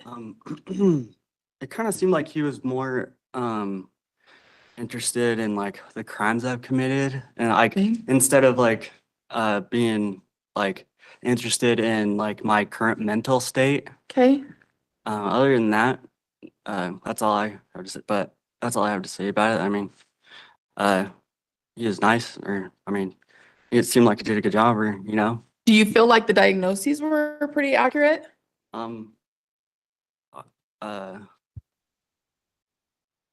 I guess. I don't know. I don't know about the antisocial. I mean, it makes sense what he said, but I don't think I have a personality disorder. But Okay. he's the first person that's ever said that about me. I don't know. Okay. The recommendations he gave you were to participate in substance abuse treatment, as well as anger management and programming that pertains to thinking errors and criminal thinking. Does that sound accurate? Yeah. What are your thoughts on that? I don't feel like I need substance abuse treatment. Okay. But other than that, Why do you feel like you don't need substance abuse treatment? well, I haven't had a relapse for like a few years now. Okay. I'm not here because I relapsed or anything. I just I mean, I was unaccountable for, you know. Mm-hmm. So I mean, I did a substance abuse evaluation while I was out there, and they said I don't need drug treatment, and Okay. nothing's changed since then except I've been sober for even longer. Right. I do show you have a disciplinary pending, which we won't talk about because it is pending, but it is substance abuse related. So I just want you to I want to let you know that the board will look at that and we'll have some concerns about that. Say something. Yeah, so that substance abuse thing, it says that I'm dirty for buprenorphine, and I take that every day at Pill Line. So it says I'm dirty for Suboxone, Okay. and I'm on Suboxone Pill Line. So, yeah. I mean, I take that every day. Okay. What do you feel like is going to help you, sir, moving forward? What do you feel like you need? Well, first of all, I need to be released. And then, I mean, I don't really need a lot of help or anything. It'd be nice if I like maybe had a therapist I could talk to every once in a Okay. while I was out there, like a couple times a month or something. Just Because I listened to your last hearing and you talked a lot about some of the insecurities that you had, right? Yeah. Moving forward, you felt kind of hopeless at that time. Is that accurate? Am I wrong? yeah, I know at that time I did, yeah. A little bit. Yeah. So from the time of that hearing, what's changed then if you're no longer feeling that way? Well, I've been doing like a lot of like self-searching and like I've been trying to like get in touch with like my spirituality, you know, Okay. like get in touch with like the Heavenly Father, and I've been like reading the Bible, Okay. and I've just been praying a lot, and also I'm in Bear 4, Section 4, and every day we've been doing programming. We're starting our own programming. It's like solid. We're basically doing solid over there. So What's the program called? Do you know? we're doing it just like solid. So are they implementing the solid program itself over in yours? They're going to, yeah, but we just started doing it ourselves, you know, because they're gonna move solid over there, but like our section is the only section over there that's doing it. Like we don't have to do that. We're just doing it because we want to. Okay. And yeah, so I've also had like a chance for like this new medication I started taking to take effect. And I also like got my antidepressant upped a little bit. And I've had a few counseling appointments I've had, and it's just like helped me adjust my frame of mind. How do you think your meds are helping? Are they? Yeah, I do feel like they're helping. Okay. And yeah, I've just been doing a lot of thinking, you know, and like what I did wasn't worth it. Like it really wasn't. Like I wish I would have just stayed put, you know, but like I felt like I was trying to use my one of my coping skills of like when you're angry, like when I was in anger management, they just said, you know, like one of the coping skills is that you just remove yourself from the situation. And I was trying to do that, but I mean, I could have done that in a whole different way. I could have just like, you know, played my game and just sat back and just like zoned out of everything, you know, but like I'm not gonna go do that again. It wasn't worth it. I really honestly thought that they were gonna give me like a 3 days in jail, 'cause that's what they do for, I mean, a lot of people. But if I had known I was gonna come back to prison for that, I wouldn't have did it. I promise. If the board chooses to parole you, what are your plans? So my plan is to get a job really fast. And so that way I'm not like sitting around in the halfway house very much. So last time I got out, I was hard set on trying to find an HVAC job. And nobody would hire me. I was having a really hard time finding a job because I don't have any certifications, and I didn't have a license at the time. But now I can have my license, but I have been looking in the tablet, and I have all these places written down. These are all like places where I could get a job at. Okay. And What kind of jobs are they? there's a lot of jobs on here. A lot of them are like HVAC and general maintenance. But I also like factory workers on here. Okay. There's this place, Tech, and like it's like looks like they could get me a job doing all types of different things. And Mhm. there's like there's factory work on here, and like there's no way that I won't be able to get a job. So Now, at your last hearing, you had mentioned that you would like to go to the CCC mental health one. Are you still wanting to do that, or do you have an address, or? no, I don't feel like I really need to go to. I feel like it'd be best if I went back to Fortitude because I know what to expect.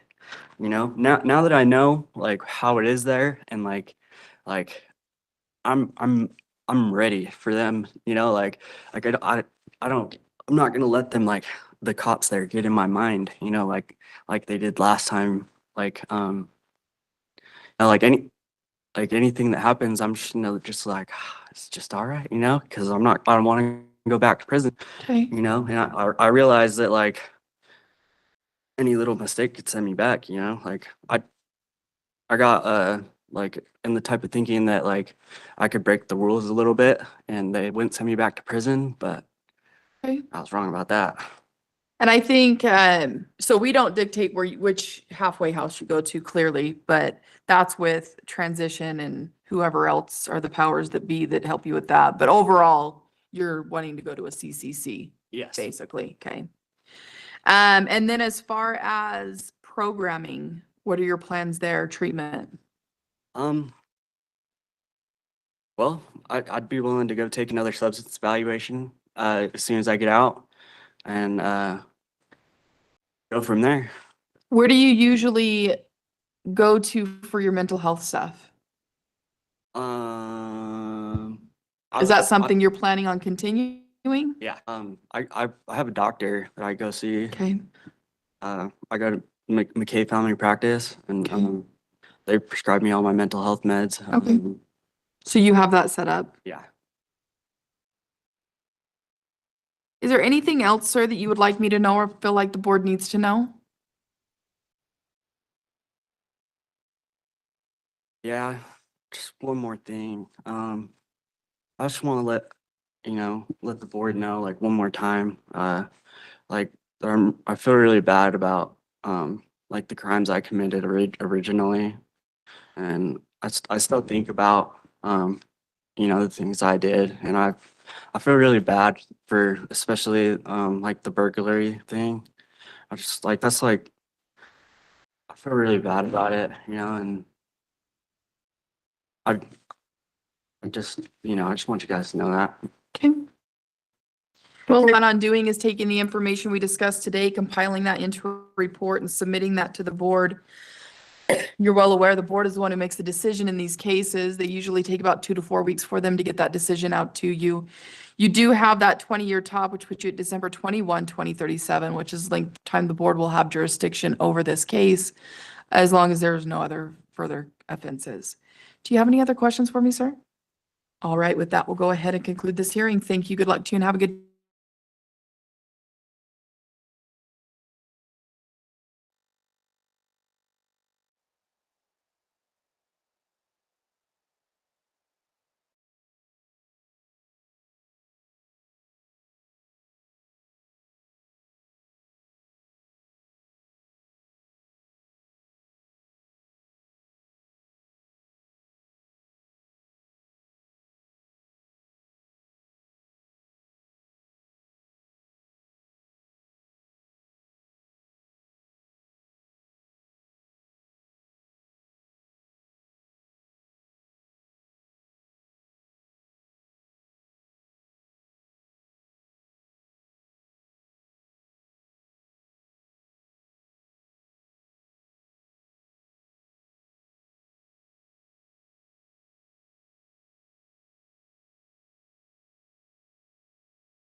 This is the time and place set for a rehearing for Jonathan Adams. Inmate 178-290, is that you, sir?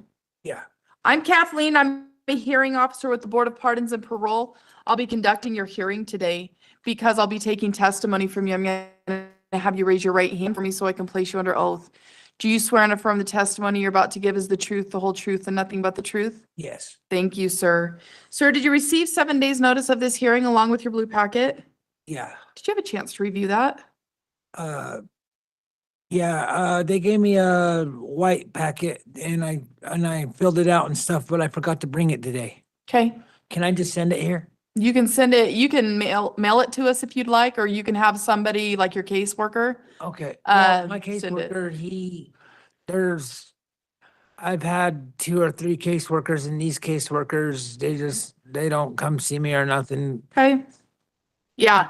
And so from your last hearing that you were attended, the board wanted you to do some cognitive behavioral therapy, but they also wanted you to complete a mental health evaluation. Yes. Do you remember that? Yeah. Do you remember doing that? Yeah, I did that. Did you get a copy of that? No, I don't got a copy of it. Okay, so Let's- that's a late disclosure, so they're going to send you that. It should be, you should get it either today or tomorrow. I do know it went out. Because we just barely received a copy of the psychological within the last couple of days. Okay. Did she by chance go over it with you? Yeah, well, we did it, but at the end of it, I didn't, I started getting dizzy and it was just being in that little room and stuff. And so I stopped, I had like 200 more questions to answer, and I Okay. don't know if that's gonna affect me. I hope it don't. Well, so you have a couple of options. We can either stop this hearing, continue it to a later date so that you have the opportunity to receive a copy of that psychological evaluation and review it and come back to another hearing so you're ready to discuss it.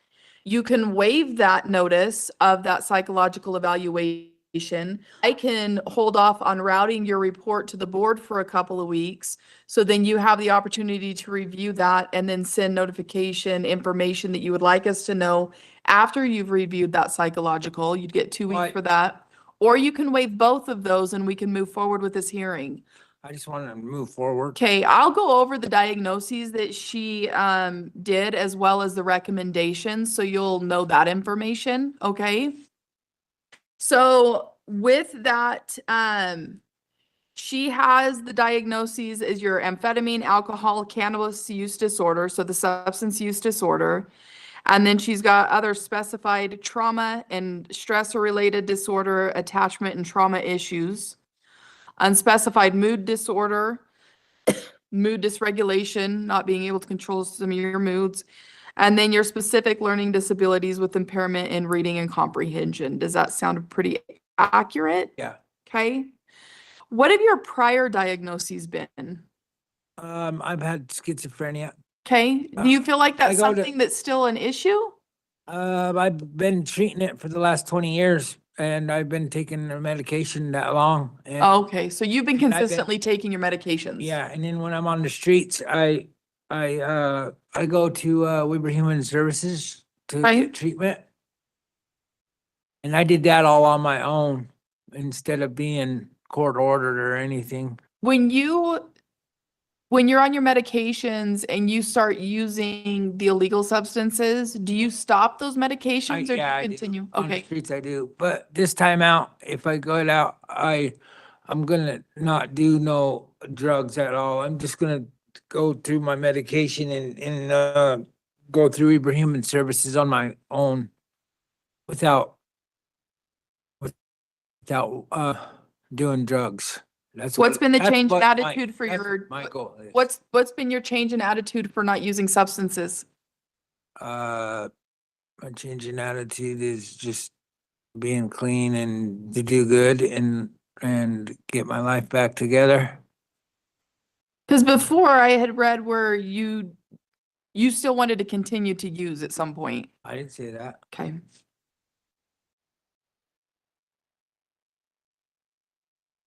No, I told that lady that if I'm on the streets, I usually use drugs and quit doing my medication. Okay. But I didn't say that I was gonna continue to that. Okay, what is your reason for your homelessness? Um, pretty much just, not having a place. Okay, Like I get social security benefits, but being in and out of the jail, they stopped my benefits. And so I'm trying to get back on. This last time out, I terminated and I actually was doing real good and I was just real close of getting my benefits back and I only had like 2 weeks left. okay, But since I got arrested, I ended up losing that again. So now I got to start all over again. how long have you been struggling with the homelessness piece? For the last 15 years. Okay, I've been going, I went to certain families' houses and stuff and was doing good and stuff, but I ended up leaving their homes. okay, is there reasons why you left the homes? I got in an argument with one person and Okay. so I left, and so. Okay. Now, the recommendations that are listed here is that, it states, I'll just read them. Mr. Adams has a poorly formed plan for release from prison, and we'll talk a little more about that when we get to that point. He reports he wants to attend sober living while endorsing he is only thinking about quitting meth and does not appear committed to sobriety, but you said that you have since not wanting to use. And he has never been able to live in a stable environment and has done poorly on parole. Number two, it's being that you should be involved in drug treatment while in the secure environment such as prison. So she's recommending that you complete the residential substance abuse program while you're incarcerated. The thing is I'm not even here for drug problems. I'm not even here for a drug related. I'm Okay. not here for all that. So I don't really recommend that. I don't need that. I'm not here for all that. I've already said that I'm gonna quit doing drugs and stuff. My charges is no drug related whatsoever, so I don't understand why that has effect with me. Okay, and then her last recommendation, I made notes of that with your information on that. And then the last one, Mr. Adams reports his medications keep him stable. And it states that you would benefit from mental health therapy to address the trauma issues and anxiety, which it says, you said you plan on going to Weber Human Services. Yeah, and another thing is I'm taking a class right now and I'm almost done with it to graduate it. What is it? It's escape from prison, but it Okay, sort of it's all about doing drugs too. It's all about just going up there and telling your whole life story and stuff. And I think that's should be enough for some kind of a drug evaluation or whatever. I'm not even in here for drugs. now it says in here that you completed a substance abuse evaluation while at the prison in April of 2024.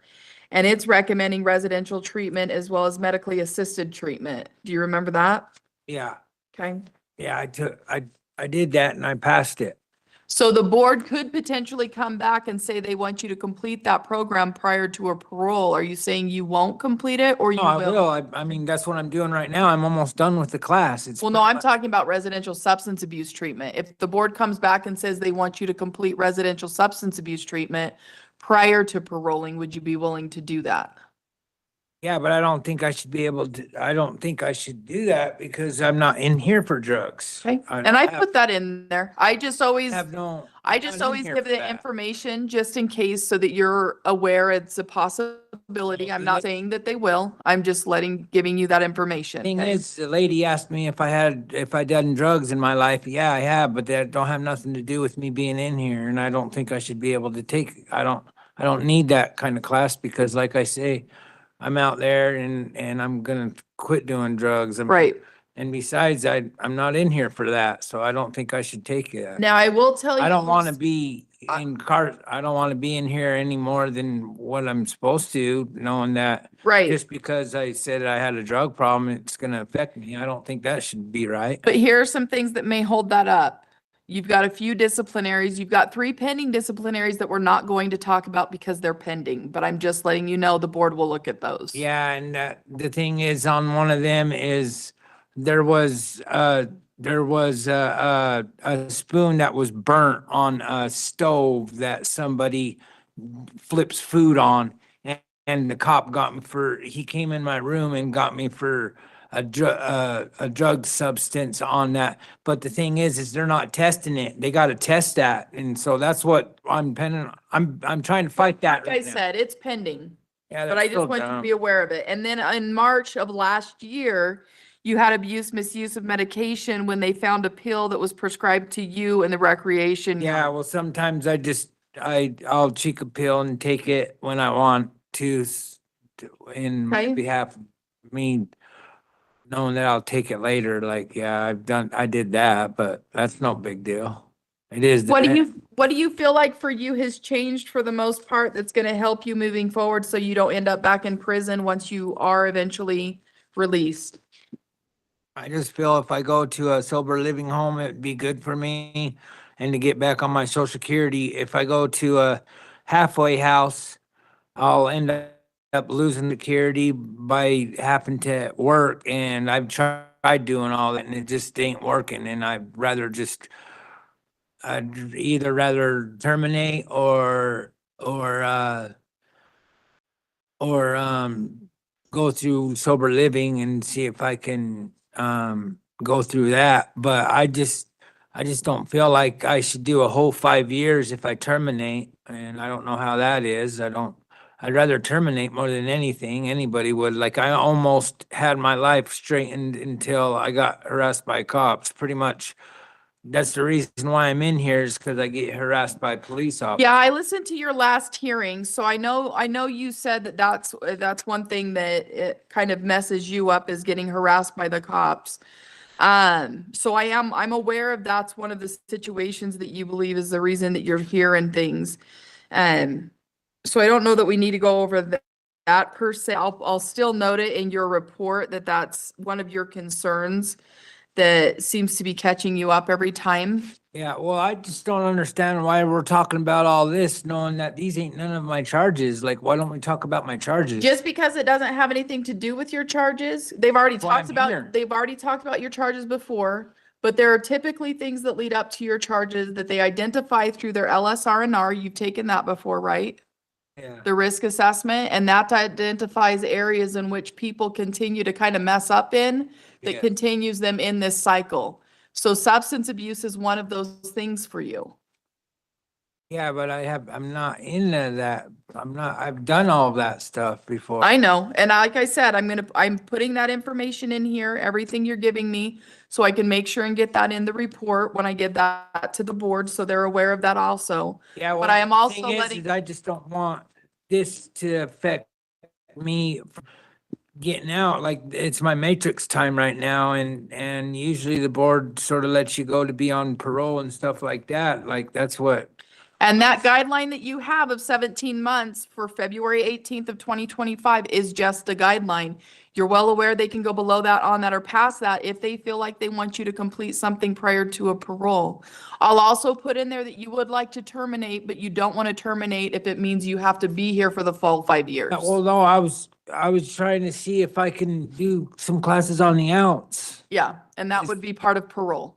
Can you recommend that? Well, that's part of parole, so that's what I'm putting in there, that Yeah, you're That's that what you're hoping I'd for, rather that do you that can- than in here. I'd rather Right. do that. If not, just give me the 5 years, I guess, 0 to 5. I don't want to sit and doing something that I'm not in here for. I'm not in here for all that. Yeah, I told you guys that I had a little drug problem. It should be a big issue. Okay. Well, sir, you've got a 5-year up, which puts you at September 18th, 2028, which is the length of time the board will have jurisdiction over your case, given there are no other further offenses. We'll make sure and get a copy of that psychological. I'll follow up with our people. I do know it was sent out because they do CC me on that information when it does go out. So your case manager should have a copy of that and should be giving you a copy of that soon. You're also well aware that the board is made up of 5 members, takes a majority vote for them to make a decision in your case. Usually takes about 2 to 4 weeks for them to get that decision out to you. Is there anything else you'd like the board to know at this point, sir? I just want to tell them that I want to get out as soon as I can so I can start my life instead of you guys holding me on here just because I said I had a drug problem on the streets.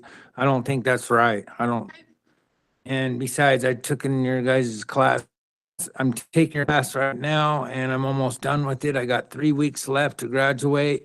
And I feel that after that, I should be able to be released at least. Like my mom has she's got some kind of health issue going on. And last time when I was in here, I lost my dad because I couldn't go. I went to the halfway house and I was trying to see if I can live with my dad, but they said no, just because they want me to sit in there so they can get money. Well, the thing is I lost my dad because it was too late. And then they want to say sorry. There's no reason to say sorry. Don't say sorry to me over that. You should have did what you're supposed to do. Like, and what happens then? What happens if I lose my mom over a charge? It's not having to do with no drug charges. Like, I don't understand why you should keep me in here any longer. I'm taking classes. I'm not refusing any. And then I think I should be all right doing the time that I did. Okay, anything else, sir? No? All right, with that, So when I get released, I mean, by the time in today until next time, I mean, like when I look on the computer, are you guys, do I have to come back or or can you guys give me a release date? it can be either one. It depends on what the board chooses to do. They can come back and say, we'll go ahead and parole them. We'll have them do programming out in the community. Just depends on what their decision is. That's what I'm trying to Or they, want. I won't have that information for you right now. I know that's what you're wanting and I'll put that in the report that that is what you're hoping for. Yeah. And that's what you're wanting and the information of the Wasatch Behavioral that you plan on going to. But other than that, there's nothing else that I can tell you as a definitive because, like I said, they're made up of 5 members. So I'm not going to try and guess what they're going to do. Okay. All Well, right. I just don't understand why you guys would want to keep me in here for just a habit that I've had and knowing that none of that has related charges to what I'm here for. Okay. That's what I don't understand. Like, why would you? And again, I'll put that information in your report so And that they're aware. if that's an issue, then I feel that I should be able to take that out on the streets if you guys would want me to. I mean, instead of holding me because of something that I didn't do in here. Right. Or a charge, like, I don't. And I'll think make that's sure and fair. get all of that stuff in the report, okay? Okay. Thank you. Good luck to you. Have a good day.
This is the time and place set for a rehearing for Travis Gentry, inmate 210497. Is that you, sir? Yeah. I'm Kathleen. I'm a hearing officer with the Board of Pardons and Parole. I'll be conducting your hearing today.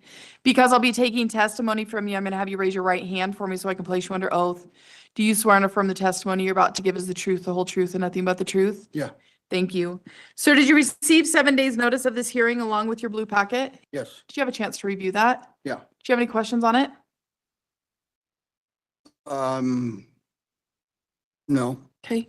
I do want to acknowledge that we do have a victim here who will be making a statement later on. During that time, you'll be asked to face forward and not direct any comments or anything toward her at that point.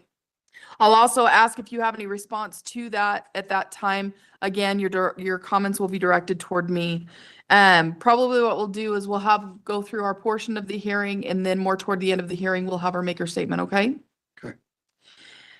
All right, so at your last hearing, the board wanted you to complete a mental health psychological evaluation as well as complete sex offender programming or have a treatment memo by then. We did receive both copies of those things. Did you have a chance to receive copies of those, sir? Yeah. In reviewing your psychological evaluation, what were your thoughts on that? I thought that it was really, it was a shock. I wasn't, I didn't know that it was gonna have that kind of stuff in it, or that they were gonna talk about that kind of stuff. So I wasn't prepared for that at all. I felt like there was a lot of errors in it. I didn't feel like that was how I portrayed myself at all in that interview. Okay. So how do you feel like you portrayed yourself in the well, interview?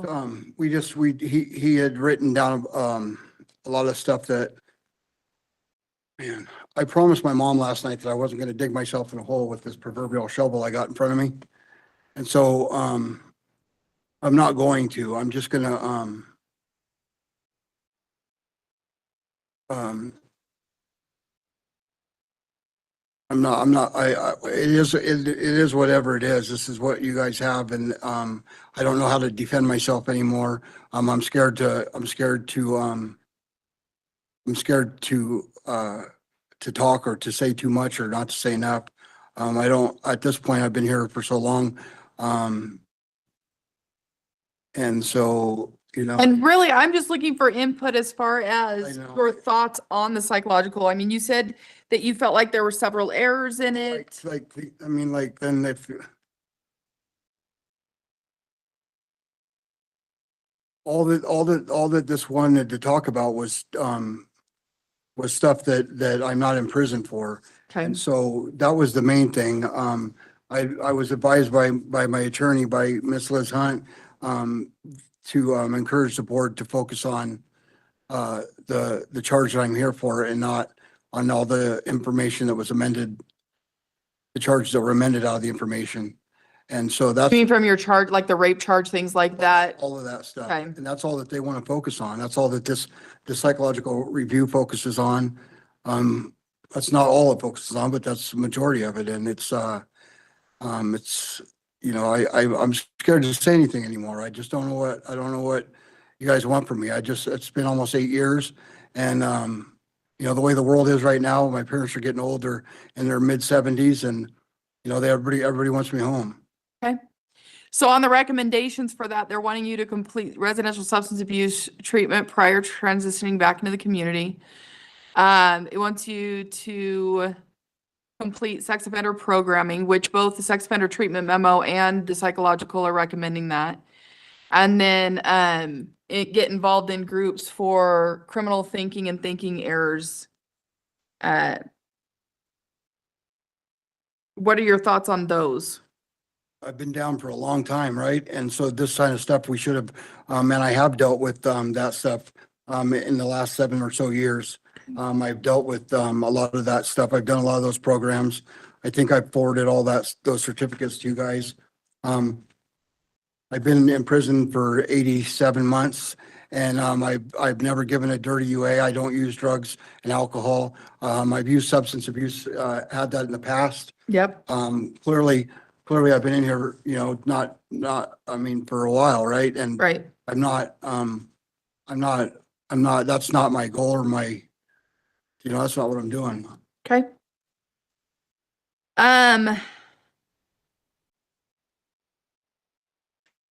You got the sex offender treatment memo, copy of that. Yeah, You've been removed from the program twice, correct? yes.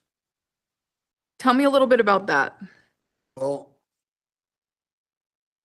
everything seemed like everything was going as planned. I should have been able to be out of here. At least have that portion of what you guys wanted done. I got assaulted, in 2022 real bad, and I struggled since. What was the circumstances of the assault? Do you know? Somebody hit me from behind with that shovel and, almost killed me. I got, my face is, I got 34 plates and screws in my face. Yeah, I listened to your last hearing, so I know all of the injuries you sustained from that, but I'm just wondering if you knew why it had happened. You know, at that point, this place was brand new and it was struggling to figure out how to function. And there was, you know, two sides of, you know, they got me, obviously classified as a sex offender, and then, there's people in prison that don't like sex offenders. Right. So, So is that what it was from then? Yeah. Okay. So let's go back to the removing of sex offender programming. So tell me a little bit about that. well, I just, this comes back to, what Liz is, encouraging you guys to do. And so I said that to the therapist, and that's all that they want to bring up. It's all the amended stuff out of that I'm not in prison for, right? That's all that they want to talk about. And so when I talked to her, along those lines and tried to figure out how we could come to some terms with whatever, and, at that point, it just didn't work. I've been struggling, you know, trying to, just been struggling. I've been struggling mentally. I've been struggling a little bit. And, you know, so that was how I got removed. I got removed. And then this last time I got removed, was direct relation to what happened with the assault. Somebody said something, to me regarding, pressing charges on somebody, and then, shoulder checked me into the wall, and then. You're talking about the assault that Yeah, just my- happened my not too long right ago. I just got. Okay.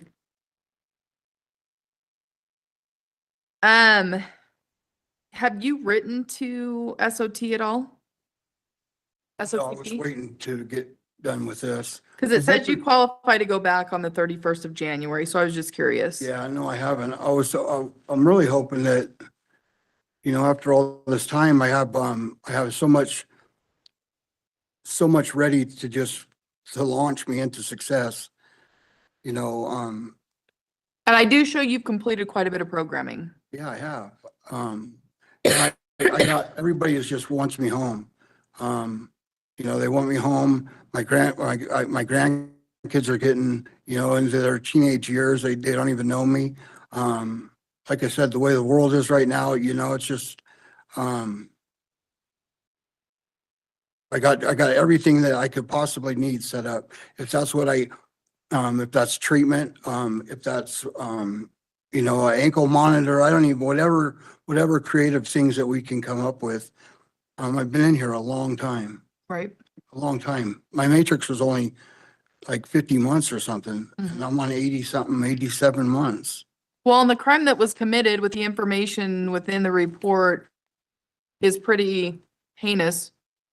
And so those guidelines are just guidelines. And one of the biggest things right now is that treatment piece with the sex offender piece program. And that seems to be holding everything up for the most part. In March of last year, you also had an interfering with investigation false statement. Tell me about that. Yeah, it's to pill line. I went to pill line twice, and once in the morning and then once later in the afternoon. And, yeah, and I didn't realize I'd been there. And so we, yeah, Do you have a TBI from your assault? I do. Has it been diagnosed as a TBI? I can't get medical, here to do a whole lot. So no, I don't think that they have,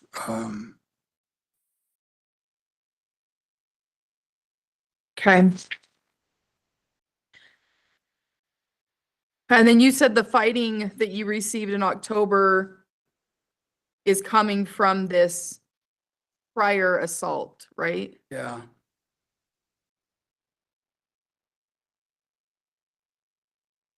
Okay. Want to hear from the victim now. Ma'am,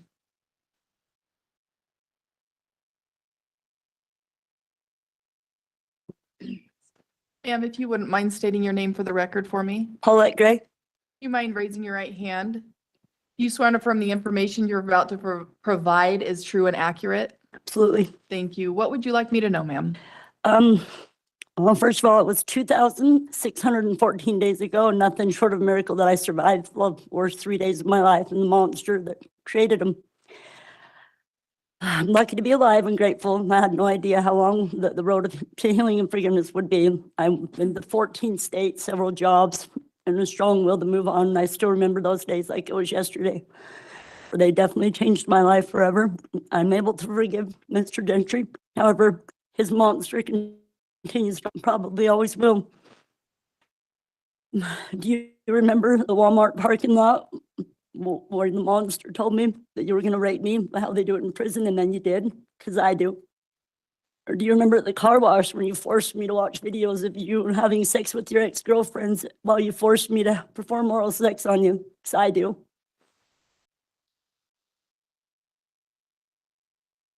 And do you remember driving around for hours trying to find a place to leave my dead body?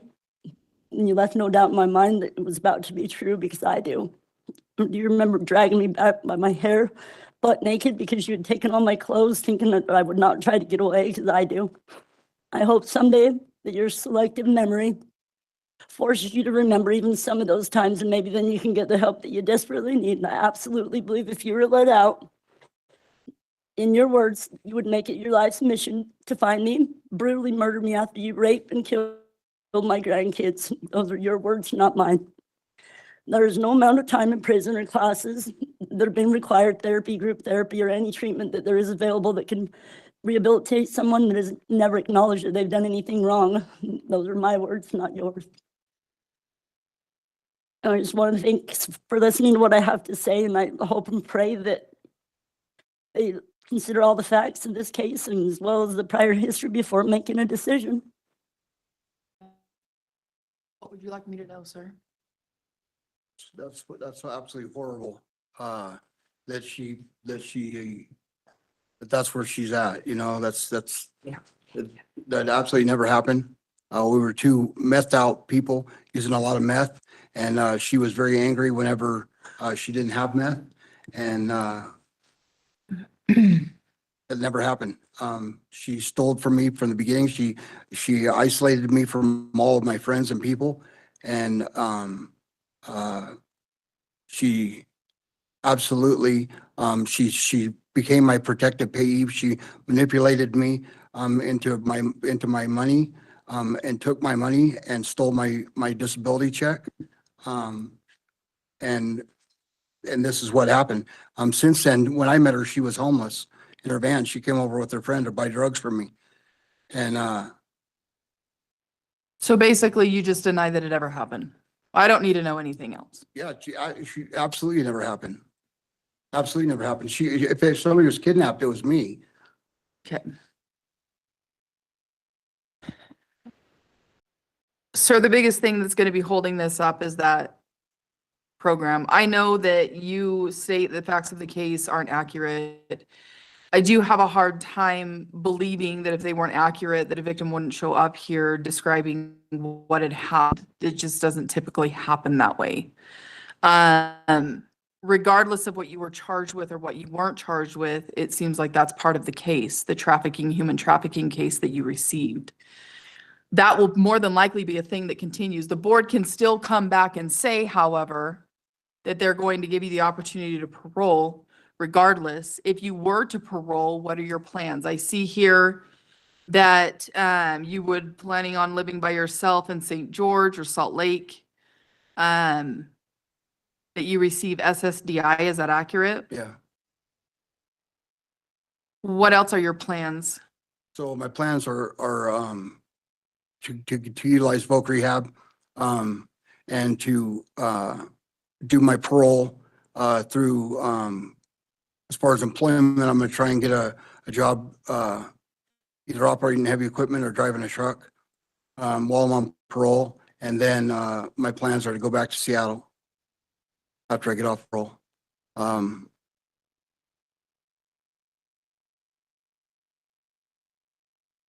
What do you feel like for you has changed overall since you've been here that's going to help you moving forward so you don't end up coming back here? Well, I've grown up in here. I'm almost 53 years old now. You know, I'm not the same person. I've done a lot of spiritual stuff while I've been here. I've done a lot of cognitive, classes. What have you learned from those classes? I've learned from those classes that everything is a choice, right? I have choices to make. I'm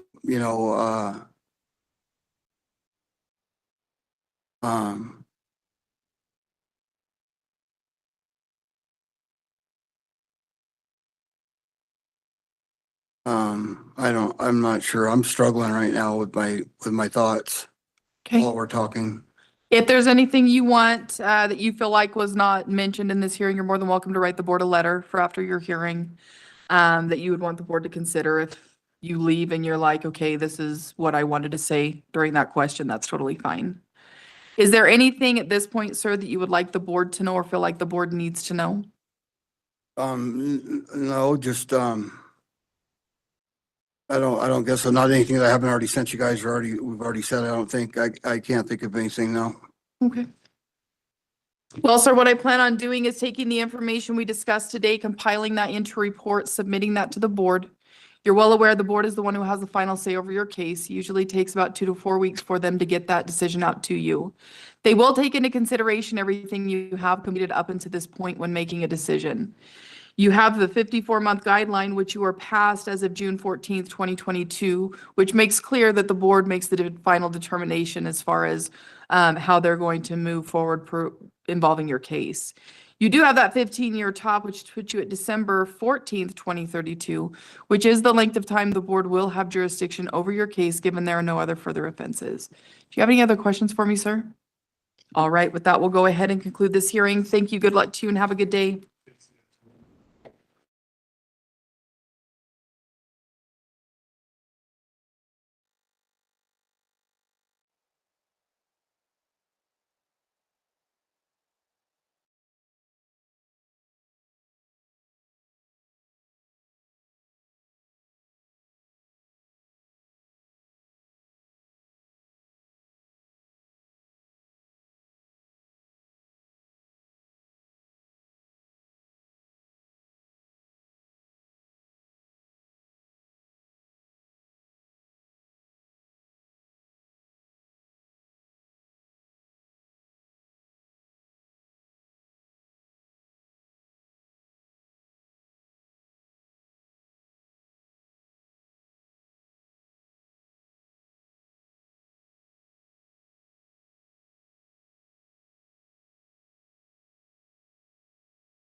This is the time and place set for an original hearing for Tyler Calton, inmate 157060. Is that you, sir?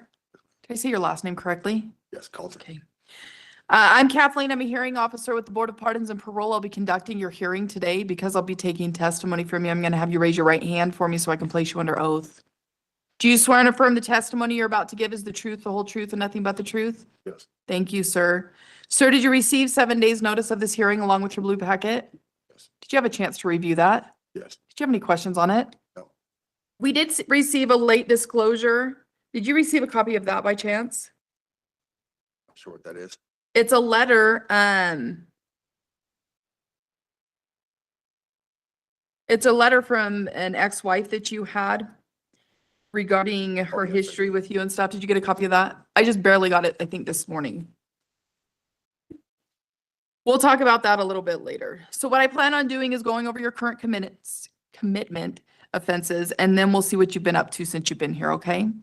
In case 191912160, you were convicted of a second-degree felony kidnapping, a third-degree felony aggravated assault.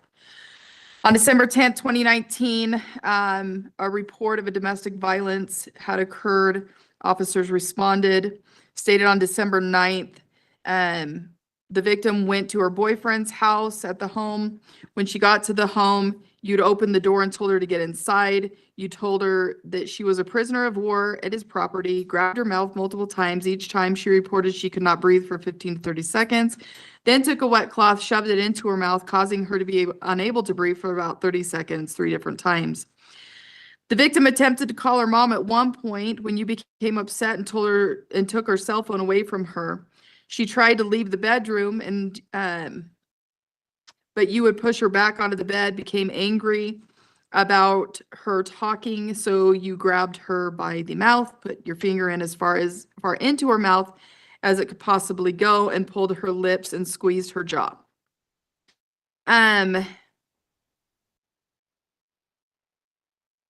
You threatened her that you were going to take her tongue, and you continued to, if she continued to talk, and then you bit her on the cheek. You grabbed a knife and held it to her eye, threatened to cut her eye out. At some point, she was able to eventually get to a phone, call her mother, who heard you, stating that you were going to cut her into pieces and mail each piece to her, the mother, of course. Officers responded to the scene. Is that about accurate, sir? Tell me what happened. So yes, she came to the door. I did take her aside. I told her that she was a prisoner of war. I was having a mental episode at the time, but I did not bite her on the cheek, and I did not put a mag in her mouth. About 16 hours later, we both went to the doctor. I went to the doctor, and we were going to take an Uber home, and I wanted to walk home, and then she never returned home. Okay. It stated here when officers were transporting you, it appeared that you were having audible and visual hallucinations. Were you? Yes, ma'am. What was going on? I was off my medication and under the influence of methamphetamine and alcohol, What are your diagnoses? bipolar, Just bipolar? ADHD. You have schizophrenia or anything at all? No. I have meth-induced schizophrenia. Okay. Why'd you go off your meds? I was trying to get to the doctor. I didn't have enough money for. Did you go off of your meds or did you run out of meds? Okay.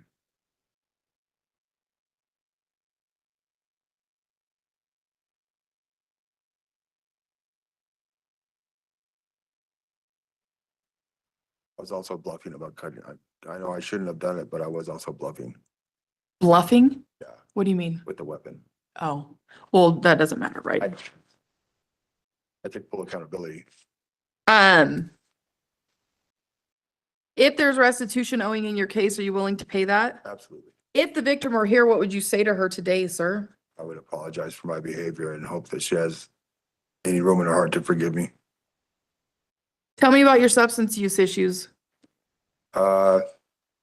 Just meth mainly. I use marijuana medically, What keeps you going back to meth? lack of medication for my ADHD. Is that a better trade-off for the hallucinations? Explain. You said you have meth-induced hallucinations? Yes. Right? Yes. So is you being unmedicated for ADHD a trade-off when you start using meth? No, Like you understand what I'm saying? no, I don't understand what you're saying. Like You it mean seems what I- like you become a little violent. Yeah. Threatening when you're on methamphetamine. What happens when you're off your medications completely, no methamphetamine? Just irritable, all over the place. That's about it. Okay. So that's what I'm wondering where the payoff is. You know what I know you're trying to medicate yourself with the methamphetamine, right? But it seems like it causes bigger problems for you. Yes. It does it? Methamphetamine, yes, absolutely. Right. So aside from you attempting to self-medicate, what else causes you to relapse? Depression, Okay. Do you take medications for depression? yes, I do. How do you feel like your medications work when you're typically on them? Very well.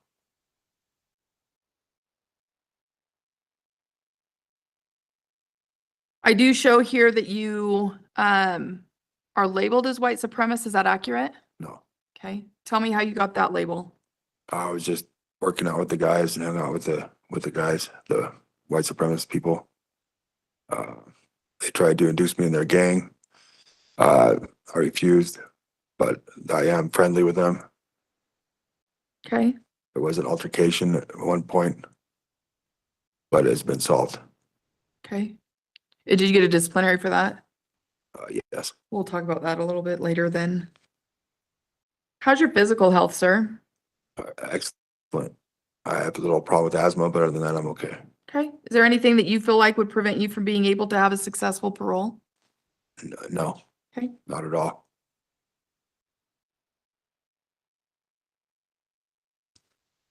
Tell me what you've been up to since you've been here.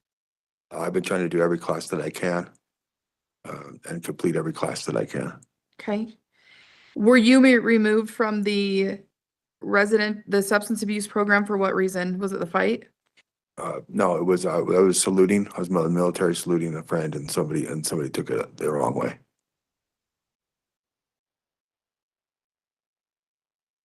Why would it have been taken the wrong way? I don't know. I still don't know to this day. But he was removed as well, the person that had the problem with it. Are they a white supremacist person? No, they're the opposite. Okay.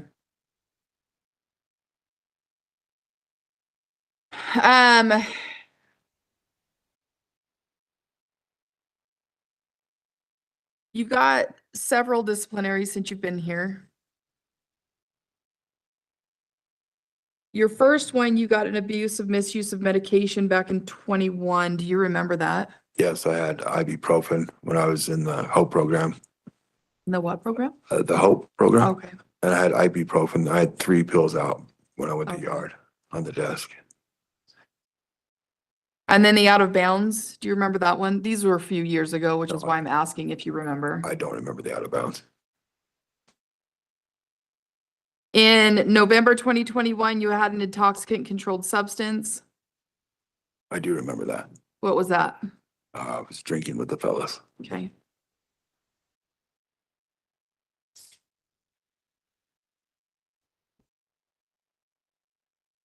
And then in 2022 of March, tampering with locked security device, intoxicant controlled substance, abuse, misuse of medication, unauthorized possession, use of property, possession of contraband. Do you remember that one? Yes. What's That's what I that? went to max for. Say that again? I was having another, an episode Okay. and I touched the lock, the door handle. What were you on? I can't remember.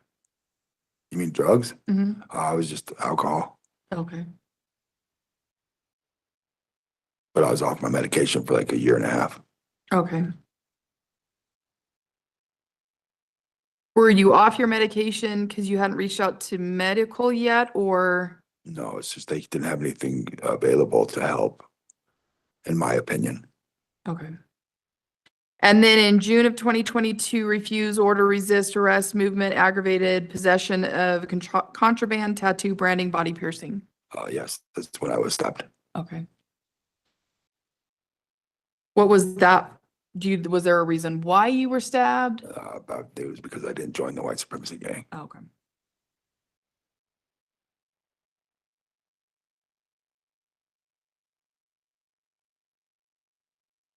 And then in August 2022, unauthorized possession, use of property. Do you remember that? Is that just recent? That was 2022. I don't remember. It was probably a TV that was gifted to me.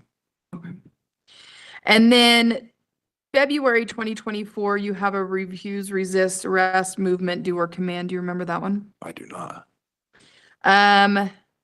Working assigned antelope floor, an inmate was caught on camera walking out of bounds and playing with the officer's yes. computer mouse. Yes, I do remember that. I moved the mouse to see what time it was because I was filling out a day.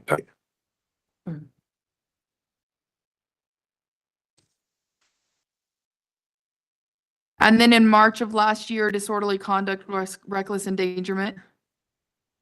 I don't remember. This one, an inmate was turned away for not having an ID and became disrespectful towards staff. Do you remember it? No. Okay. And then in April of last year, unauthorized possession of property, disorderly conduct, reckless endangerment. Do you remember this one? I do not.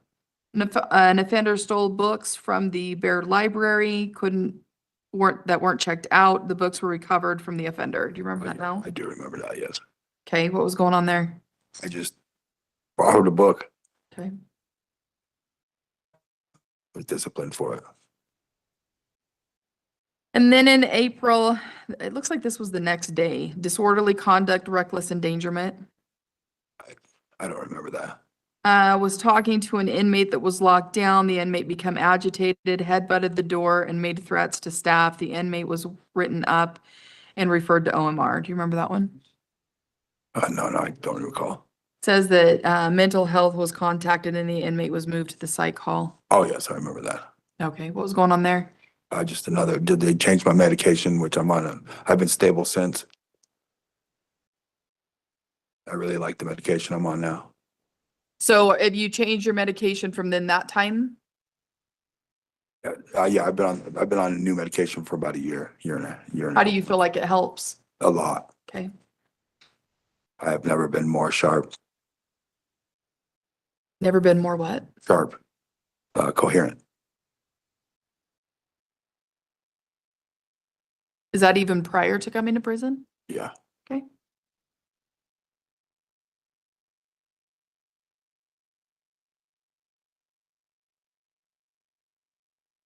And then December 18th, 2024, unauthorized possession, use for property. Yeah, a friend gifted me a TV and I tried to take it back with me. Okay. Are there any disciplinaries I'm missing? Not that I know of. None pending? No, none pending. So for the last year and a half or over a year at least that you've been on these medications, tell me what you've done since you've been here. You were removed from the residential substance abuse program. We talked about that a little bit already. So what else have you been doing? I've done victim impacts 1 and 2, relapse prevention, anger management, basically any class that I can do that I can get into. I tried, I also am pre-approved for CASA to have my associate's degree when I'm released. Okay. I also am approved for 2 different rehabs to be released to. Which rehabs? I'm trying to go to Odyssey, but also First Step. They told me they were gonna contact the board. Say that They again. told me they were gonna contact the board.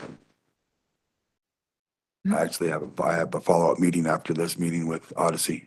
Okay. And then I'm gonna do sober living after that and try to be in sober living on the duration of my parole. Is my plans. But while I was in prison, I've tried to do everything I could, get a job and whatnot. Sometimes I wasn't able to do what I wanted to do, but I got a lot done. Are you currently working? No. Okay. What do you feel like overall for you has changed? It's going to help you moving forward so you don't end up back in this position. Medication, family support, and a structured environment, such as getting gainful employment, a trade, and also education. As far as work goes, when you do end up back in the community, what are your plans? I'm on SSDI, so I will be doing volunteering with the church or wherever I can volunteer until I am paid my amount that is owed or due. And then after I get my education for a business associate's degree and also a trade in welding, and then I'll be obviously getting my own job.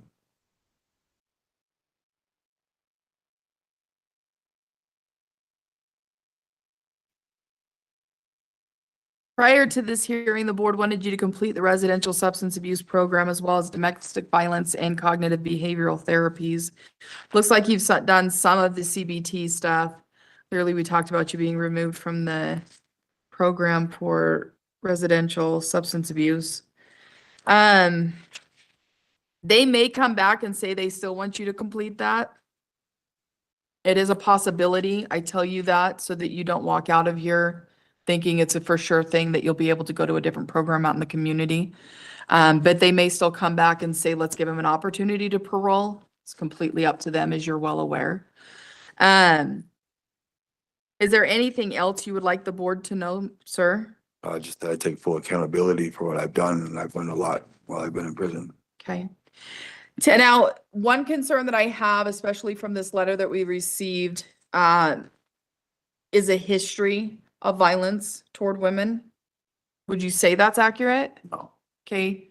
Tell me what your history has been. Just normal domestic fights with your spouse, or What do those fights look like to you? just arguments, and sometimes they get physical with me and I have to defend myself, but I'm usually not violent towards them. This is the first time that I've caught my significant other cheating on me, and I kind of went off the deep end. Is that which one? Or the letter one or the? The one that I'm recently, that's for my ex-wife. Okay. The one that the one I'm in prison on. Okay. So do you feel like some of that whole thing then stemmed from that? Is that what it was? From her cheating on me, yes.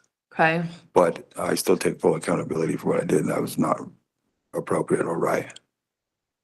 Okay. Sir, do you have any other questions for me? What I plan on doing is taking the information we discussed today, compiling that into a report and submitting that to the board. Board is made up of 5 members. It takes a majority vote for them to make a decision in your case. Usually takes about 2 to 4 weeks for them to get that decision out to you. You currently have a 67-month guideline, which puts you at July 10th of 2025. That guideline is what it is. It's just a guideline, meaning they can go below that, on that, or past that, depending on if they want to see you complete something prior to the opportunity of parole. You do have a 20-year top, which puts you at December 10th, 2039. That is the length of time the board will have jurisdiction over your case, given there are no other further offenses. Do you have any other questions? With that, we'll go ahead and conclude this hearing. Thank you. Good luck to you and have a good day, sir. You too, thank you.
This is the time and place set for an original hearing for Robert Hawkins, inmate 231982. Is that you, sir? Yes. I'm Kathleen. I'm a hearing officer with the Board of Pardons and Parole. I'll be conducting your hearing today. Because I'll be taking testimony from you, I'm going to have you raise your right hand for me so I can place you under oath. Do you swear and affirm the testimony you're about to give is the truth, the whole truth, and nothing but the truth? Yes. Thank you. Sir, did you receive 7 days' notice of this hearing along with your blue packet? Yes, ma'am, I did. Did you have a chance to review that? Yes. Did you have any questions on it? No, I don't. What I plan on doing is going over your current committing offenses, and then we'll see what you've been up to since you've been here, okay? In case 241500165, you were convicted of 2 third-degree felonies, 1 attempted to receive a transfer stolen vehicle, and the second failure to register as a sex offender. This occurred around March, excuse me. This occurred around March 2024, when officers were notified that you, as a registered sex offender, had not updated the registry. I'm just going to summarize basically this report. Basically, they found you in a vehicle that you claimed was your vehicle. It was a vehicle you ultimately had borrowed from somebody and never returned, so it was reported as stolen. You had taken a license plate off of another vehicle, and it was not registered to you. And there was also an issue with the address. You had written down an address that did not exist, basically. It was an RV place that didn't have an RV in the place. Is that accurate in the spot? Half of it is yes, and half of it isn't. Okay, tell me your side. Okay, the truck that I had, it was mine. It wasn't, it was borrowed, but I was buying the truck. I had a bill of sale inside the truck when the cops came to me. They didn't ask about the truck. And the part that about me not registering, I was registered in Nevada. I was living back in Nevada and drove up here to pick up my girlfriend. Okay, And I had all her stuff in the back of the truck okay, when they arrested me. So I was registered in Nevada. They went ahead and I can't even remember what they did on that. But I went ahead just to get it over with. I pled guilty to both of them and decided to take it 0 to 5. okay. So according to your case was part of a smart scheduling is what they call it, meaning that they pushed out your original hearing to give you the opportunity to do some programming that what they wanted you to complete prior to this hearing, which basically for you was to remain case action plan compliant and remain disciplinary free, as well as get into some cognitive behavioral therapies. Is that accurate? Yes, and I did MRT. Okay, That was the only one program that they had here. okay. What did you learn anything from that program? Yeah, it is a good program. I learned that I'm not gonna ever do drugs or anything.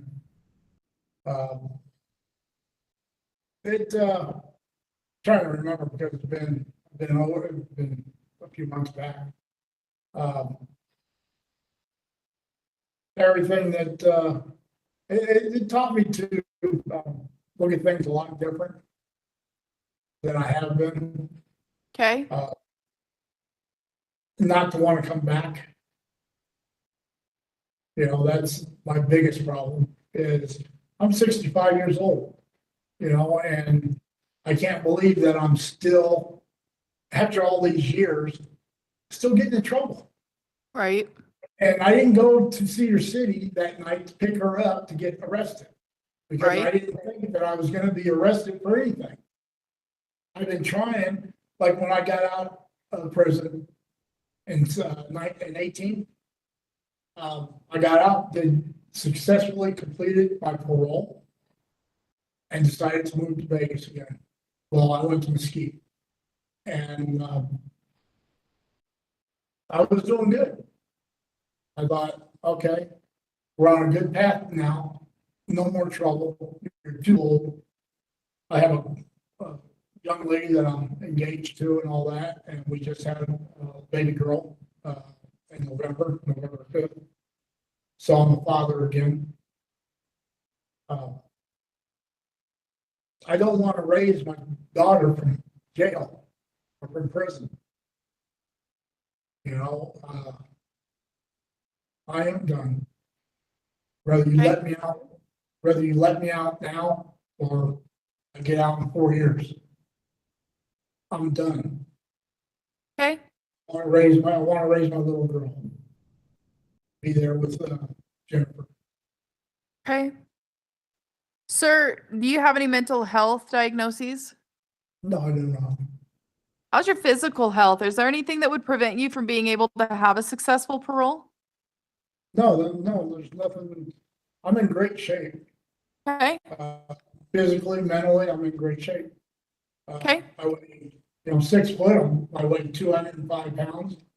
I don't work out, but I was working before I came in here with Ken Bailey's Auto. Okay. And, moving cars around and taking parts off cars because it's a wrecking yard. Right. And that's what I did, And he told me that he would be willing to bring me back on again, since it was his truck. And the police officers could say that I guess I did forget to even call Ken after a certain time. I should have took the truck back to him. And that's not gonna happen again. Okay. Do you have any substance use issues, sir? No, I do not use drugs. I do not drink. It's not anything I do. I did, when I was arrested back in 2018 or 17, but I've been clean. How long have you been clean for? I've been out since 19. I've been clean the whole time. What were you using before, sir? Meth. Okay. What has kept you from relapsing? Thinking about my friends that I've lost, my family that I've lost from drugs. Okay. I don't want to go out that way. I've seen how it took them. Okay. Overall, what do you feel like has changed for you, sir? Everything has changed. I don't want this any longer. And I've never said that before. I just went in and said what I had to say to get out or to be paroled or whatever. I'm not saying that. I haven't been saying that. I feel different. I feel, basically I feel alive now. I got a daughter that's 3 months old, and I don't want her seeing me in here. I don't want her ever visiting me in a place like this. So, yeah, there has been a big change in my life. Okay. Sir, if the board chose to parole you, what would that look like? What are your plans? You said going back to, is it Mesquite? No, I won't go back to Mesquite. I'll stay here until I'm on parole. Okay. Yeah, I have a friend that has a house in St. George here. That he said that he'd give me a room to use until I got on my feet. And he was gonna help me do whatever it took to get on my feet. Okay. How, as far as work goes, I know you mentioned having a job with the place that you were at before. What is it gonna look like moving forward? Well, I am 65. I am already on Social Security now. I don't need the Social Security. It's part of what I guess I've earned over my lifetime, but I can go back. My friend Mo, his name's Metley, but he got me a job at a wrecking yard where he works. Okay. Here, doing the same thing so that I can, work and feel good about it and not have to go around doing stupid things. Okay. And I wouldn't do the stupid things anyway, because I really don't need to. Is there anything else, sir, you feel like the board needs to know at this point, or you would like the board to know? That I'm sorry for everything I've done. And, if I'm given the chance, I will not let them down again. I completed parole once, I can do it again. Okay. And be able to raise my kid, like I said, be able to raise my little girl. In a better environment that I've lived in my whole life.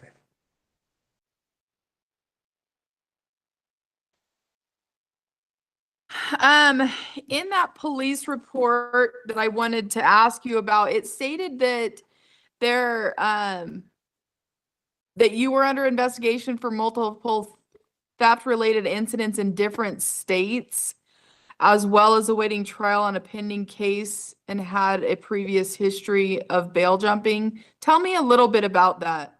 All right, the bail jumping that's not true. Okay. When, how can I put this? Okay, I got bail. I was already convicted. This was in 2017. I was Okay. already convicted of the crime that put me in prison in Utah. They let me out to take care of my affairs at my house and all that, get it all in order and everything. And when I was supposed to turn myself in, I was in Arizona burying my grandson. And I told the DA up there, which was Juan Christensen, I told him that I had to go and bury my grandson. This is my daughter's little boy.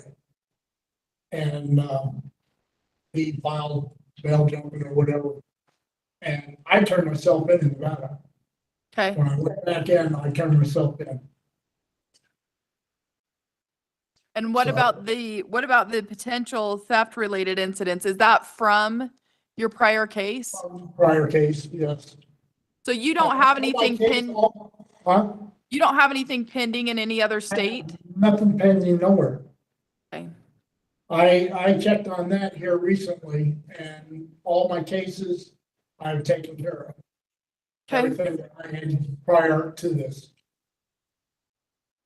Well, sir, is there anything else you'd like me to know then?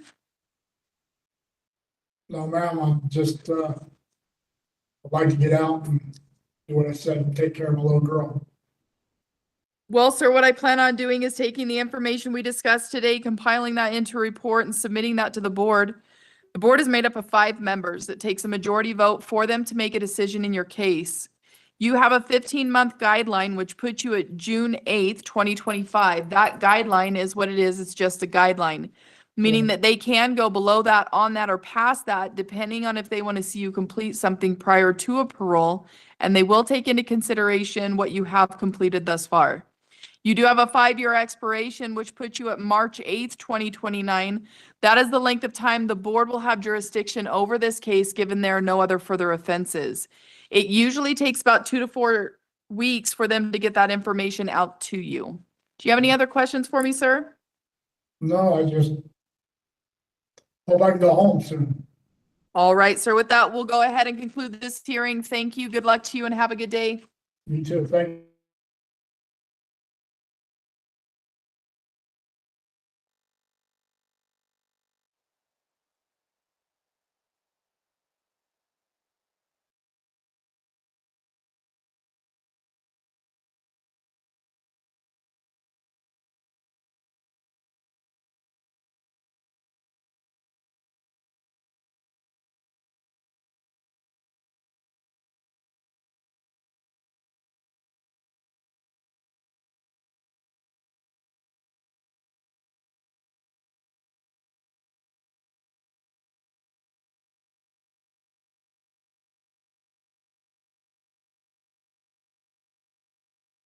The rescission hearing for Robert Audette, number 146249. Is that you, sir? Yes, sir.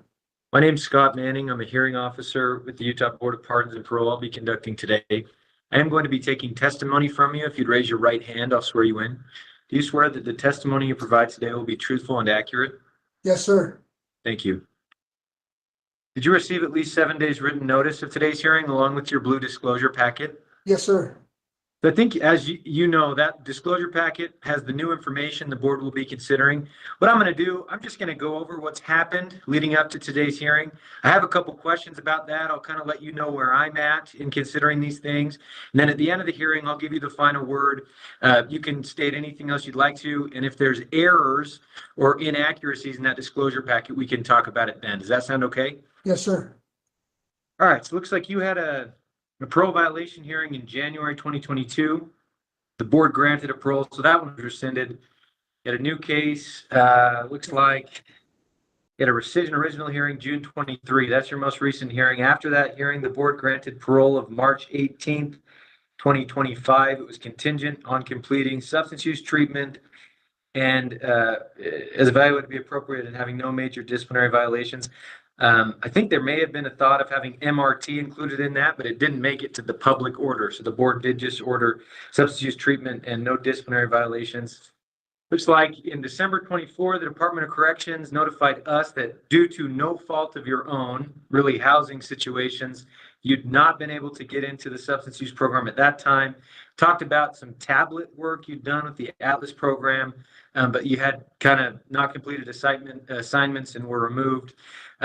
It also noted 2 disciplinaries that had happened since your most recent hearing. So December 10th, 2024, the board rescinded the March 18th, 2025 parole due to the 2 unmet contingencies, so substance use treatment and the disciplinaries. Then today's hearing was scheduled to talk about that. First, it looks like you recently started the new substance use treatment program in Uintah County. Is that right?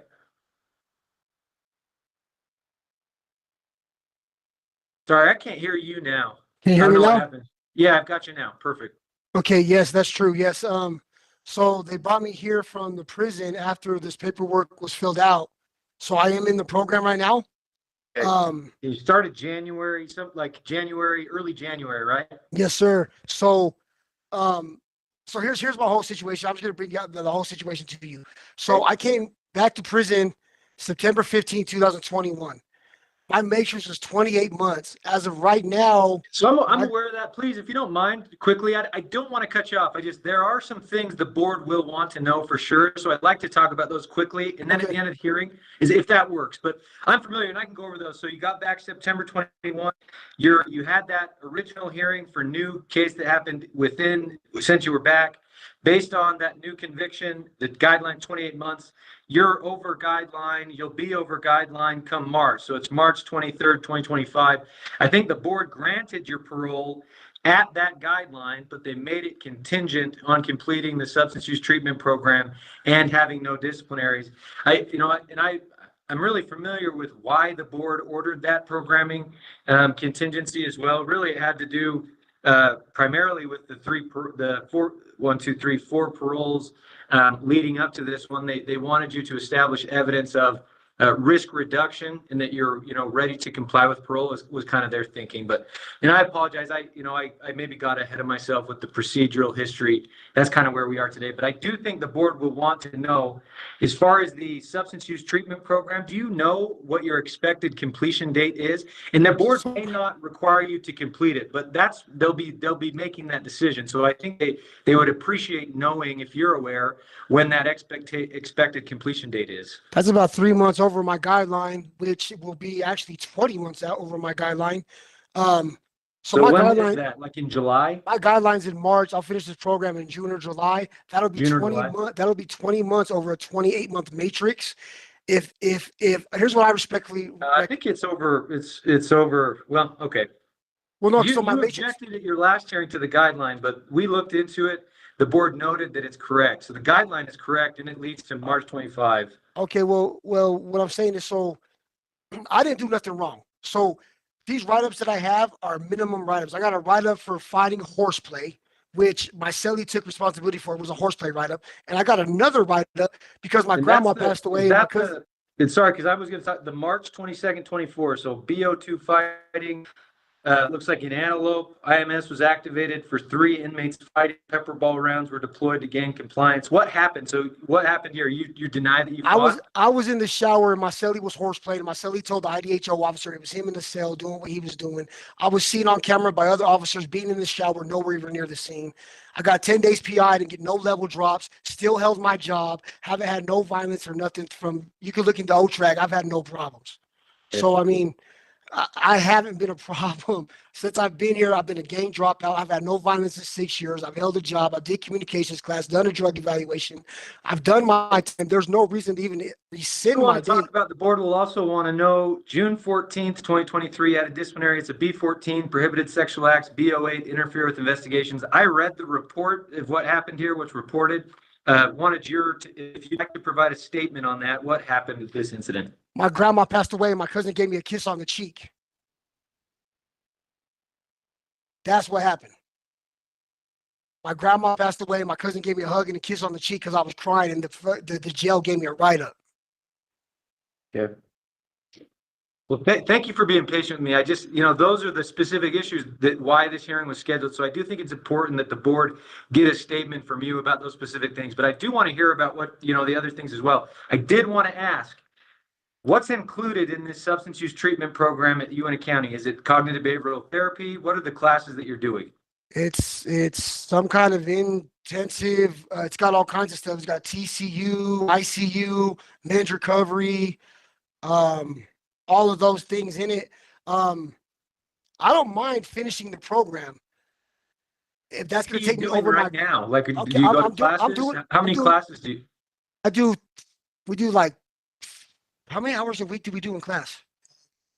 Between 9 to 10 hours a week in class. Okay, and it's like recovery, It's relapse recovery intensive. Interventions, cognitive behavioral therapy, that type of stuff. It's IOP.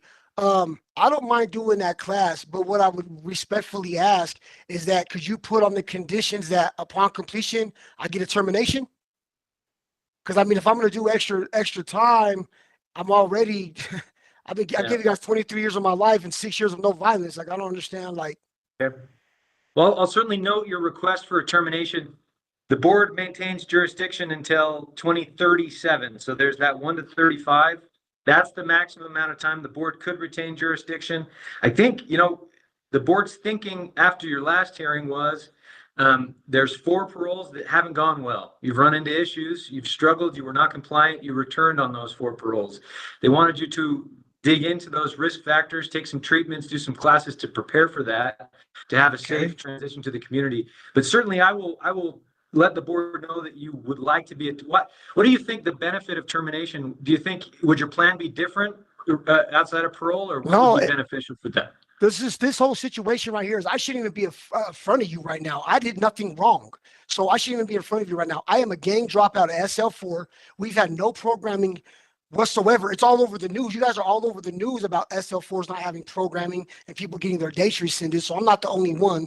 I didn't do nothing wrong, but yet here I am in front of the board pleading a case. So you which I shouldn't have to. deny that because that distribute controlled substance, you and several other individuals were basically, there was clear evidence of bringing substances into the facility through the mail. Yeah, I did. You deny any involvement in that? No, I took full responsibility. That's what I'm doing my time for. That's my guideline. Yeah, that is correct. Okay. So how is that not taking responsibility? I take full responsibility. I'm doing my time. I'm trying to understand what you're saying, because the guideline is a guideline. The board looked at your previous paroles. They wanted you to establish evidence of positive change. I'll certainly note your desire to be released at guideline. The board previously decided they wanted you to complete that program prior to release, but I'll know what you're saying today. At this point, we are about out of time. I want to give you the final word. We have a minute or 2 left. So anything else you'd like to know? So all of this is on record, right? Yeah. Okay, so look, so I'm an SL4 gang dropout. I can't go to a halfway house because there's active gang members there that threatens the safety and security of the facility and myself. I've already looked into treatment providers of on the streets programs as far as Other Side Academy, Journeys, Red Barn, whatever. They will not take me. If the board lets you, where would you go? I will go home. I have classes set up as of right now through Valley Mental Health. I got intensive therapy set up through Valley Mental Health drug classes and weekly therapy sessions set up through Valley Mental Health. Valley Mental Health said that they will not set me a hard date until I'm actually released in March, and they will see me in April. So I have all of that already set up through them as far as drug classes go and personal therapy goes. I have a job already set up through Frito-Lay company already, working over there, and I already have everything else that I possibly need. I mean, I don't see a reason why I still have to be in prison, but if that is something that you guys want me to do, there's nothing I can do about that, and I'll do whatever you guys want me to do. I'll note your comments. We are out of time at this point. I'm sorry. The board previously did, I think, in my opinion, what I'm doing this file, if you are granted a release, whether that be parole or termination, the focus needs to be not falling back into the same behaviors that occurred on the 4 paroles that led to return to prison. So I think that should be the focus. If you're in the treatment program and required to complete it, the board may not require you to complete it, but whether it's in the community, whether it's in the facility, I would encourage you to focus on planning how to overcome those risk factors, implement a successful transition so we don't wind up in the same place, because that's why we're here. So I will note those things. Anything else quickly you'd like to discuss? Another thing, just so you know, as far as the termination thing goes, I can do parole. So if you guys want to give me another parole, that's absolutely fine. A lot of things have changed from when I came in to now, and I can do parole. Like, I don't have the same problems that I used to have. So if a parole is given to me, I will gladly complete it. I'm not worried about it. I'll do parole. Yeah. Well, that's encouraging to hear. Certainly that, you're working in the program, you made these changes. Really, if you're granted another parole, putting that into action is the next step. From those 4 paroles, changing what happened on those and making it successful. That's what's in your control at this point in time for what it's worth. But they are over time. Mr. Audette, thanks for being here and discussing these things with me. I've put together a report of what I reviewed before today. I'll include what we talked about, your answers to my questions, also the statements you've made about your plan, your thoughts, your requests. I'll submit that to the members of the board. There's 5 of them. They make a majority decision that usually takes it can be a couple days, can be a couple weeks. We'll send it to you in writing, and it'll also be posted to the board's website. So wish you the best of luck, and we'll go ahead and conclude. Oh, one more thing, sir. Hey, just one more thing. Just so you know, I do take full responsibility for anything that I've done. Like my charges that I caught in here, I take full responsibility. I did wrong. That's not what I was speaking about. I was just speaking about, like, I've done my time. Like, I'm just not being a problem in here. I'm not trying to be an issue. And so I do take full responsibility for my crimes. I apologize for my question earlier. I think I misunderstood what you were saying. I just wanted to clarify. So I apologize if my question led you to think I'm saying that. So I'll know. I think I understand you pretty clearly at this point. So I apologize. All right. Thank you. Have a good day. God bless. Thanks.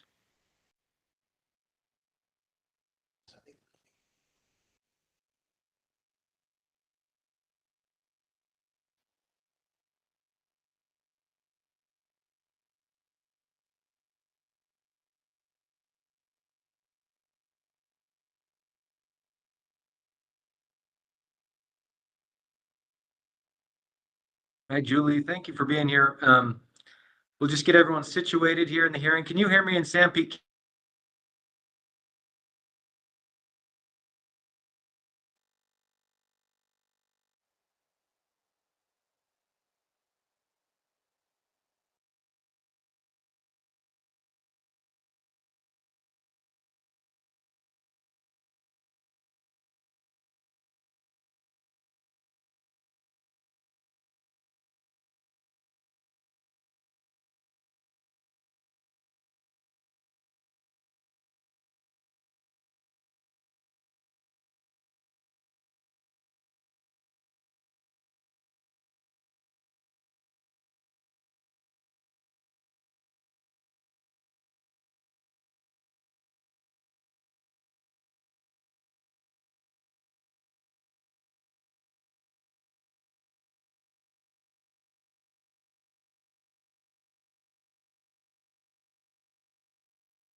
Correct.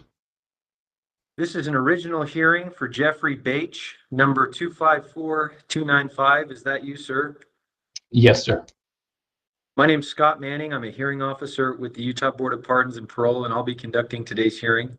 I am going to be taking testimony from you today. If you'd raise your right hand, I'll swear you in. Okay. Do you swear that the testimony you provide today will be truthful and accurate? Yes. Thank you. Did you receive at least 7 days written notice of today's hearing along with your blue disclosure packet? Yes, I did.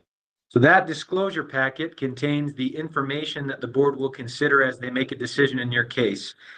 Quickly, I do note on Tuesday, so 2 days ago, the board sent to you, through your case manager, I believe, a new guideline calculation. What happened was the original guideline that I think was done in 2022 treated the aggravated assault case as being concurrent to the other case as a 10% matrix accounting. It is consecutive, therefore should have been 40%. The difference in that, the guideline went from 44 months to 49 months. The new guideline, the correct guideline is 49 months. But did you receive that documentation, that new guideline? Yes, I did. You have the right to further time to review and respond to it if you'd like to. If you're willing to waive that disclosure, we can proceed with the hearing today, or we could do another hearing at another time. How would you like to proceed with that? We'll continue today. That would be fine. Okay. I do, part of the purpose of today's hearing is to allow you to point out any errors or inaccuracies with the disclosure that we've sent to you. Just so you know, what I'm planning to do is start by giving an overview of your case, so your convictions, your sentences, your guideline date, a little bit about how today's hearing works. From there, there's 2 cases in which you were committed to prison. I plan to briefly discuss with you what happened, the facts of those 2 cases. After that, we will have the victim impact statement that is prepared. You'll have an opportunity to respond to that statement after it's made. After that, I have some questions for you about what you've been doing in the facility, what your plans are for the future. And then at the end of the hearing, I'll give you the final word and you can state anything further that you'd like to. But at this point in time, are there any errors or inaccuracies with the disclosure packet that you'd like to discuss with me? No, sir. Okay. Looks like your commitment offenses are aggravated assault, felony 2, and attempted rape, felony 1. You're serving a maximum aggregate sentence of between 4 years and up to life in prison. Based on my calculations, that legal minimum sentence will pass on June 24th of 2025. Your parole guideline calls for 49 months incarceration. That would lead to you being released on July 24th of 2025. The board is not bound by the guidelines. Those are created by the Utah Sentencing Commission based on a calculation of the convictions, your criminal history, and a few factors that built into that for consistency, the purposes of consistency. After today's hearing, the board will consider your case as a whole with all aggravating or mitigating factors to decide the appropriateness of a release, and if so, the timing, conditions, and contingencies of any such release. The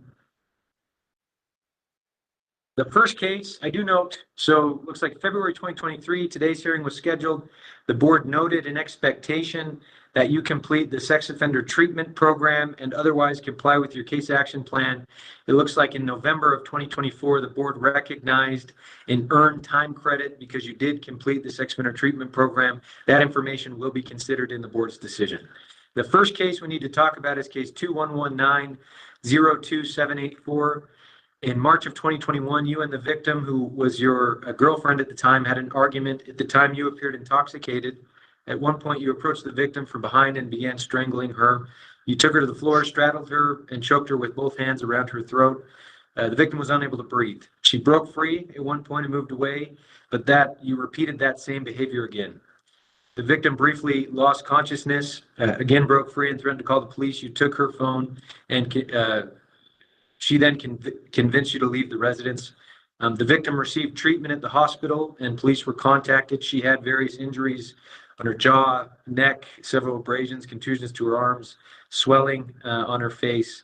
There's also, in the official version of the report, text messages are discussed that you sent to the victim apologizing or admitting to choking her during the incident. I've read your written statements about this case. in the board packet and in the pre-sentence report, but is that accurate as to what happened in the case? Yes, sir. And what led to you engaging in this behavior? At the time, my emotional regularity was poor. My decision-making was poor, and I was intoxicated as well. Those all led to, a series of bad behavior that resulted in me being in prison. And here I am holding myself accountable and taking that very seriously and using this time while I've been incarcerated to work on those things. Okay, and then here in a few minutes, I'll check in with you about your programming and we can discuss what you've been, insight that you've gained or things you've been working on in that regard. The second case is case 2119-06774. In August of 2018, you and the victim, who I believe was an ex-girlfriend, were at a party. You gave the victim a ride home. At that residence, you requested to go in. The victim declined. You turned the ignition off. And at that point, the victim fled into her house and locked the door. You entered the residence through a window. The victim then instructed you to leave, but you began kissing her. She told you to leave, but you only became more aggressive at that point. The victim attempted to call police, but you took her phone and threw it across the room. At that point, you forced the victim to the floor and pinned her hands down. The victim attempted to give her phone voice controls again to call 911. The victim attempted to kick you and she bit you, bite you, trying to stop this assault. You held the victim down, pulled down her shorts and underwear, and over the victim's physical resistance and verbal objection, you forcibly engaged in penile vaginal intercourse. You told the victim it would be okay, you loved her, and that she wanted this. The victim was crying hysterically during this incident. Eventually, the victim stopped resisting to ease the pain from the assault that was occurring. It says you stayed the night and acted as if nothing had happened and then left at the victim's request in the morning. I've again read your written statements about this case that you've submitted in the board packet and the pre-sentence report. Is that accurate as to what happened in the case? Yes, sir. Okay. In your written statements, you've said pre-sentence report that you believed that this was a consensual act. I think in the board packet, you've now state, the one you sent to us and filled out, that you admit everything that happened. It was, the facts of this case really obviously entering through a window, physically overcoming the victim, many signs of resistance, physically, verbal. So your statement is the events occurred as they're described in that summary that I just provided? Yes, sir. Okay. And what led to you engaging in this behavior in this case? Similar to the previous statement, again, just the emotional regularity was not there at the time and decision-making was flawed. We had dated for... Can you expand on that anymore? These are very concerning facts. You entered into the victim's home through a window. Forcibly raped the victim. There's a lot going on here. Have you learned anything in treatment to dig into that more? Absolutely. We had dated for several years, couple years prior to that. So it wasn't just a one-time thing. And since our breakup, we had consensual sex multiple times. So it wasn't a one-off thing. We did go to dinner that night, and I was under the impression we were on a date, but that doesn't condone my behavior that night of how things ended. I do take accountability for that and for my actions that night. While you were in the car, I guess, is what you're stating. You thought you were on a date, because obviously entering through a window, overcoming physical resistance, hysterical crying, calling of the police, right? Have you thought about those thinking, what led to that thinking at the time? I have, and I don't know if it was my ego getting in the way. I just didn't want to maybe take no for an answer at that time. I don't know if it was a control thing so much, but I did love her very much, and it was hard to be rejected. I understand these questions, these details are probably difficult to talk about. I think the board certainly is interested in insight. That's why we're conducting today's hearing. So thank you for answering the questions that I've prepared for you. At this point, we will have the victim impact statement. Julie, are you prepared to make your statement at this time? Yes, I am. Can you hear me? I can. If you just, you don't need to turn your camera on, but if you let me know when your hand is raised, I'll swear you in. Okay. Yep, Do you my swear hand is up. do you swear that the testimony you provide today will be truthful and accurate? Yes. Okay, and you may proceed when you're ready. Okay. First of all, I pled down things because I thought it would keep him in jail until my daughter, who was my only, sadly, my witness in the case, my adopted daughter, JoJo, until she graduates from high school. So there are a lot of facts that have not been read out loud just now that I'm so grateful that I get to say. This was not something that just happened. This was premeditated. The day before, Saturday, out of no asking of mine, Jeff was living at my house, quote unquote. He was also at his parents' house, and he had lied about where he lived for years to myself and people that knew both of us. He had also told people that he was paying for the house that I live in, which he was not at all. And he would lie about jobs. He stole my wedding ring. He pawned it. He stole money from me. I moved away when I moved from Holiday to my residence, and I didn't tell him. And I found him stalking me in the back of my yard. He made friends, best friends with everyone, and they all just thought he was so in love with me and that it was okay. He even convinced my family that he was just in love with me and would take care of me and wanted to be my partner. It was COVID, and I had no childcare for the aerobics classes that I was teaching, and Joey was really young at the time, and so he helped me. So I, out of literally no options, because I needed to work as a single mother of two that I have full time, I started interacting with him again, even after these things. Now, back to the Saturday right before the incident, out of no asking, he had cleared out my garage in the space where the door is and really made a big space. And he brought over a knife, he brought over these big black bags, and he brought over some isotope alcohol. And he was like, "Oh, I'm just helping clean." And then he'd bring over like a potato or like a random thing or two that he would try to just say, "Oh, I'm just here to help you out." And I was at rehearsal on the Sunday because it happened right around midnight. And he even tried to come down to the rehearsal space to say hi to everyone, and he was sending videos, and my children knew that things were off with him. They knew that he'd even stolen money out of my son's room, that my son was sleeping, and he saw him do it. And I kept forgiving him because I believed that he was a good person at heart. But my gut kept yelling at me. And when I came home from the rehearsal, he came up behind me, and that knife was out, and there was some shrimp that was out, which was weird, and there was trash all over.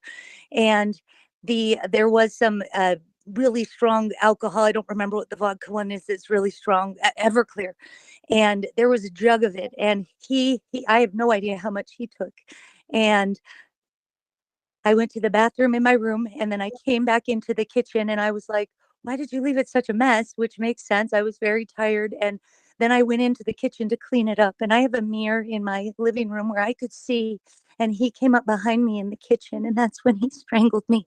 And then I couldn't believe what was happening. And then he pressed me up against the wall in the kitchen, and then down on the ground, and then I blacked out, and my body went cold, and I don't know how long I was out. And then I got back up, and then he did it again. And then I rushed into my room. I don't know how I got out. I kept coming back. And then he did a chokehold on me and got me from my bed down to the ground and was over me and staring at me with death in his eyes.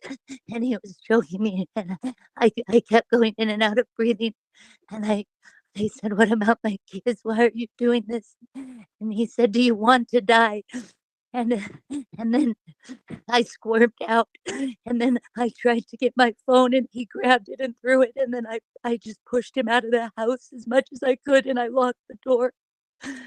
And then I went in, and I was freezing, and I realized that I peed myself because I was completely unconscious. And then I didn't know what to do. And then he kept texting me and I locked every window because he hadn't let me talk to Chris, the other victim. He kept us separated. He created all these stories with people and told them things and was charismatic. The entire sociopath, like he meets it and matches it to a T, and he's an entitled person that comes from a very strong family, and he used and abused everybody. He's stolen from every person I know that knows him, including me, and he is someone that is not to be trusted.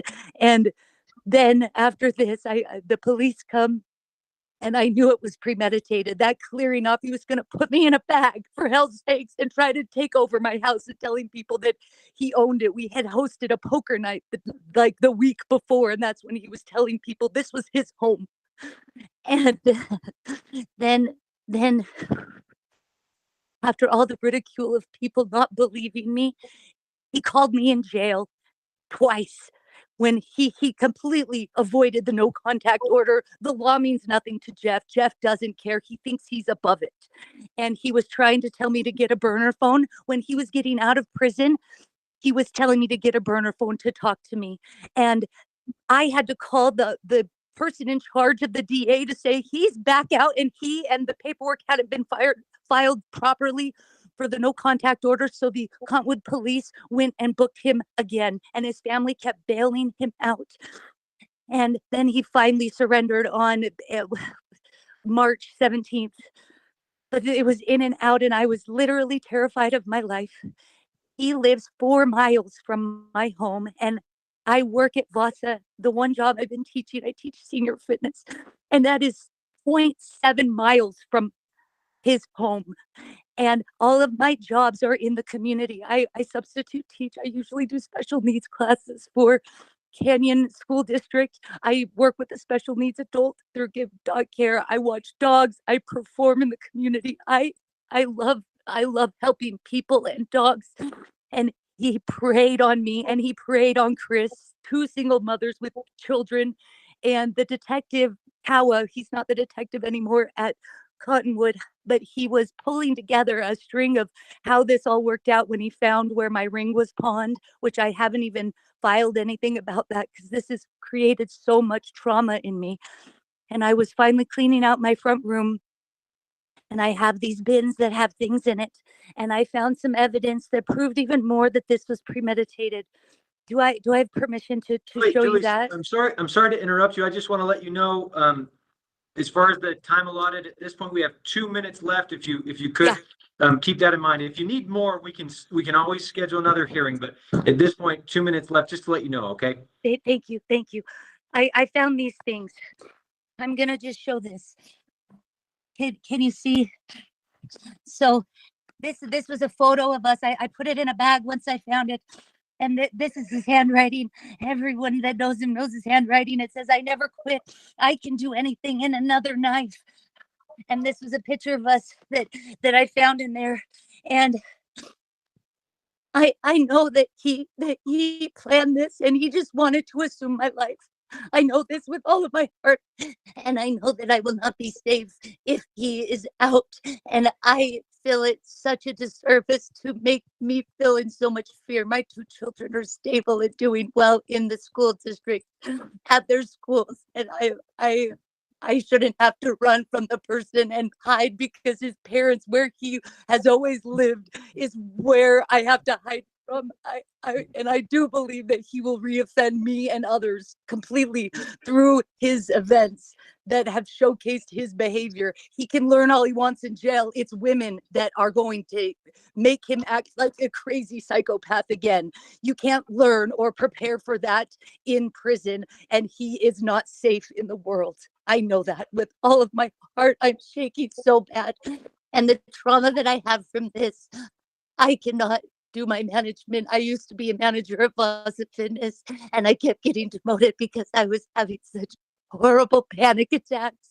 And so I had to step down to where I'm just teaching, and I can only do things that are giving and loving, but it's not enough to make ends meet. I work every day, and my mental wellness is incapacitated according to my doctor. I'm trying to get state health care and more like help with rent. And I have a disability claim that's been pending for over a year now. I this has ruined a part of my life, and I will not be okay if he is out to take it from me and anybody else.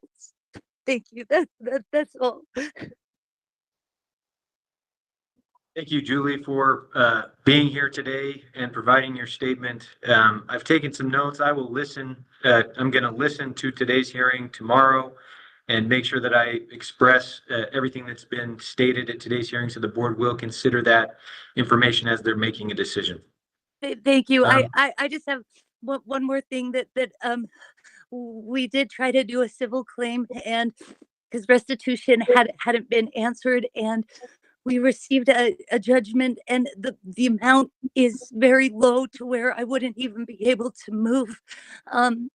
And so I provided that for the courts along with the statement that I emailed earlier, and yeah, that's everything. Thank you.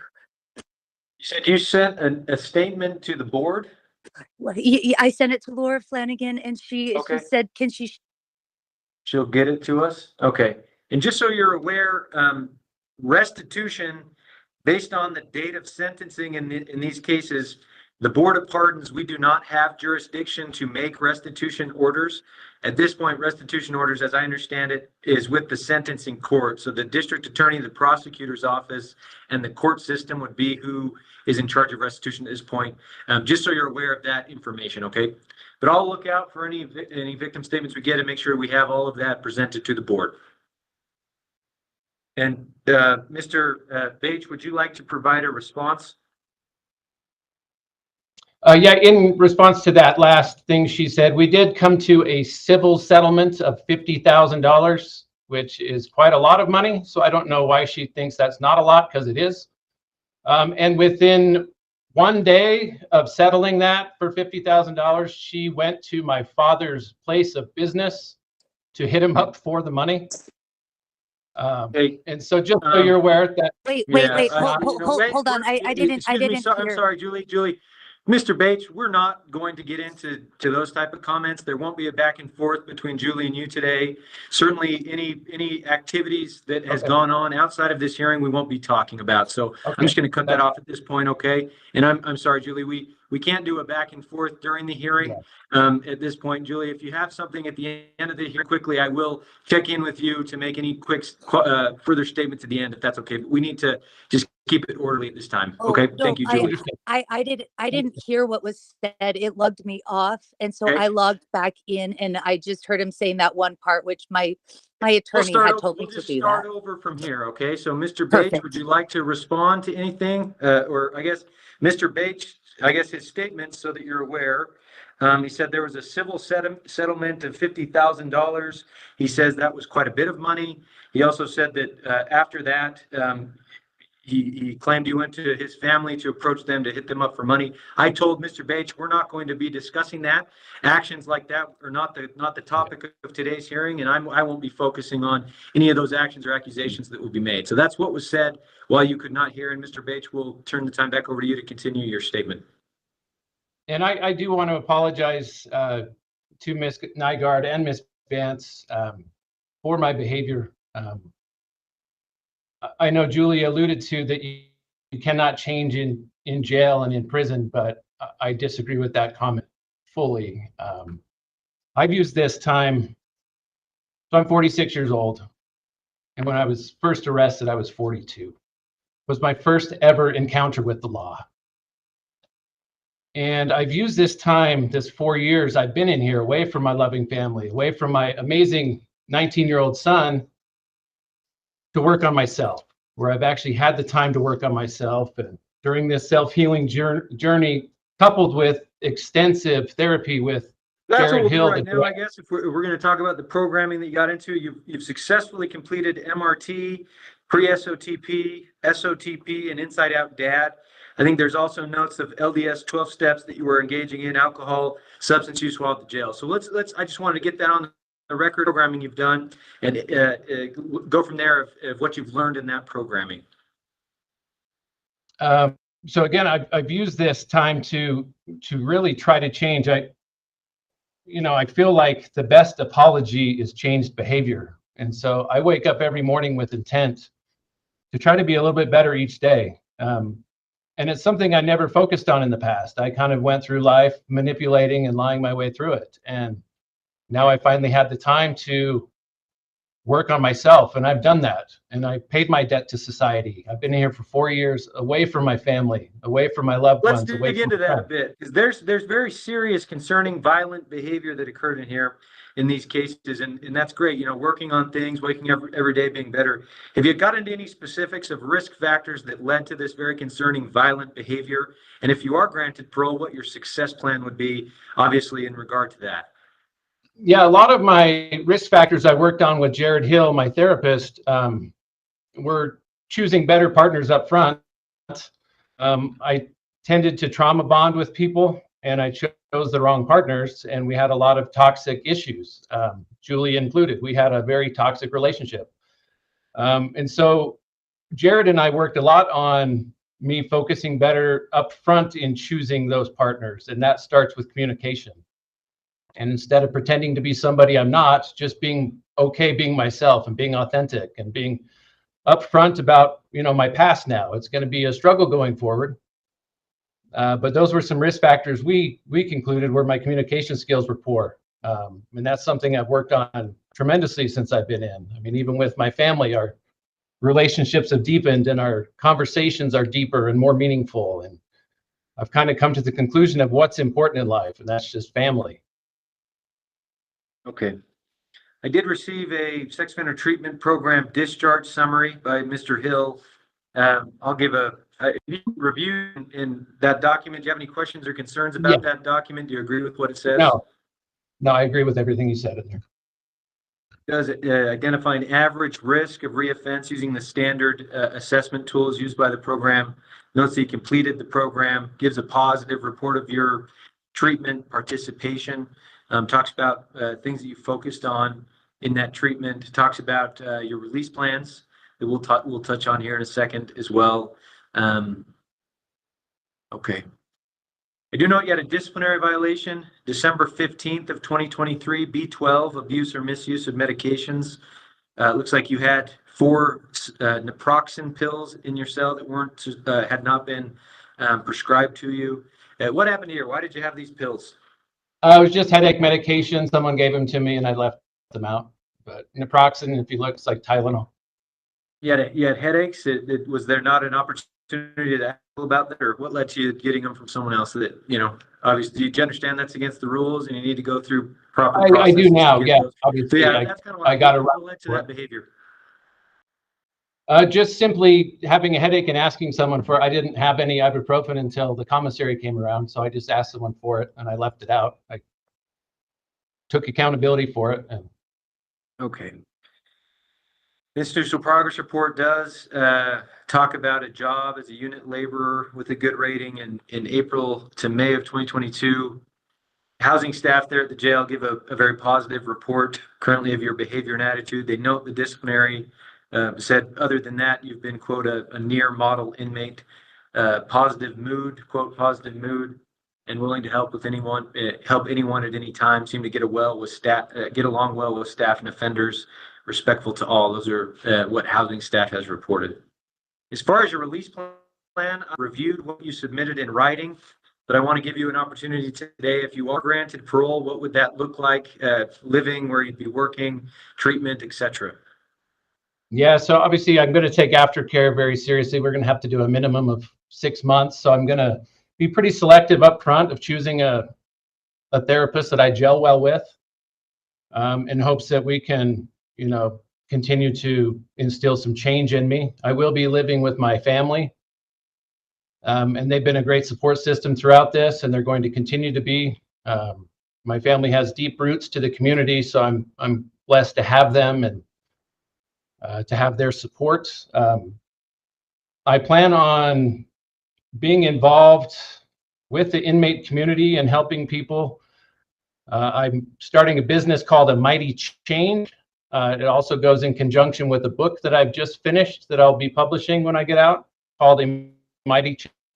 It talks about my life experiences and the mistakes that I've made and the things I've done wrong and kind of how I've overcome those to become a better person and to know that I can change and to help those people that have been in my situation. Okay, those comments do correspond and reflect the written submissions that I've read and taken notes on. I do note I reviewed various letters of support from family members and a friend as well. I've provided in my report at this time a summary of those things, so the board will consider them. If you are granted parole, it will include what's referred to as Group B sex offender conditions.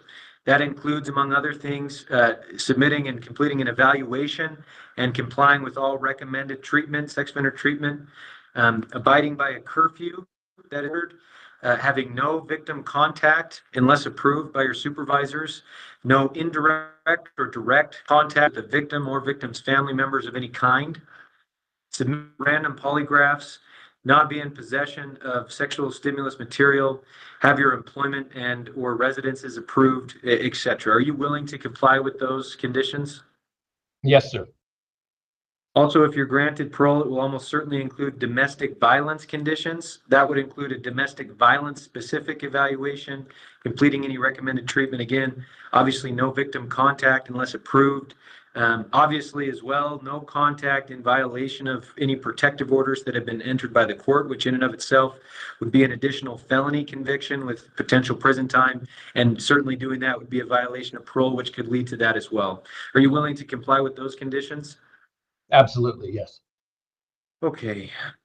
I think in the report, there's been, in the file, discussions at times, symptoms of depression, some medication at times to deal with that. But at this point, am I understanding correctly? Are you still taking your medication? I'm on escitalopram, which is a Lexapro, which is a mild antidepressant. Yes. And how's your mental health currently? Better than it's ever been.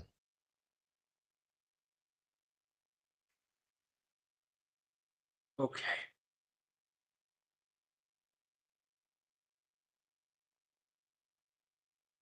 Those are the questions for you. Mr. Baich, I let you have the final word. Anything else you'd like the Board of Pardons to know? No, I have viewed this, again, like I've mentioned, as a time of learning for me. And in a roundabout way, it's been a miracle because I've actually had the time to work on myself. I'm not proud of my past. I'm not proud of the crimes I committed, but I am proud of how I've handled it and how I've gone through this process while I've been in prison. I'm grateful for family and my loving support. My son, who's on a volleyball scholarship in Arizona, he lives in Gilbert. And it's never fun to have to tell your family that you got sentenced to prison. And the fact that they've stuck by me and been there for me this whole time has been amazing. But this has not been a fun experience, has not been an easy experience, but it'll be something that I cherish forever because I actually learned and I grew and I became a better version of myself. So I'm grateful for your time, sir. And again, apologize to my victims for my past crimes that I did commit. And I hope and pray that they can find some peace and comfort in their lives as they go forward. I have no desire to be in their lives. I don't want any part of it. I'll also be going through the process of getting a protective order for myself to protect me because I don't want to be in this. So I'm grateful for your time. Okay. Julie, Ms. Nygaard, you mentioned during your statement that you had maybe submitted through a victim coordinator a written statement. Is that correct? I don't think we've received that. Is that going to be coming in today, or is that something you've sent recently? I sent it to Laura Flanagan. It was just some information that I wanted to be known before, along with the judgment, which my attorney had asked me to go present it, and then they told me to go to their family attorney. But now so I sent that over from the judge. That's not, you didn't send that to the Board of Pardons, is that correct? Well, Okay, no, I just. We've got it sent. I just was notified that we have that. It will be getting uploaded. And thank you for that comment. The reason I'm asking, Mr. Bates, You do have the right to disclosure of all documents. So if we receive this victim statement in writing, the board will consider that. Would you like to receive that and have 2 weeks to write to us and respond to it once you receive it? Is that something you'd like to do? It's your right to disclosure. You can waive disclosure of that and have the board proceed with the decision when we get it. Or if you'd like me to wait for a couple weeks so that you can write us a letter, how would you like to proceed with that? You can waive that. I have an idea of what it will say based on her testimony. Well, it's the judgment he already signed. And yeah, I did give consent that they could see the email that was explaining the things that I mentioned. Okay. I'm very concerned about the proximity. He's staying with his family. There is no response that can be close enough when there is a 4-mile radius. Okay. And then I work 0.5 away. Okay. Julie, I'm sorry, we are quite a bit over time at this point. When I get your letter, I will include that and the board will be aware of that. I will note everything that's happened at today's hearing. Julie, is there maybe a minute more if you have more that you'd like to state? Or is that sufficient? I will not be safe when he is so close to my family. Okay. And I shouldn't have to uproot what my stable life is here to hide from somebody that attacked me out of nowhere. Well, thank you again, Julie, for that. And Mr. Baich, again, just with the comments that have been made, just to clarify, we will receive that correspondence. Mr. Baich has waived disclosure of that. We will proceed with the decision when we receive that. So thank you, Julie, for being patient and explaining that, allowing me to understand, because that will help the process. Mr. Baich, would you like maybe a minute more, any other response that you have? No, that's it, Your Honor. Okay. Not Your Honor. Excuse me. I'm used to court. Mr. Manning. What I'll do is take your case under advisement. I put together a report of what I reviewed before today's hearing. I will include in that report what has been discussed at today's hearing. I will submit that to the members of the board within the next few days. There's 5 members of the board. They make decisions by majority vote. Usually we say it takes between 2 to 4 weeks, but sometimes it takes a few days. Other times it takes up to a few weeks. Once the decision's made, we will send it in writing to Mr. Baich through the mail, and it will also be posted to the Board of Pardons website if there's anyone in the community that would like to access it there. So that's how we'll proceed. With that, I thank all who've participated at today's hearing. I wish you the best of luck moving forward, and we'll go ahead and conclude. Okay, thanks, Mr. Manning. Is next, and I will.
Okay, I have Mr. Greenland here, sir. Mr. Greenland, are you ready to proceed? Yes, sir. Okay, looks like we're on record and we'll get started. This is an original hearing for Jesse Greenland, number 253517. Is that you, sir? Correct, yes. My name's Scott Manning. I'm a hearing officer with the Utah Board of Pardons and Parole, and I'll be conducting today's hearing. I am going to be taking testimony from you today. If you'd raise your right hand, I'll swear you in. Do you swear that the testimony you provide today will be truthful truthful and accurate? I do, I swear. Thank you.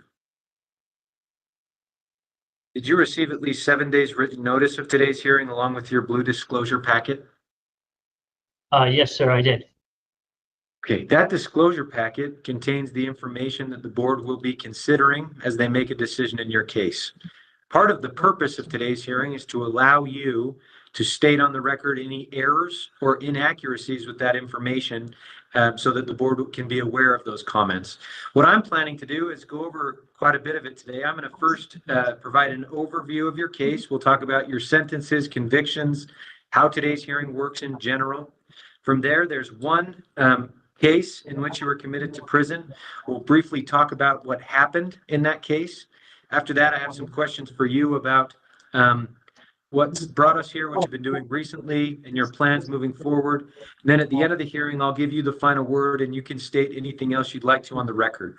But I do want to note as well, just about an hour ago, I had sent to me a letter of support from a friend that was sent to the board. I think Mr. Cody. We've sent that to you, I believe. You have the right to receive and review all documents that the board will consider, including that letter. If you want to, we can reschedule today's hearing, or if you're willing to waive disclosure of the letter, we can proceed today. What's No, that? I'd like to see today. That'd be just fine. I appreciate that. Okay. Apart from that, are there any errors or inaccuracies with the disclosure that you'd like to discuss with me today? No, I think it was pretty accurate. Okay. Looks like your commitment offense is forcible sex abuse, felony 2. You're serving a sentence of between 1 and up to 15 years in prison. As of now, that sentence will expire on February 15th of 2037. So that's the maximum amount of time that the board will retain jurisdiction over your case. Your parole guideline calls for 40 months, which would lead to being released on June 15th of 2025. Board is not bound by that guideline. What they'll do after today's hearing is consider your case as a whole with all mitigating or aggravating factors to determine what's appropriate. I do note that the board previously set the expectation that you complete the sex offender treatment program and comply with your case action plan. And in November of 2024, the board recognized an earned time credit because you did complete the sex offender treatment program. So that leads us to today. The case is case 2014-03311. Looks like in 2013, you sexually abused your fiance's 8-year-old daughter. This abuse occurred on 3 separate occasions during the same 1-week period. In the first and third incidents, you entered the victim's bedroom, laid down behind her, pulled down your pants, and placed your penis between the victim's legs. In the second incident, you again laid down behind the victim on his couch and removed your penis and put it between the victim's legs. Each time this occurred, the victim was fully clothed and you were fully clothed other than pulling your pants down enough to remove your penis. Is that accurate as to what happened in the case? Yeah, that's correct. And what led to you abusing this victim in the case? Yeah, there's nothing I can say that'd be a good enough to excuse or a reason for it. But I've gone over several different risk factors at different things. Obviously wasn't in the right state of mind when I did that. Having problems in my relationship as well. Not using the right coping mechanisms and different things to deal with stress and different outlets as well. Were you under the influence of alcohol or drugs when this abuse occurred? I believe I was 2 of the times. What were you using? Alcohol.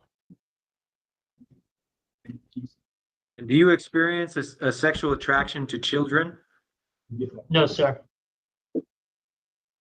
Have you in the past? No, sir. I know since arriving at the prison, it looks like you successfully completed Impact of Crime, Making It Work, Keys to a Loving Relationship, MRT, Inside Out Dad, and the Sex Offender Treatment Program. You mentioned some risk factors. I think you work on a success plan in your sex offender treatment programming, but wanted to ask you today, what have you learned in those classes? I've learned a lot to deal, one, with impulsivity, to actually think things through, use my support group, be able to openly communicate and express my feelings. Not one of my risk factors is negative emotionality, so feeling judged. So a lot of times I would feel judged and have a hard time opening up and communicating. So just the simple fact to be able to do that and resolve problems and conflict in healthy ways, as well as effective and healthy coping mechanisms as well. So What is your success plan that you developed? What does that look like? so it looks like communicating with my support group often, staying in touch with them regular. If there's not, then there is a problem, and I've communicated that with them, that's something I need to continue to do. I've also set up a counselor with Mr. Ryan Stokes that I went to counseling before I came to prison and started this offender treatment that I'd like to continue aftercare with, just because I've already built that relationship and trust with him as well, to where I can openly communicate and use that to help me navigate through any roadblocks or obstacles I may foresee in the future. Okay. And as well as I have jobs lined up, and as well as housing for upon I can put in for a request for approval. Still planning Sorry. to with family in Orem, and then working, I believe, construction company there with family in the area, Correct, yes. and aftercare through Alpha, correct? That's the provider Yeah. for your aftercare. Yeah. Okay. I do know we received for this hearing a sex offender treatment program summary by Mr. Jared Hill. Did you receive and review that document? Yes, sir, I have. Do you have any questions or concerns about it? What are your thoughts on that? No, I feel like it's pretty accurate. He's very good at his job, and yeah, I feel like it's very accurate. Okay.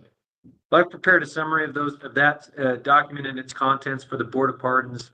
They will consider that as they're making a decision in today's case, or after today's hearing. I do know you have a history of substance abuse and related convictions, I believe, leading up to this. In your history, possession, use of a controlled substance, drug paraphernalia, a DUI, I think in 2006 or so. There was an assault, intoxication, criminal mischief that seemed maybe domestic violence related, substance abuse related as well. Do you view substance abuse as a risk factor specifically for you in your case? I used to use it. I would see it as well. It is something that I have overcome and dealt with. I quit using before, went to treatment. I also did domestic violence courses as well, 6 months of that, and counseling too. And I've been clean for quite some time now, since 2019. Just committed to not making any more mistakes. It brought me down a path of my life to where I made decisions and did things I normally wouldn't do. And so that's something that I just not willing to put myself back into that situation. So I have also been clean off of like methamphetamines and heroin since I was 21 years old. Again, I just had that epiphany and seen where my life was leading and decided not to. Okay. I do note, I think in 2023, at least as far as the records I have, I think you did a substance use assessment. It recommended a residential program, potentially medically assisted treatment. I think after today's hearing, whether it be part of a parole or what may be, the board may include substance abuse conditions or some sort of expectation that you do an evaluation, comply with recommended treatment. Seems like you'd be open to doing that, willing to address those things moving forward. Is that correct? Yeah, absolutely. Anything I have to do. I do note you had a disciplinary August 26th of 2024 as a BO4 unauthorized property. It looks like you had unauthorized or altered property. What happened in this incident? I had contraband to fix electronics.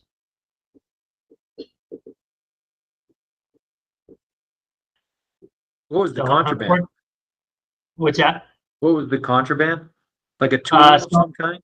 Yeah, like tools to fix electronics, and then I had stuff to solder it as well.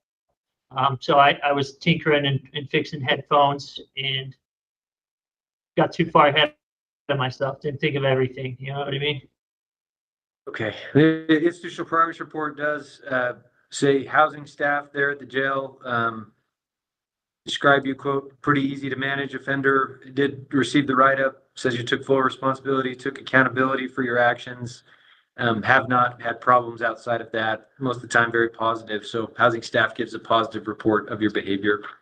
We've gone over your release plan at this point. I do note if you are granted parole, it will almost certainly include Group A sex offender conditions. So those include, but are not limited to, doing an evaluation, completing any recommended sex offender treatment, abiding by a curfew as ordered, having no victim contact, indirect or directly with the victim or family unless approved by your supervisors, having no contact or association with children under the age of 18 without appropriate approvals, not go where children congregate or are reasonably expected to be, submit to random polygraphs, not be in possession of sexual stimulus material, have your employment or address approved. Those are not all the conditions, but those are some of the main ones. Are you willing to comply with those conditions? Absolutely. What are your thoughts on those? You know, it's part of the things I got to do to prove myself, to show that I can, you know, again, once be a part of society and be a productive member. So it's anything I'm willing to do, anything to get back to where I'm supporting my kids financially and be a positive, productive member of society. Okay. Well, those are the questions that I have for you. I guess quickly, how's your mental health? I have your written submissions really discuss past mental health. It sounds like currently not taking any medications, feel stable, coping sufficiently at this time. Is that accurate? Correct. Okay. Well, those are the questions I have for you. Is there anything else you'd like the board to know? I did write a letter that I would like to read, if that is okay. Perfect. Go ahead. My past actions and crimes are something I'm not proud of. I'm not the same person I used to be and have made lots of changes to make sure I never become that person again. I've took advantage of all the counseling and education I have done. I've built a success plan with my counselor around me and my risk factors that I'm confident in. I have built a support system and have a counselor lined up for when I get out. I have learned to open up and communicate and utilize my support group. I continue to stay humble, learn and grow every day.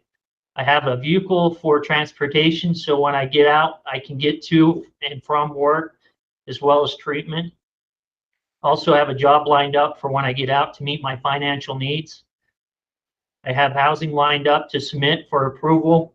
I'm committed to success and to support my kids financially in any way I can to rebuild relationships and be a positive member of the community. I'm confident and would be grateful for a chance to prove I can be successful on parole in life. Thank you for your time.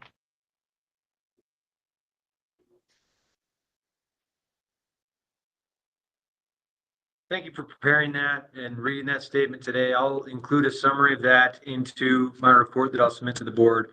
But at this point, I'll take the case under advisement. I've prepared a report of what I reviewed before today. I'll include what we talked about today in that report, and I'll submit that to the members of the board. There's 5 board members. They make decisions by majority vote. That can take a few days for a decision to be made. It can also take a few weeks for a decision to be made. When it is made, we'll send it to you in writing through the mail, and it will also be posted to the board's website if there's anyone in the community that would like to access it there. So with that, Mr. Greenland, thank you for being here and discussing these things with me. I wish you the best of luck moving forward, and we'll go ahead and conclude. All right, thank you for your time, sir. Okay, Mr. Manning, we have one more, so I'll go grab Mr. Debbie for you. Perfect, thanks.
This is a rehearing for Blair DEVEY, number 167022. Is that you, sir? That's correct. My name's Scott Manning. I'm a hearing officer with the Utah Board of Pardons and Parole. I'll be conducting today's hearing. I am going to be taking testimony from you. If you'd raise your right hand, I'll swear you in. Do you swear that the testimony you provide today will be truthful and accurate? Yes, Thank you. Did you receive at least 7 days written notice of today's hearing along with your blue disclosure packet? I did. So that disclosure packet contains the information that the board will be considering as they make a decision in your case. I'm going to go over some of that with you. Really, it's the new information since your last hearing that the board will consider. What I'm planning on doing, I'm going to give a review of what's happened leading up to today's hearing. From there, I have some questions for you generally about what's new since your last hearing. From there, I will let you state on the record anything else that you'd like the board to know and have the final word in today's hearing. But at this point in time, are there any errors or inaccuracies with your disclosure packet that you'd like to note on the record? At the time the packet was printed, I wasn't enrolled in the SOTP program, and I am now. That's the only Yeah, error that I can find. I show that you've started the SOTP program as of the 22nd of last month and completed the pre-program on November 12th, 2024. Is that correct? That's correct. Okay, The perfect. packet I had didn't reflect that, so. Things have changed since it was done. Okay. Anything else you'd like to know? No, Okay. Looks like you arrived at the prison in April of 2005. You're serving a maximum aggregate sentence of between 65 years and up to life in prison. I believe there's 12 felony 1 counts. All of those counts are either between 5 years to life sentences or 10 years to life sentences, many of which were entered consecutively, leading to that minimum and maximum sentence. Obviously, the board is not bound by those the minimums. I guess I should note, based on my calculations, that minimum sentence will pass in 2069. Your guideline calls for 418 months. That guideline will pass on December 23rd of 2039. The board is not bound by those things. After today's hearing and any future hearings that do occur, the board will consider your case as a whole with mitigating, aggravating factors to determine what's appropriate as far as a release, the timing of any such release, conditions, contingencies, etc. I do note you had an original hearing in April of 2008. After that hearing, the board scheduled today's hearing and they requested a sex offender treatment program memo. As of just before the hearing, we hadn't received that. I'm just going to check and make sure, and we can go over it if we've got it.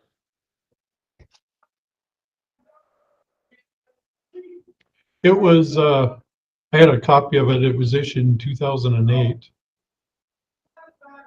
Yeah, so the 2008, the board requested a sex offender treatment memo for today's hearing. We've not gotten one for today's hearing, but regardless, we'll proceed with the information that we do have.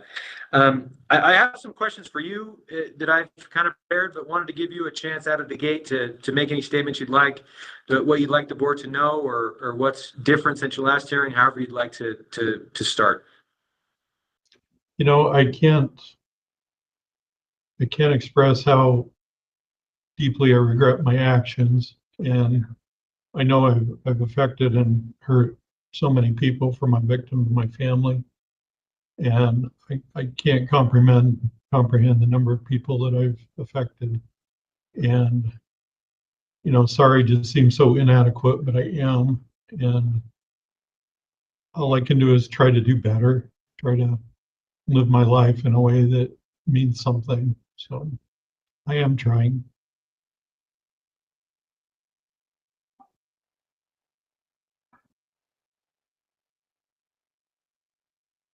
Looks like you have, since you arrived at the prison in 2005, you successfully completed many education classes, I think various college classes. I reviewed some transcripts that were sent to us, life skills, cognitive behavioral therapy classes, victim impact, vocational programs and classes, MRT.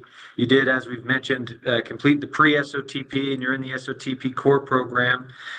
First of all, I guess, do you know when you're expected to complete the sex offender treatment program? Do you have any idea on that?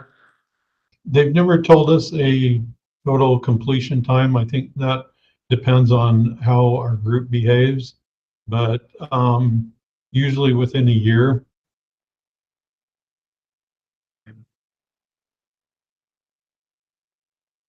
What have you learned in the classes and programs you've done? You know, I've gained a huge amount from cognitive and behavioral therapy, and it's helped me to realize and to analyze how I think, why I think the way I do, and to interrupt any cognitive issues that are cognitive dissonances.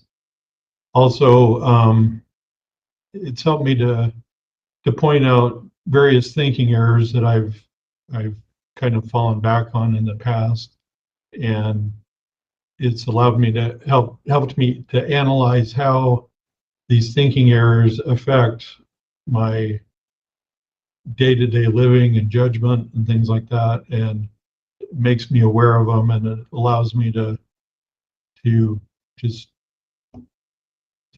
better manage my life through it.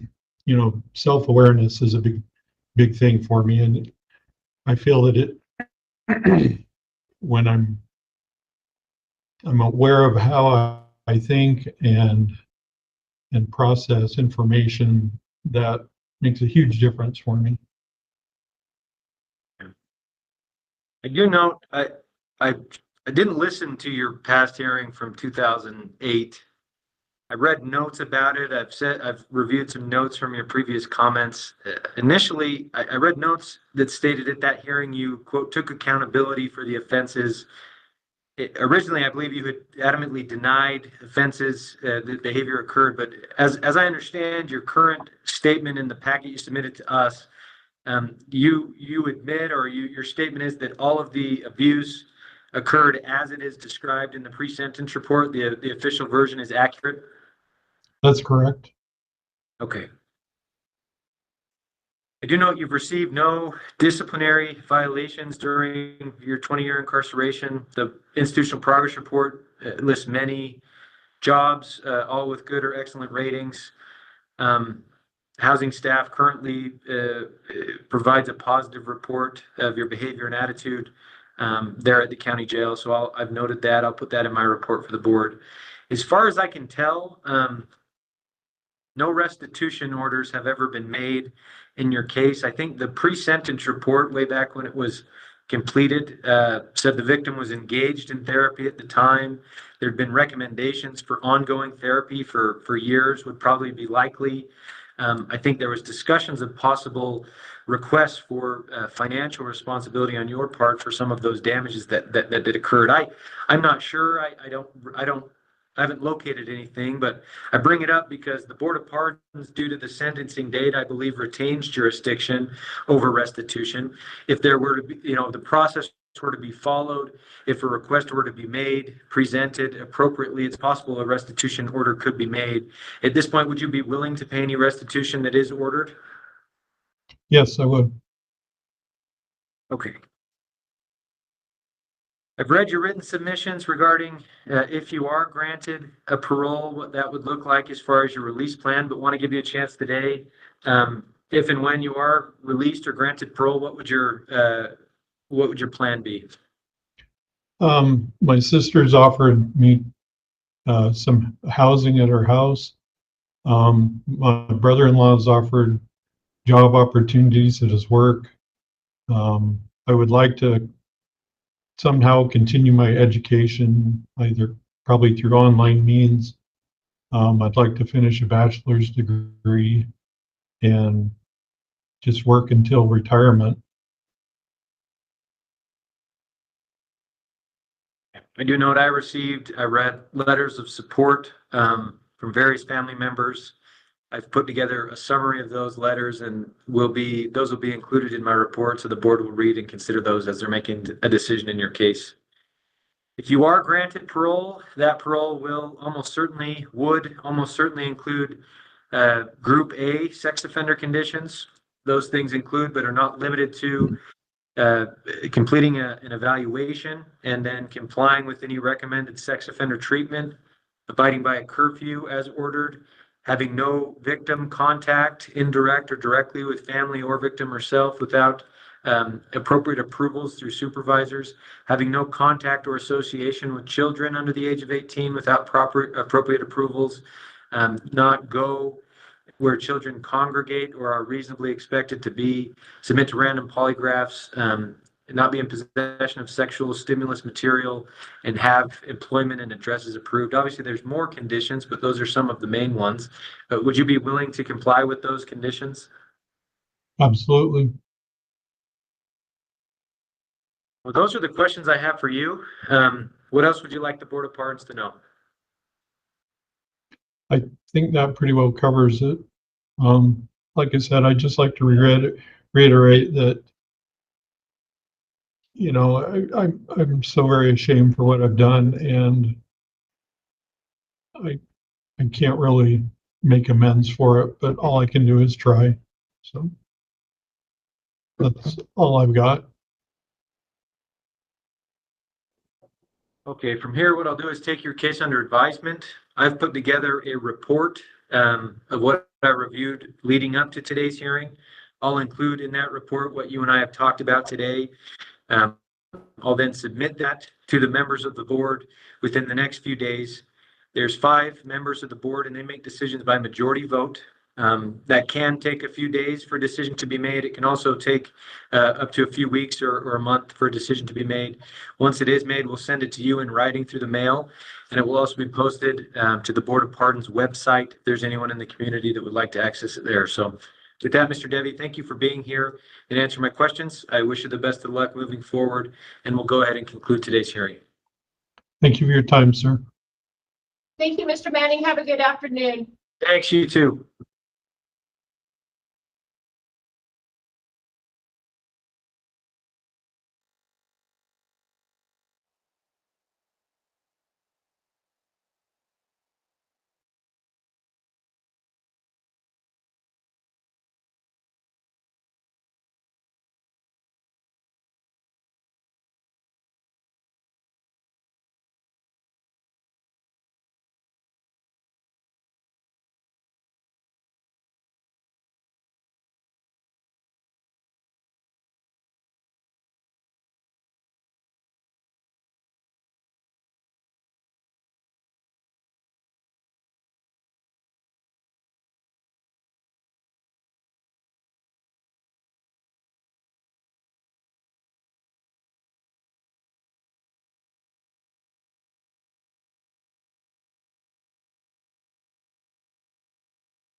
This is a rehearing for Anthony Gold. Is it Gold?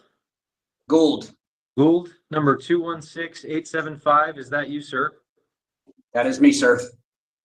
My name's Scott Manning. I'm a hearing officer with the Utah Board of Pardons and Parole. I'll be conducting today. I am going to be taking testimony from you. If you raise your right hand, I'll swear you in. Do you swear that the testimony you provide today will be truthful and accurate? I do. Thank you. Did you receive at least 7 days written notice of today's hearing along with your blue disclosure packet? I did. So that's the new information since your last hearing that the board has received. I'm going to be going over some of that with you, but part of the purpose of today's hearing is to allow you to point out any errors or inaccuracies with that information. Are there any errors you'd like to discuss with me from your disclosure packet? The disclosure packet. No, Blue not packet. really. Like, there's not really any errors. No. Okay. Well, what I'm going to do, I'm going to quickly give a review of what's happened leading up to today's hearing. From there, I have some questions for you that I prepared really about new information last. Then at the end of the hearing, I'll give you the final word and you can state anything else you'd like the board to know on the record. Looks like you returned to the prison from your 4th parole in October of 2022. You had a parole violation hearing in February 2023. After that hearing, the board scheduled today's hearing. They noted an expectation that you complete the sex offender treatment program as evaluated to be appropriate and also comply with your case action plan. As things stand, you have an expiration date of May 28th of 2028. So that's the 1 to 15 from 2014. That's the longest amount of time the board will retain jurisdiction or when this sentence will run. You're back on 180-day parole violation cap. So that was the guideline for incarceration when you did come back to the prison. Obviously, the board is not bound by that guideline. They invoked a public safety exception to require additional incarceration after your previous hearing. Again, after today's hearing, the board will consider all relevant mitigating and aggravating factors, but they'll be working within the scope of that cap and the exceptions that they invoked previously. I do note that in October of 2024, the board acknowledged and earned time credit because you did successfully complete the sex offender treatment program. So that brings us to today's hearing. I have some questions for you that I've prepared, but I want to give you a chance out of the gate here at the start to state anything that you'd like the board to know. I mean, there's not much. I mean, obviously, I'm back on a parole violation. I've done roughly about 30 months right now on this violation. I mean, obviously, as you stated before, that was due to the public safety. I've completed everything the board wanted me to do on this violation and more. So at this point, that's, I mean, obviously up to the board what they'd like to do. But everything has been completed successfully. I'm currently working here at the Iron County Jail. I have been for about 3 months now. I recently completed a program here as well. It's called Hustle 2.0. The caseworker said he was going to put that in the system. Like I don't know, I've been behaving myself as best as possible. So that's all I really got. You still, because you're back in the kitchen, right? Your job's in the kitchen. I am, yeah. Okay. Yeah, you've met the expectations that the board set and then some. You've completed the sex offender treatment program. I know you'd been unsuccessful at that in the past multiple times. So being able to successfully complete it, I view that as a positive step, certainly what expected. You've completed other classes, I think a relapse prevention. So you didn't complete a substance use treatment program, but you did some substance abuse related programming, which I'm reviewing your file. It seems like substance abuse has been at the heart of some of the struggles you've had on various paroles. So I'm encouraged that you've taken some of those classes. Obviously MRT, which in my opinion talks about a lot of the principles that can help you be successful if you're granted parole. Inside Out Dad. So you've been productive. You should be, recognized for that. Wanted to ask you today kind of what insight have you gained? What have you learned in those programs? I mean, I'll be honest, there wasn't a whole lot of insight gained. A lot of it just stems from the fact that I'm just tired of being continually locked up. Like, and I don't know, I continually put myself in situations that put me to where I get locked up. And so basically, like, the way that Jared Hill and I in San Pete County over it was that we focused on trying to make it so that I found ways to stop coming back. We focused on that. That was like that being like anger management, drug abuse, emotional issues, stuff like that. And so, like, I've gone over a lot of that with him, and I've fixed a lot of that. I don't have anger issues like I did previously. I can control my anger a whole lot better. I can control my emotions a whole lot better. But to be honest, like, I was done last parole with the stuff that, I mean, coming back and doing dumb stuff. And I mean, not a whole lot has changed in that respect, because to me, I'm just tired of it. I want to be done with this. Certainly, you know, I was planning, I have a short summary of the 4 paroles and the behavior that led to those being unsuccessful and back in prison. And I'm glad to hear that you focused on that, because that essentially is why we're here, is that, you know, quick falling back into the same patterns of behavior. And the board decided, you know, we need to establish some evidence that you're ready to comply, you're ready to do what's needed and required of you. And certainly, I personally think the principles and the things that are taught in treatment, if you can internalize them, help with that. But in and of itself, the decision to follow through and do something successful, that's a step as well. So I'll note your comments that you made, and certainly the things that you've discussed today. We received a sex offender treatment program discharge summary there from the folks in the program. It identifies an above average risk of reoffense using the standard assessment tools. It notes that you completed the program. It discusses various risk factors that you identified, talks about your sex crime, the timing of that. Also some sexual history, kind of the things that you've engaged as far as treatment. It says you denied sexual attraction to children at this point. The evaluator gave the opinion that, quote, it is likely that any sexual interest in children has not persisted. It notes your past treatment attempts that were unsuccessful, and notes that you were successful this time. It says you were willing and open to address things with the evaluator, completed all assignments with high quality.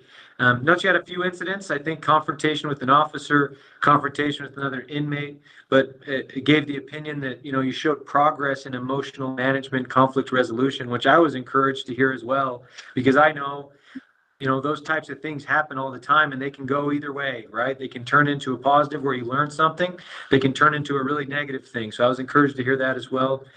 It recommends continued care, sex offender treatment that's in line with your risk assessment. Due to that above average risk, it notes that obviously a bit more of the dosage and aftercare may be appropriate for you.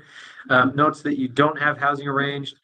Says that a halfway house may be recommended, and I think that's kind of what you've said in your plans for release. But do you have any questions or concerns about that document? Do you agree with what it says? Yeah, Jared Hill and I went over it while he wrote it, so I understand what it's saying. Okay. Any input or thoughts on it that you'd like the board to know about? I mean, it's been 13 years since I committed my sex offense. I mean, I was 17 years old when it happened. I mean, I was charged when I was 18. And so it's been a long time. So, I mean, it's the same thing Jared and I went over, was that it's less about that and more about trying to mitigate the risk factors around everything else, like everything, including that, just mitigate those. And so, like, obviously in the past 12 years of incarceration, I've had absolutely no issues with that on any of my paroles. There's been no issues with anything sexually deviant in any way. Okay. You know, the institutional progress report lists jobs in the kitchen. Then I think as a Tierman, I think something happened there with the disciplinary, the incident with the officer, but then got back into the kitchen doing well. Housing staff currently provides a positive report. What happened there with because it was like a confrontation with an officer, you got a disciplinary. What happened with that incident? So the said officer, I guess, what we found out was that he was making a joke towards me. So like I put the trays up on the on the cart after mealtime, and he said, "Oh, those aren't straight." And I'm like, "Oh," like I joked around. I was like, "Hey, they look straight to me." And he was like, "Well, maybe that's why you're in prison and I'm not, and why I get to go home every night." And I kind of like turned to him. I was like, "Really? That's how you want to like act?" And like, that's pretty rude. And he kind of like, he felt like I was being confrontational with him. So he rolled me up out of my section, which was a programming section. And I asked him what the reason for being rolled up for was. He refused to tell me. So I told him to get his sergeant down here. And he immediately, I went to start rolling up because I knew that they were going to roll me up anyways. And he kind of got in my face in my house, and I don't do well with that. So I got back in his face, and he had to leave, obviously, before any physical altercation happened. And we ended up getting it settled with the jail. The jail found both of us to be at fault for the situation. Neither of us should have acted the way we did, and so we both apologized to each other, and it was over.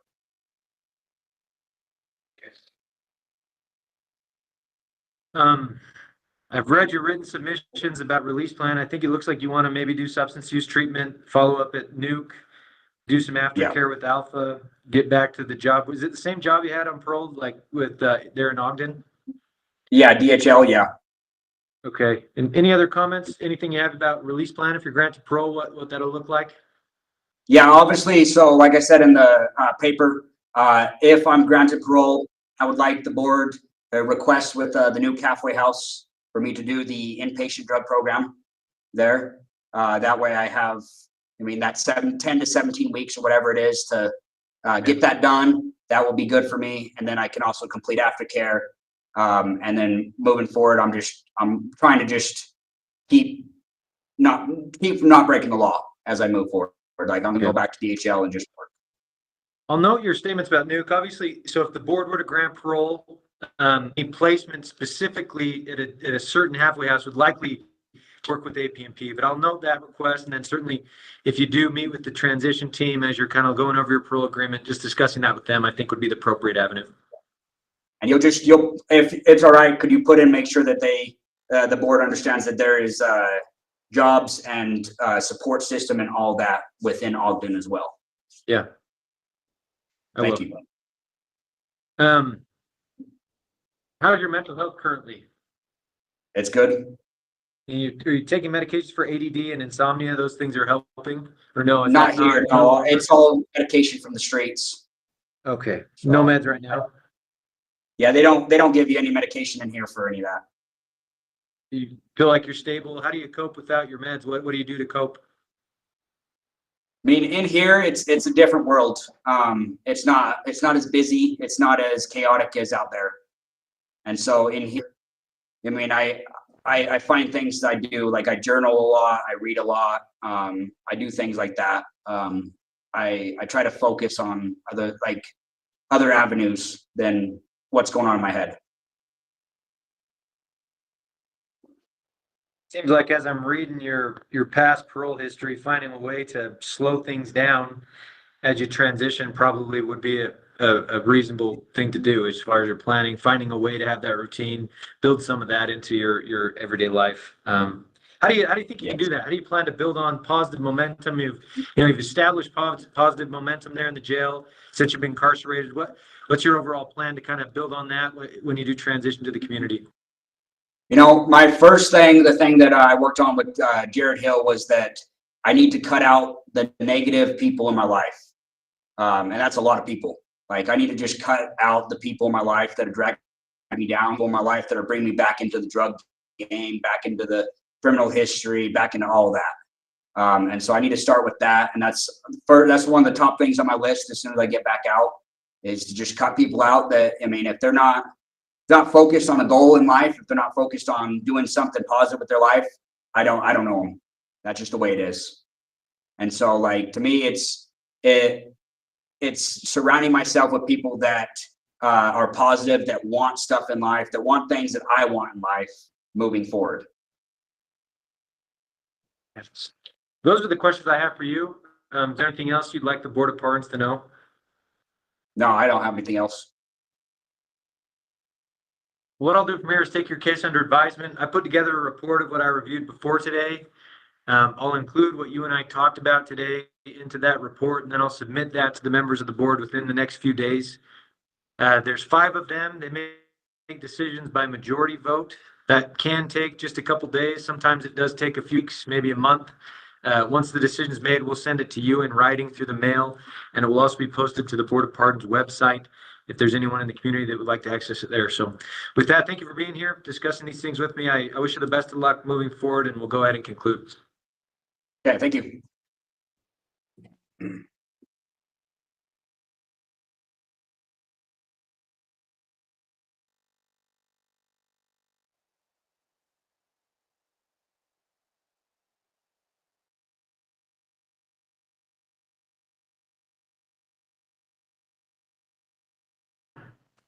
This is an original hearing for Samuel Martinez, number 236508. Is that you, sir? Yes. My name's Scott Manning. I'm a hearing officer with the Utah Board of Pardons and Parole. I'll be conducting today's hearing. I'm going to be taking testimony from you. If you'd raise your right hand, I'll swear you in. Do you swear that the testimony you provide today will be truthful and accurate? Yes. Thank you. Yeah. Did you receive at least 7 days written notice of today's hearing along with your blue disclosure packet? Yeah, I did. So that disclosure packet, the blue packet, that's all of the information that the board will consider after today's hearing as they make a decision in your case. Part of the purpose of this hearing is to allow you to point out any errors or inaccuracies with that information so that the board can be made aware of them. I'm planning on going over some of it. I'm going to give an overview of your case, kind of where we are with sentence, your guideline date. There's 2 cases in which you're committed to prison. We'll talk about briefly, what happened in those 2 cases. I have some questions for you about what you've been doing since you've been in the facility, what your plans are for the future. And then at the end of the hearing, I'll give you the final word and you can state anything else you'd like to. But at this point in time, do you have any, are there any errors from the disclosure packet you'd like the board to know about? Yes. So on my history update, there's a charge on there. It's the failure to maintain a current ID card. So the case number is 181906557. That is not me. So I'm a junior. So where is that? On the so it's on my criminal. I don't know. I can't see myself. Yeah. No. The pre-sentence report, one of the pre-sentence reports? I believe so. Okay, so it's on the pre-sentence report. Would you give me the case number again of the one that's not you? 1906557. 65 what? 57. Okay, I'll note that. I'll make sure it's correct. I'm not seeing that. I did a criminal history summary for myself based on the most recent document, and I'm not showing, what's the conviction that you said it was? It's a failure to maintain current ID card. I'm not showing that from what I completed, so I'll check that other one and just make sure we're noting that as an error, if it is one, okay? Okay. But yeah, as far as I'm considering in your history, I don't show that, so it looks like we have it correct. Any other errors you'd like to mention? Nope, that's it. Okay. Looks like your commitment offenses are possession of a firearm by a restricted person, felony 3. Actually, 1 second.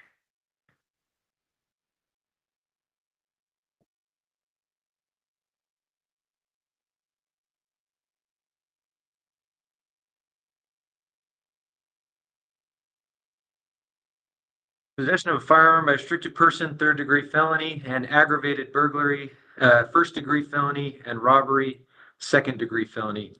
You're serving a maximum aggregate sentence of between 6 years and up to life in prison. Your parole guideline calls for 95 months, so about 8 years. which would lead to you being released on June 4th of 2026. Obviously, the board is not bound by the guideline. They can release you before that date or after that date. After today's hearing, they'll consider your case as a whole with all mitigating and aggravating factors to determine what's appropriate from there. I do note that in February 23, the board recognized an earned time credit because you completed substance use treatment there in Kane County. The board did a smart scheduling order in August of 23. They scheduled today's hearing. I think they said they expected you to complete CBT or a minimum of MRT. We'll go over your programming here in just a minute. And then I think in November of 23, the board acknowledged a second earned time credit because you completed the Uinta Basin Tech residential construction. So that will all be considered as the board makes a decision after today's hearing. Okay. The first case is case 171403699. Looks like September 2017. You were a passenger during a traffic stop. You had a shotgun at your feet. I think you immediately told the officers that it was there. It had a 17-round extended magazine, which was fully loaded, but there was not a round in the chamber at the time. But what lets you having this firearm? Just being young, dumb, trying to carry a persona that honestly just led to a lot of dumb decisions.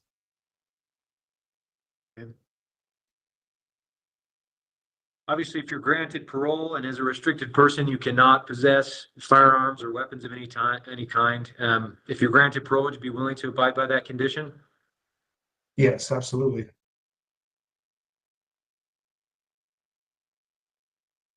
Second case, case 181906615. There's quite a bit longer summary of the official version of this case. I've prepared a shorter summary to discuss with you today.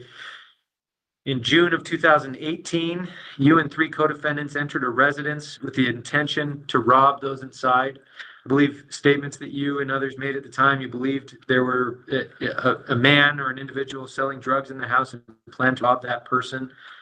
You took a shotgun, a pistol, and an AK-47 rifle to this robbery. I believe 2 female victims were in the house at the time of the incident when you entered. You and the co-defendant sprayed these victims with pepper spray, placed them in various locations in the house, demanded to find things for you to take from the residence. One of the co-defendants, I believe, hit a victim in the face with a gun. Later, I believe a purse was found, a stolen purse was found among some of the items that were located. I've read your written submissions about this case in the pre-sentence report as well as the board packet. But wanted to ask, what was your involvement in this incident? So my involvement, once we were inside the house, I just kind of started going around the house and just looking for the drugs or the money, what we went there for. So I was just through the house. Did you have a gun? I did not. Did you use or have pepper spray? I did not. And what led to you being involved in this and engaging in this behavior? I was being selfish, to be honest with you. I seen a moment of opportunity, I guess you could say, and just decided to go with it. You know, I just was selfish. I didn't necessarily need the money, but just an easy money come up like that, just decided to go with it, and you know, just dumb decision. But I've learned a lot from the mistake that I made being incarcerated. And in reviewing, so I'm looking at your history, the first commitment case, September 2017, age 24, I think that was your first adult conviction. There were various juvenile convictions, time on probation as a juvenile. That, I believe, started, was held in abeyance. The reports I reviewed says you were placed on probation in that case. Then the second case occurred while on this supervision. Certainly concerning behavior in these cases, it seems like this pattern of behavior that led to a willingness to be involved in very concerning violence, weapons, etc. What do you think prevented you from changing that behavior when you were given a chance at supervision prior to that second case? Well, to be honest, I was still an active gang member at that time, so I was still running around the streets and and hanging with the wrong people. You know, I'm no longer an active gang member. I've completed my modified monitor program, and I tend to stay away from all that stuff and focus more on my family and the people that really care about me and want to see me succeed. Okay. And to pick up from there, you know, if you're granted parole, how do you plan to avoid those patterns of behavior, have a different result on another supervision if you're given that chance? Well, to be honest, I want to interstate compact to Oklahoma with my mom, and that way I have a good support system and people that will hold me accountable if I start veering off to the side, you know, that will redirect me in the right path.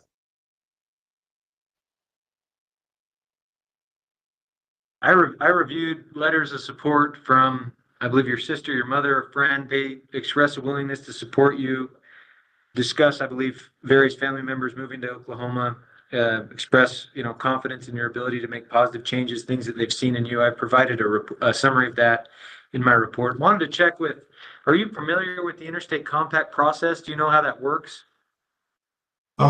Just from people that seem to get it, I've kind of asked them questions about how it works and stuff, but I'm not fully aware of how it works. Okay, well, it's basically you're requesting, the state of Utah needs to request to Oklahoma to get that transfer approved. Utah needs to approve it as well. So as far as your actions that you can do, if the board does grant a parole, there's a period of time that, you know, you need to submit applications. I think there's a fee to go with it. Your point of contact really is just going to be your case manager or your agent at that point to kind of go through that process. So I just encourage you to reach out to them, become familiar with the approval process, kind of what you need to do as far as that goes. Okay. If you're not able to get a compact, so that your transfer of supervision is not approved, or if there's a period of time where it hasn't been approved yet, what would your plan be if you were forced to stay in Utah for a time? So I still have a good support system in Utah. I still have like my uncles. I have a sister out here that'll still help me, but I would just keep busy working. I got a notebook that I wrote down of goals that I intend to complete, short term, long term. So I just working, staying busy, going back to school, you know, just staying away from the streets and focusing on bettering myself when I get out. Our goal is short term and long term. So short term, my goals are to get out, get enrolled into CDL so I can drive trucks. And then long term, just work towards building my credit, buying a house, you know, maybe getting my kids to come live with me. Yeah. You got experience in HVAC while you're working towards CDL, working in HVAC? Okay. Correct. Looks like you're looking into like therapy, you want to kind of work in that. What does treatment look like in your mind? What are your thoughts on treatment? Just keeping me grounded, you know, just continue to work what's on my mind and work on my triggers. That way I stay away from things that trigger me to want to use or, you know, go out and do wrong things. Yeah. As you mentioned, I do know you're no longer active STG, correct? Correct. I saw you completed the program, modified monitor, your statements about that. It may be that the board, if they grant parole, they may include gang conditions that would require you to not associate with known gang members, be in possession of gang-related material, etc. It sounds like you're planning to do that, would be willing to comply with such conditions? Yeah, absolutely. Okay.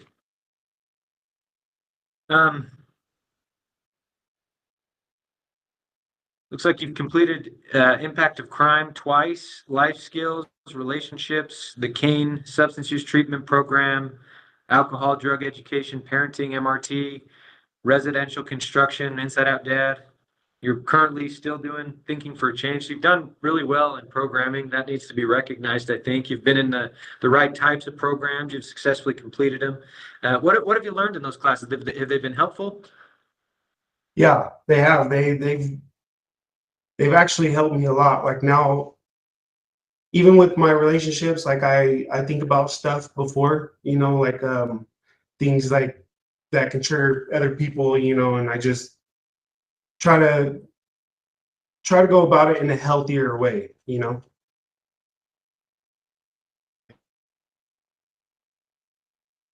I think you've had a couple disciplinaries. The first, July 2022, BO4, you had some unauthorized music on an MP3. Is that what happened here? Yeah, so I went down to the school and downloaded music that was on the computer library onto my MP3 and was written up for that. Okay. And you had a positive UA 813 January 14th of 2024. So about 13 months ago, looks like Suboxone and nicotine. You tested positive. Did you use Suboxone and nicotine at that time? Correct. What led to you to using? I just, to be honest, I got complacent with my sobriety, and it was around, and I had a moment of weakness and kind of just gave in, you know. But I'm kind of glad it happened while I was in here because it showed me that that I got to continue working on daily. Yeah, and I just can't get certainly. it. We're sorry, please. You're fine. I was just saying I that's something I just can't get comfortable with or overconfident. Yeah. Yeah, certainly we know things are available while incarcerated, but you know, while you're in the facility, I see patterns of there's a structure, there's a routine, there's a motivation to be involved in positive things. The community, sometimes those risk factors can be more intense, right? To fall back into, there's less, it can be if you get comfortable. What have you learned thinking back on your treatment, risk, kind of relapse prevention, ways to deal with those risky situations? What plans do you have as far as if you're granted parole? For my substance abuse? Or whatever it may be. It seems like substance abuse is a risk factor in your case. It seemed like kind of looking back on your past behavior, substance abuse, being involved in certain crowds where drugs were there, which led to the other involvement, and then certainly the more concerning behavior that happened and kind of spiraled to that. But just, yeah, in general, I guess substance abuse or other risk factors, what specifics have you planned or detailed? Well, my mom doesn't allow stuff like that around her, so I wouldn't even, if it even came around, she would probably kick my butt. But as far as me using, as long as I feel like as long as I stay busy doing what I need to do and what I know I need to do, that shouldn't even be in my mind. But if it did happen, you know, I can always look into NA meetings, AA meetings, go back to my packet from substance abuse program and reread everything that I wrote down, so that way it comes back to my mind and stays fresh. Okay. Those are the questions I have for you. Is there anything else you'd like the Board of Pardons to know? Just that, you know, a lot of people kind of look at this as like a negative situation. I kind of looked at it as more of a glass half full. You know, I use this time to reflect on myself and better myself. And to be honest, in my opinion, I feel like I'm a better person for it. And with that, I can be a better father, better brother, better son. And so, I mean, it was kind of a positive thing that happened. It's messed up and that I had to come to this, but I'm glad that I had a chance to grow up and realize the importance of being out there for the people that need me instead of being in here for people that I really don't care about if you're free or not.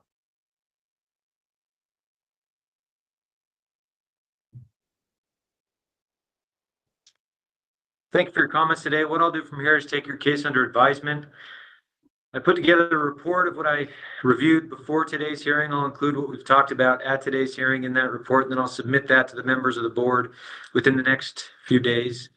The board makes decisions by majority vote, so 3 out of 5 have to agree on what to do.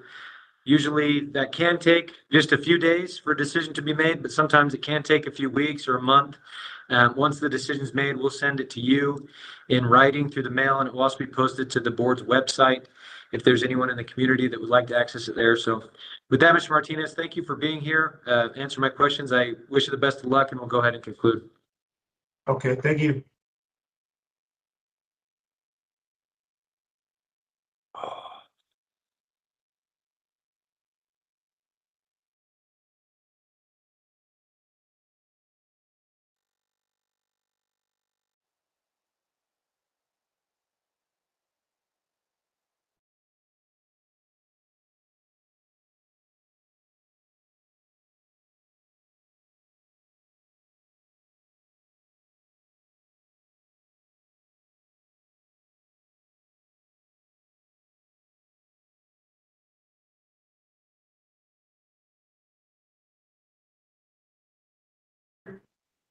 This is a rehearing for Tyler Barnes, number 221413. Is that you, sir? Yes, sir. My name's Scott Manning. I'm a hearing officer with the Utah Board of Pardons and Parole. I'll be conducting today's hearing. I'm going to be taking testimony from you today. If you'd raise your right hand, I'll swear you in. Do you swear that the testimony you provide today will be truthful and accurate? Yes, sir. I do. Thanks. Thank you. Excuse me. Did you receive at least 7 days written notice of today's hearing along with your blue disclosure packet? Yes, sir. The disclosure, I think, doesn't have a whole lot in it. That's the new information that the board has received since your most recent hearing, which you and I had just a few months ago. What was in that disclosure? Did you receive yet today? We sent to you a psychological evaluation by Dr. Karen Malm. Did you get a copy of that? Yes, sir. Okay, you had a chance you had adequate time to read and review all of that? Yes, sir. All right, you do have the right to more time to review it if you'd like to. We can reschedule today's hearing if you want to, or if you're willing to waive that disclosure, we can proceed as scheduled with today's hearing. How would you like to proceed? We can proceed. Okay. What I'd like to do, and I guess from there, are there any errors or inaccuracies with the disclosure that we sent to you that you'd like to note so that the board's aware of them? No, sir. All right, so I'm going to give a quick review of what's happened leading up to today's hearing. Like I said, I conducted a review about 6 months ago. We discussed the case in which you were committed to prison, the time, various times from your history. We discussed programming. Really, much of the information the board will be considering was discussed at your past hearing. The primary purpose of today's hearing is to go over the psychological evaluation. So that's really what we'll be focusing on. After we've done that, I'll let you have the final word and you can state on the record anything else that you'd like the board to know. It looks like you arrived at the prison in May of 2024. You're serving a maximum sentence of between 0 and up to 5 years in prison for violation of a protective order, 3rd-degree felony. That sentence will expire as of now on April 9th of 2027. So that's the longest amount of time the board will can retain jurisdiction over your case, the longest amount of time that your sentence can be. That includes 767 days credit for time previously served prior to you being committed and arriving at the Utah State Prison. So over 2 years of credit for time served. The facts of that case were discussed at your last hearing, so I'm not going to be discussing that again with you today, but certainly the board will consider those things. So if you have further comments about what happened in the case, anything you'd like to discuss, feel free to bring that up or anything else that you want to. Your guideline calls for 20 months of incarceration. That guideline is based on the conviction, your criminal history, various other factors that are established by the Utah Sentencing Commission. The board obviously is not bound by the guidelines. They consider all relevant mitigating and aggravating factors to determine the appropriateness of a release, and if so, the timing, conditions, and contingencies of any such release. I do note that your 20-month guideline based on with your credit for time served, that passed. You served your guideline about 6 months before you arrived at the prison. So that has been passed now since December 9th of 2023. Looks like in May of 2024, the board scheduled in August of 2024 original hearing. We had that on August 15th of 2024. After that hearing, the board scheduled today's rehearing with the psychological assessment. The board said it was expecting you to comply with your case action plan, including engaging in programming as directed and maintaining good institutional behavior. I note some of the reasons for that psychological evaluation. You reported delusions, hallucinations, extreme paranoia, memory loss, anxiety, and panic attacks, issues with problem solving and cognition that you stated you believe contributed to the commitment case, and similar patterns of behavior involved in that case, the protective order violations, the domestic violence incidents that occurred. I think the court also temporarily found you incompetent to stand trial due to these symptoms. Competency was restored prior to that trial. The Senate's judgment and commitment in that document, the court recommended, quote, that you, quote, not be paroled until there is a solid plan in place to address your mental health and substance abuse treatment, and also a plan to ensure the safety of the victims in the case. We discussed that. You said you felt you needed a psychological evaluation after your last hearing, expressed confusion about your symptoms, need to understand them moving forward and address those. Also, I think you said that your symptoms were preventing you from engaging in treatment, classes, programming, etc., or making adequate plans for release. So those are kind of my thoughts and things that happened at the last hearing. But I have some questions for you, but wanted to give you a chance. What's new since your last hearing? What have you been doing? Where are you with your mindset at this point? What would you like the board to know? I don't know. I've just been waiting for that evaluation. Nothing's really changed. Just waiting for the evaluation. Okay, and we'll go over that here in just a minute. I've got some summaries and I'll get your thoughts on it. And but I do note, so you've not done any treatment or classes. The board they've said a couple times now they expect you to do treatment or programming that's in your case action plan. Personally, I hope to see some sort of prosocial behavior, right? Or some addressing those symptoms that are preventing you from engaging in the treatment and programming. What do your days look like? What do you spend your days doing? What are you up to there at the jail? There's not a whole lot of options. I just don't really do very much. I read. That's about it. Do you have time where you're out in like a recreation area, any sort of activities with other people, or are you mostly just in your cell reading on your own, or what does that look like? Occasionally a little bit of exercise, a couple times a week or so.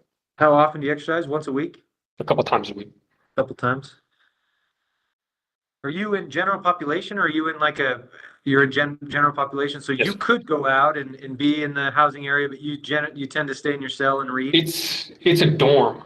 So you're constantly around other people. So there's always people around. You're in a dorm setting, but you kind of have a routine. You exercise a couple times a week. You do a lot of reading. You're in your cell. Yes, sir. Are there classes, programs, things you could do that are available? There are a couple. What's available? I know they've got AA and NA. So there's a parenting class. There's a couple I'm not certain what they are. Have you talked about those? Are you interested in those? I guess an AA or an NA, just to have a support system. Is that something you're interested in? I've done AA before on the outside. I don't really see drugs being much of a problem again. I guess you hear that a lot and it looks like that, but I've never really looked at it as being something I struggle with in the future or will struggle with in the future. I don't really see that as being a problem. Okay. I could, but it didn't feel like something I would benefit from particularly. Okay. Are you now more comfortable with doing those things? Because I think regardless, if the board were to grant a parole, there's going to be expectations of engaging in classes, doing some treatment, some pro-social type behavior. And frankly, as I'm reading the file, the reason I'm asking this is the reports I've reviewed, the judgment, the sentence, kind of the reason we're here is a desire to be involved in those types of programs to address some of the mental health symptoms that you've had, some of the behavioral issues that that's led to. And you've said in the past that you want to do that. So kind of what input do you have about what needs to change? How do we move forward? What classes, what sort of positive behavior? How do you think those things can be addressed? I mean, I don't know what you really mean. I don't know what you hope to gain by these. Is there's a specific something that they think I could benefit from? I'm sure I can make something happen. I don't know what it is. I mean, my understanding is, and I worked in the facilities, I think you have a case manager. You're supposed to develop a case action plan, talk about goals of things that you can work on. That usually involves classes, can be tablet programs, books you're reading, working on risk areas, right? And I mean, there's been a lot of reports kind of saying from you yourself, from others, from the judge, we need to be involved in some therapy, counseling, treatment, something pro-social to kind of develop that. So I understand, and I think you're right. Obviously, you're right. After today's hearing, it's up to the board. They'll make an order. They'll say that you need to be involved in something, but the underlying issues really aren't going to go anywhere until there's, some effort to be put into that. And I'm hoping to get some insight from you about what you think that looks like. I mean, are you wanting to be granted parole to engage in therapy, treatment, resources? Is that something you'd want to do? I thought that was the plan. I thought that the majority of the therapy and further assessment, I thought those were more outpatient or halfway house. I thought these were things that were going to be a condition of my release. Like it's what we talked about with the assessment, talking about a neurological assessment and things that I should engage in after I was released. That's what I thought. I didn't know it meant that I should just have been going to AA meetings this whole time. I didn't. No, and I'm not saying specifically you've been told to do AA meetings. It seems to me like maybe that's not happening. But the reason we're here is that there was an idea of kind of getting into things, changing patterns of behavior. That's my understanding as well. But certainly, yeah, the evaluation makes some recommendations. That's what parole is. A lot of parole is serving part of your sentence in the community with the understanding that you have a supervisor who can help with accountability to make sure you're doing what you need to, not violating any conditions or protective orders that are there, engaging in programming or treatment. But part of what the board looks at is kind of the public safety aspect of it, right? Is this individual ready to avoid the issues that kind of led to where we are today? So that's kind of what I'm trying to get at. And thank you for discussing these things with me. I think that's kind of step one, is starting a dialogue. Because if there's no dialogue, there's really no progress. So that's kind of step one as far as me coming into today's hearing. So what needs to happen for you to engage in those things? What, in your mind, how can you be involved in the treatment, the programming, the classes? Because they're there, right? The resources are there. What do you think needs to change so that you can kind of start making progress with that? If that's something that would be helpful, I'm sure I can go to some classes or something. I'll just have to find out what's available and pick something to go to. Okay. And you're open to it. You're willing to work with a case manager, whether that be substance abuse type things. I think maybe there's classes that are like cognitive behavioral therapy, moral reconnaissance therapy. And I think from your statements, the reports I've read, there's been some kind of thinking errors, some, thoughts or state of mind that's led to some concerning behavior, which I think would be appropriate, right? The cognitive behavioral therapy to kind of dig into those things and hopefully try to find some solutions to change your behavior moving forward. So thank you for your comments and your willingness at this time, express willingness to do that. All right, so we've got this psychological assessment that we received. What are your thoughts about that document? It seemed okay. I read it. I read through it this morning. I don't have any major issues with it. Okay.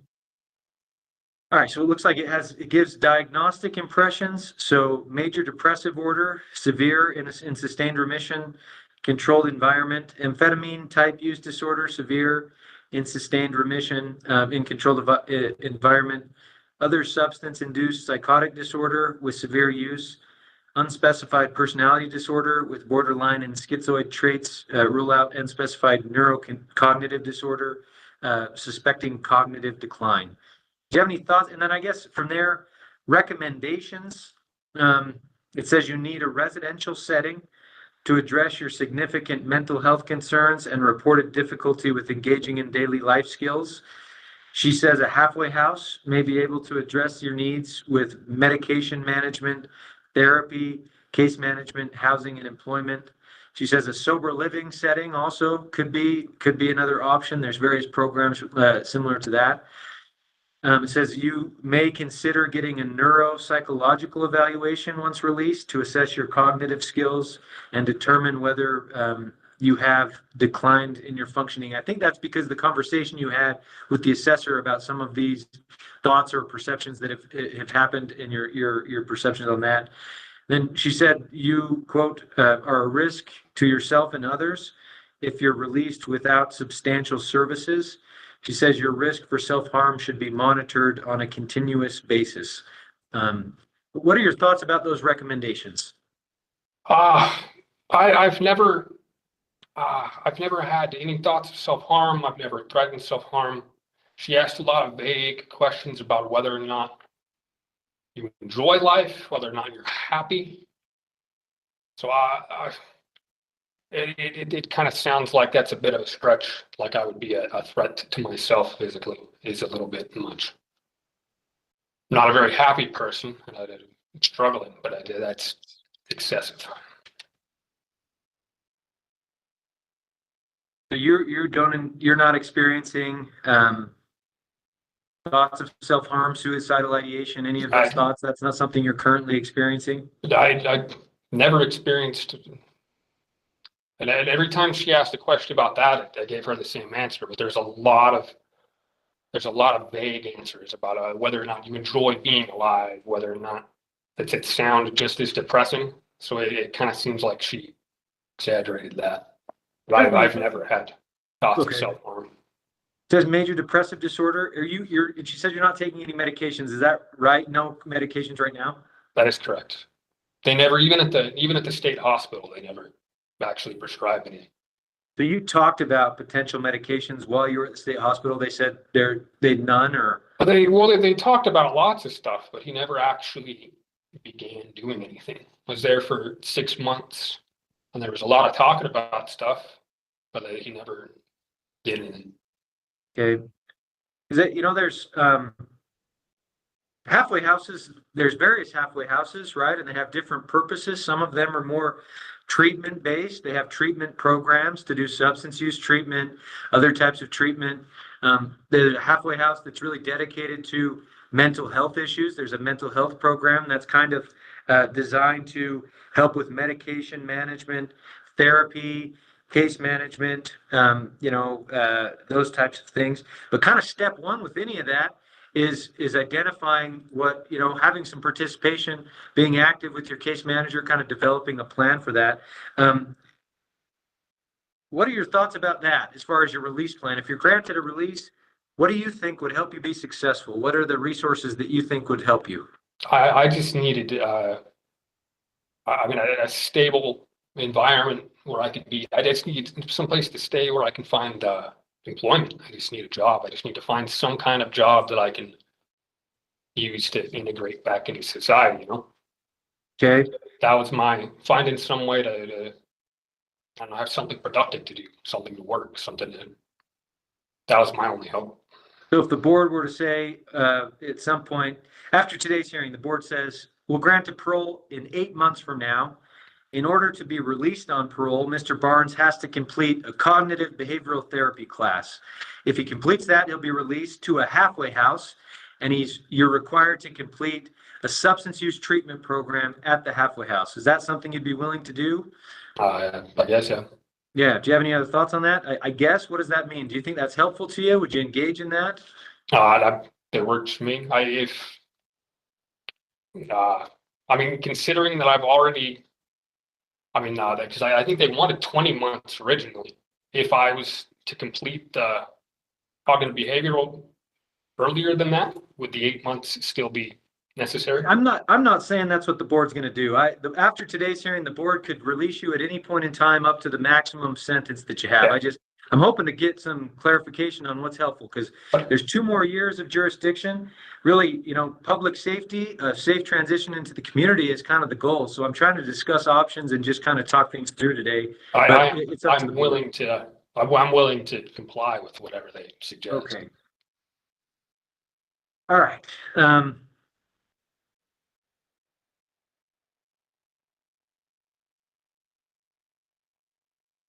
In one section, it talks about therapy that you did in your teenage years between 15 and 17.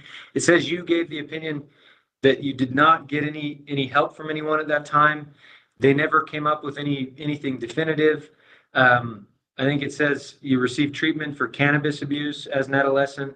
Then it talks about the state hospital. It kind of says that you reported, you know, you didn't get any help. You felt over time things have kind of gotten worse. Thinking back on those treatments that you did earlier, what went wrong, or why do you think you weren't able to kind of address things?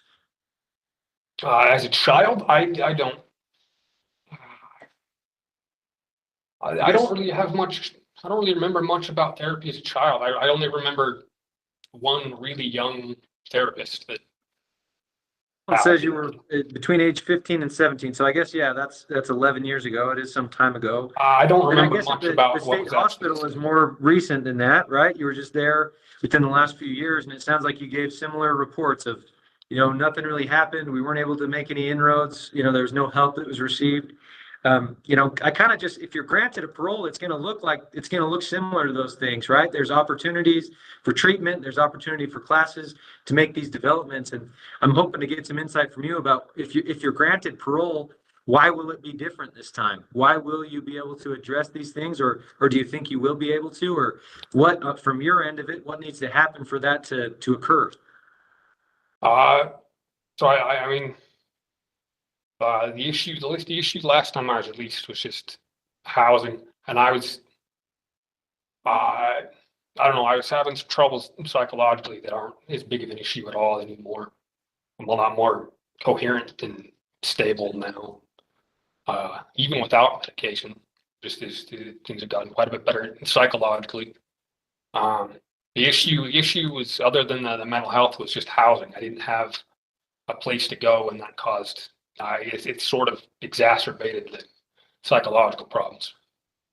Okay. So now that I'm a lot more stable, if I was to have a stable place to live, where I was able to find employment, I don't really have any other options. Drugs aren't a problem. I don't engage in other criminal behavior. I'm not otherwise a threat to myself or the community. Those are the only issues I could think of that would give me What are the ability to. You referred to those psychological issues, and we've talked about this a little bit, but what's improved? What's different now? I'm not having so much hallucinations. I'm a lot more paranoid. I'm not as paranoid. I still have really severe anxiety. It's a constant problem for me. It's been a struggle.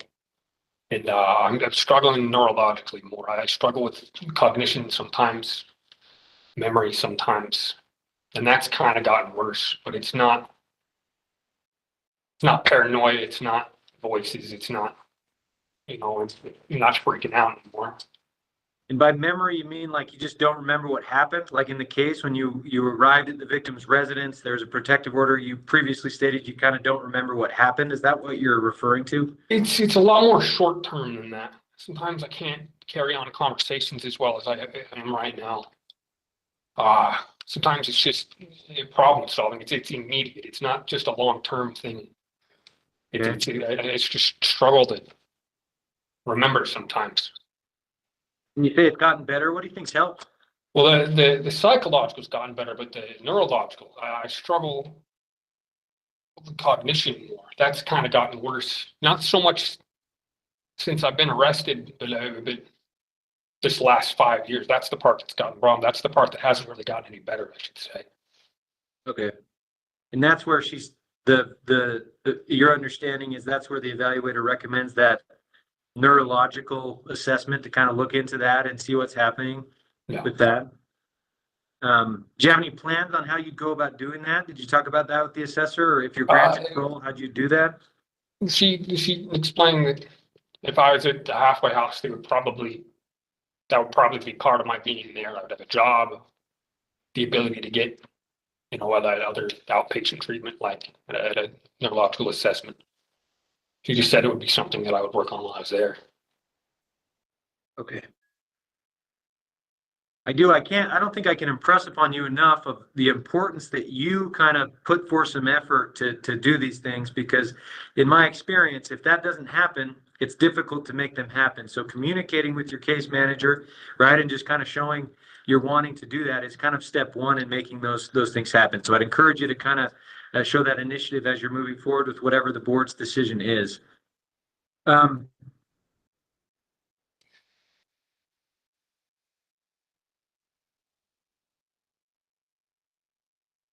Okay. Well, there's quite a bit of detail on that psychological review. The board will consider those things in detail. I've provided a summary of those in my report for the board, but at this point in time, any other information, comments, anything else you'd like the Board of Pardons to know? No, not at this time. Okay. What I'll do from here is take your case under advisement. I've put together a report of what I reviewed leading up to today's hearing. I'll include what we talked about today into that report, and then I'll submit that to the members of the board within the next few days. It'll be similar to your last hearing. So there's 5 board members. They make decisions by a majority vote. Usually that takes a few weeks. It can be a couple days for the decision to be made. It can take a couple of weeks up to a month for a decision to be made. Once it happens, we'll send it to you in writing through the mail, and it will also be posted to the board's website for anyone in the community that would like to access it there. So with that, Mr. Barnes, thank you for being here and answering my questions today. I wish you the best of luck moving forward, and we'll go ahead and conclude. Thank you, sir.